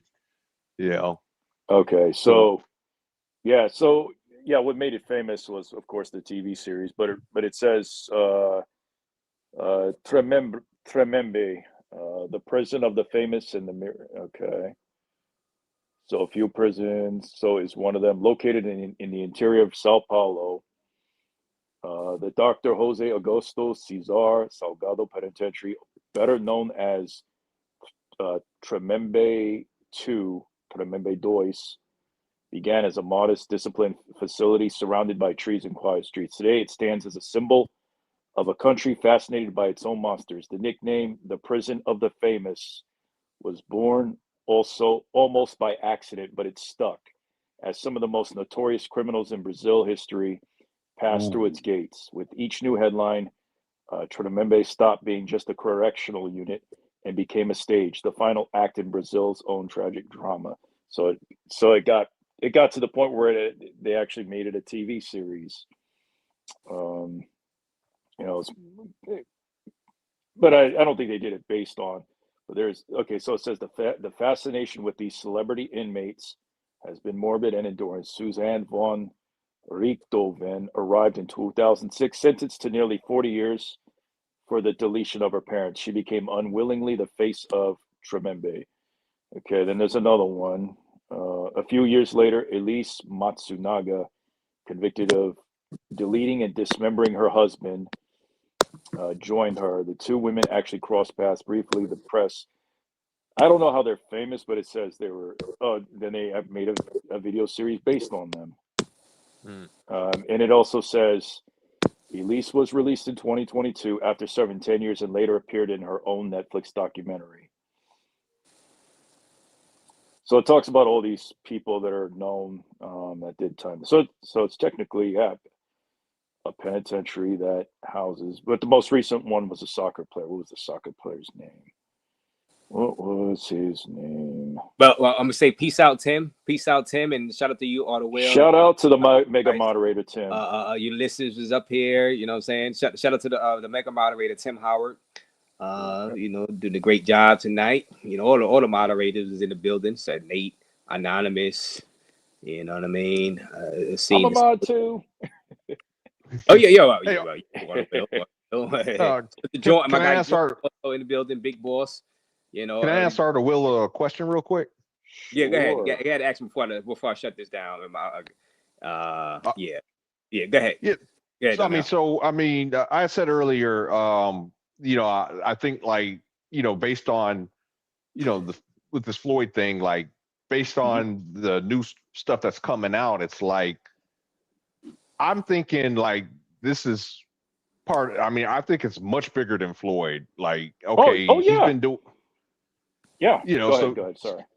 No, you're good. You're good. So what's your opinion? Like, I mean, how many people do you think is involved, and who are these people, and how did Floyd, you know what I'm saying? Like, cause I heard, some of the victims, alleged victims, guilty or innocent till proven guilty are as young as 6, So it's like, That's right. Yeah. Young as 6. Yeah.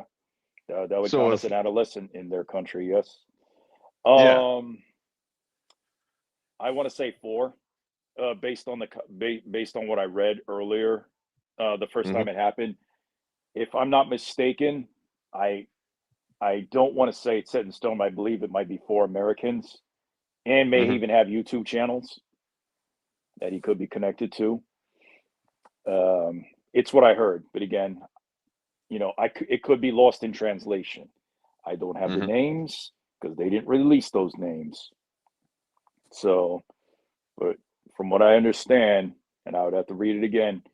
And also, like, you can't, those AI translations too, when you watch the video, can have mistakes. But I did remember they mentioned it was 4 other Americans, and I believe they might even have YouTube channels. I mean, I would imagine though there's got to be some locals involved. Like it's okay, just Floyd. No, there's no way it's just Floyd. No, Drew is just being funny. Oh, shout out to Drew G. Yeah, I'm just saying it's like okay, I mean, to have victims as young as 6, that age range, diabolical. Parents have got to be involved. Oh yes. I don't know if it's her mom, but there was consent with either her mom, or they said it's her mom, but I think it could also be her madame. And that would even make it more disturbing. Actually, I would say it's most disturbing that it's a family member, especially a legal guardian. But maybe it wasn't the mom. Maybe she just acted as a mom. But yeah, I remember that.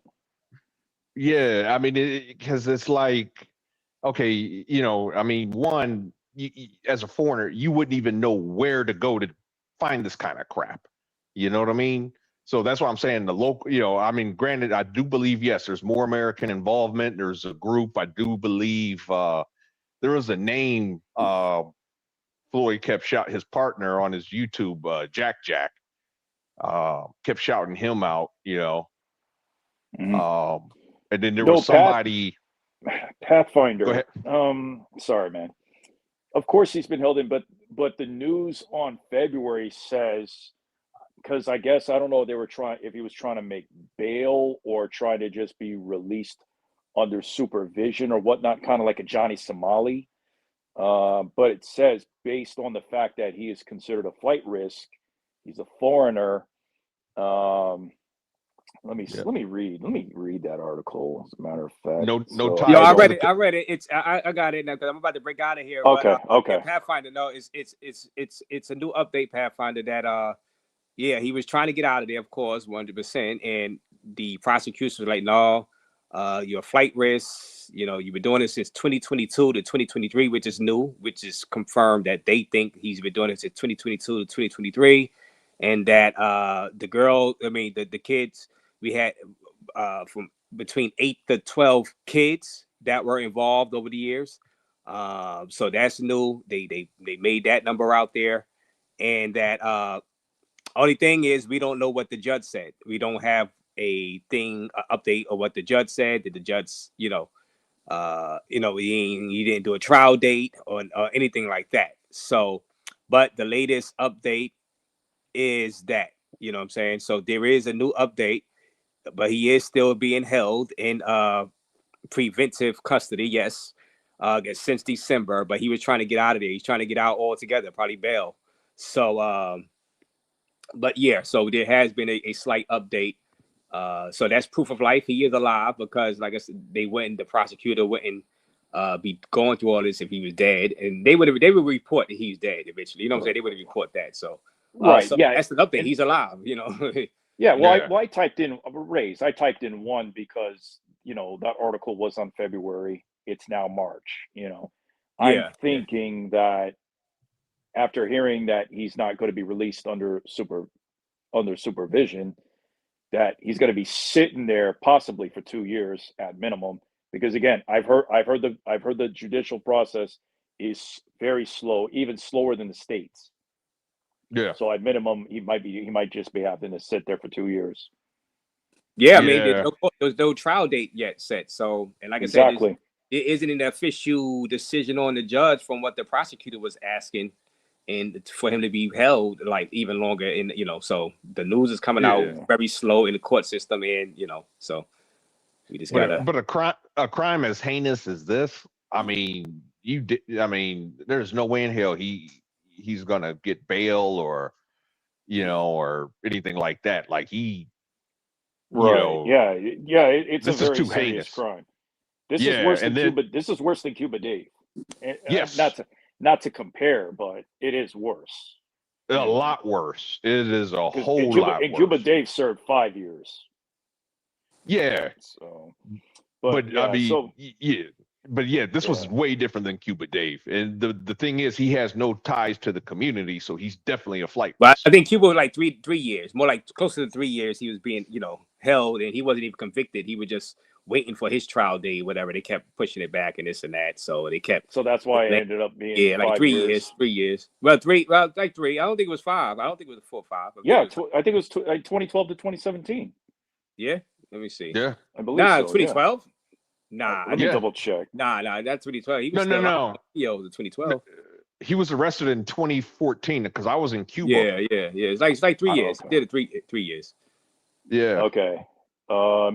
It said he received a 5-year sentence. Mm-hmm. He was but he probably did 3. Yeah, did 3. Yeah. Penalty. He probably got released early. Well, I mean, he probably it might have been he got sentenced to 5 years, but got out on 3. Good behavior or whatever. It's not uncommon for you to not do. I read it wrong. It said he was sentenced to a 5-year term for violating the 2012 law. That's where I got things messed up. Yeah. Okay, and then he was acquitted. He was acquitted and released in August of 2017. Yeah, but they held him. See, but that was diabolical, nasty work because they held him all that time. You know what I'm saying? He was in custody all that time, but then you said that he got acquitted, but he did 3 years. Diabolical. Right.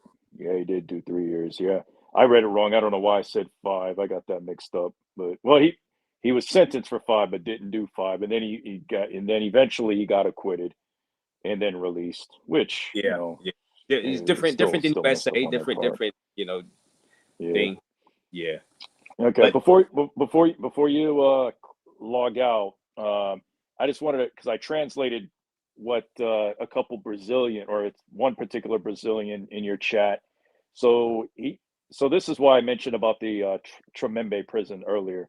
It says he's in a good prison, Tremembe, but if he doesn't have family to help him, talk to the Brazilian authorities. His situation is one of abandonment. And then there was a second part of the translation by somebody else. He calls himself Travel Techie. He put down I don't know if it's a he. That dirty, stupid bum never deserved the passport. Peso Man was right about him and many other passport pookies. So I wanted to give you guys the English translation of that. Okay. Well, thanks for that. Yeah, I'm gonna break out. Darnell, any funny words, Darnell? I'm gonna break out of here, and I gotta make a quick run to the store, of course. But go ahead, guy. Go ahead, Darnell. Any funny words? Thank you, Darnell, for popping up. And Yeah, of course. Thank you for having me. Always a pleasure. And like I said, man, Razor, I called it a couple years ago. This shit was going to, like, if Passport Bros didn't, start cleaning up the act. I mean, it was back then. It was about filming the creep camming, but I knew that stuff like this was going to happen. I'm like, man, anytime you start getting into, groups like that, you're going to get the wrong people that get into those groups.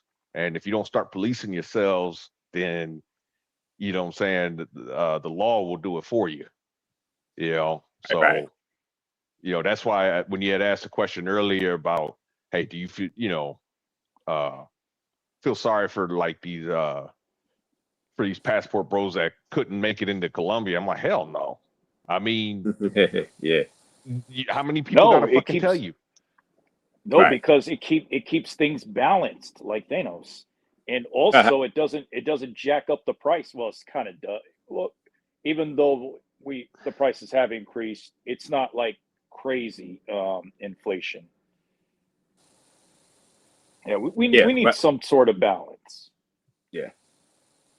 Yeah. I mean, you just gotta police yourselves, man. I mean, what I'm saying? Hold each other accountable, Yeah. Okay. All right, Will, go ahead. Your final words, Will, and I'm breaking out of here. Raze, shout out. Yeah, for your donations. Yeah. Shout out to you for going live. Please continue to do your civic duty. You are needed in this space. I know there are other people that can do reactions to it, but I think you seem to be the only one that can actually get better engagement than the other ones. Shout out to the other, YouTube content creators that do reactions to this. But Raze, you're the only one that can actually get more and better engagements. But yeah, thank you, Auto Will. I appreciate that, and we'll be in touch. And Darnell, salute to you, and hopefully you work it work out for you with your health and everything. So, all right, guys. Yeah, man. Good luck, Darnell. Yeah. Salute. All right, one. All right, chat. Salute to you guys. Thank you for your PayPal donation. Thank you everybody in the chat, everybody that came on. It's been fun. We will be having updates in the travel space over the next few days. If anything breaks, I will be back live for sure. And just hit the like button and hit the notification bell. You know what I'm saying? And then till next time, I'm Raze, and I am out.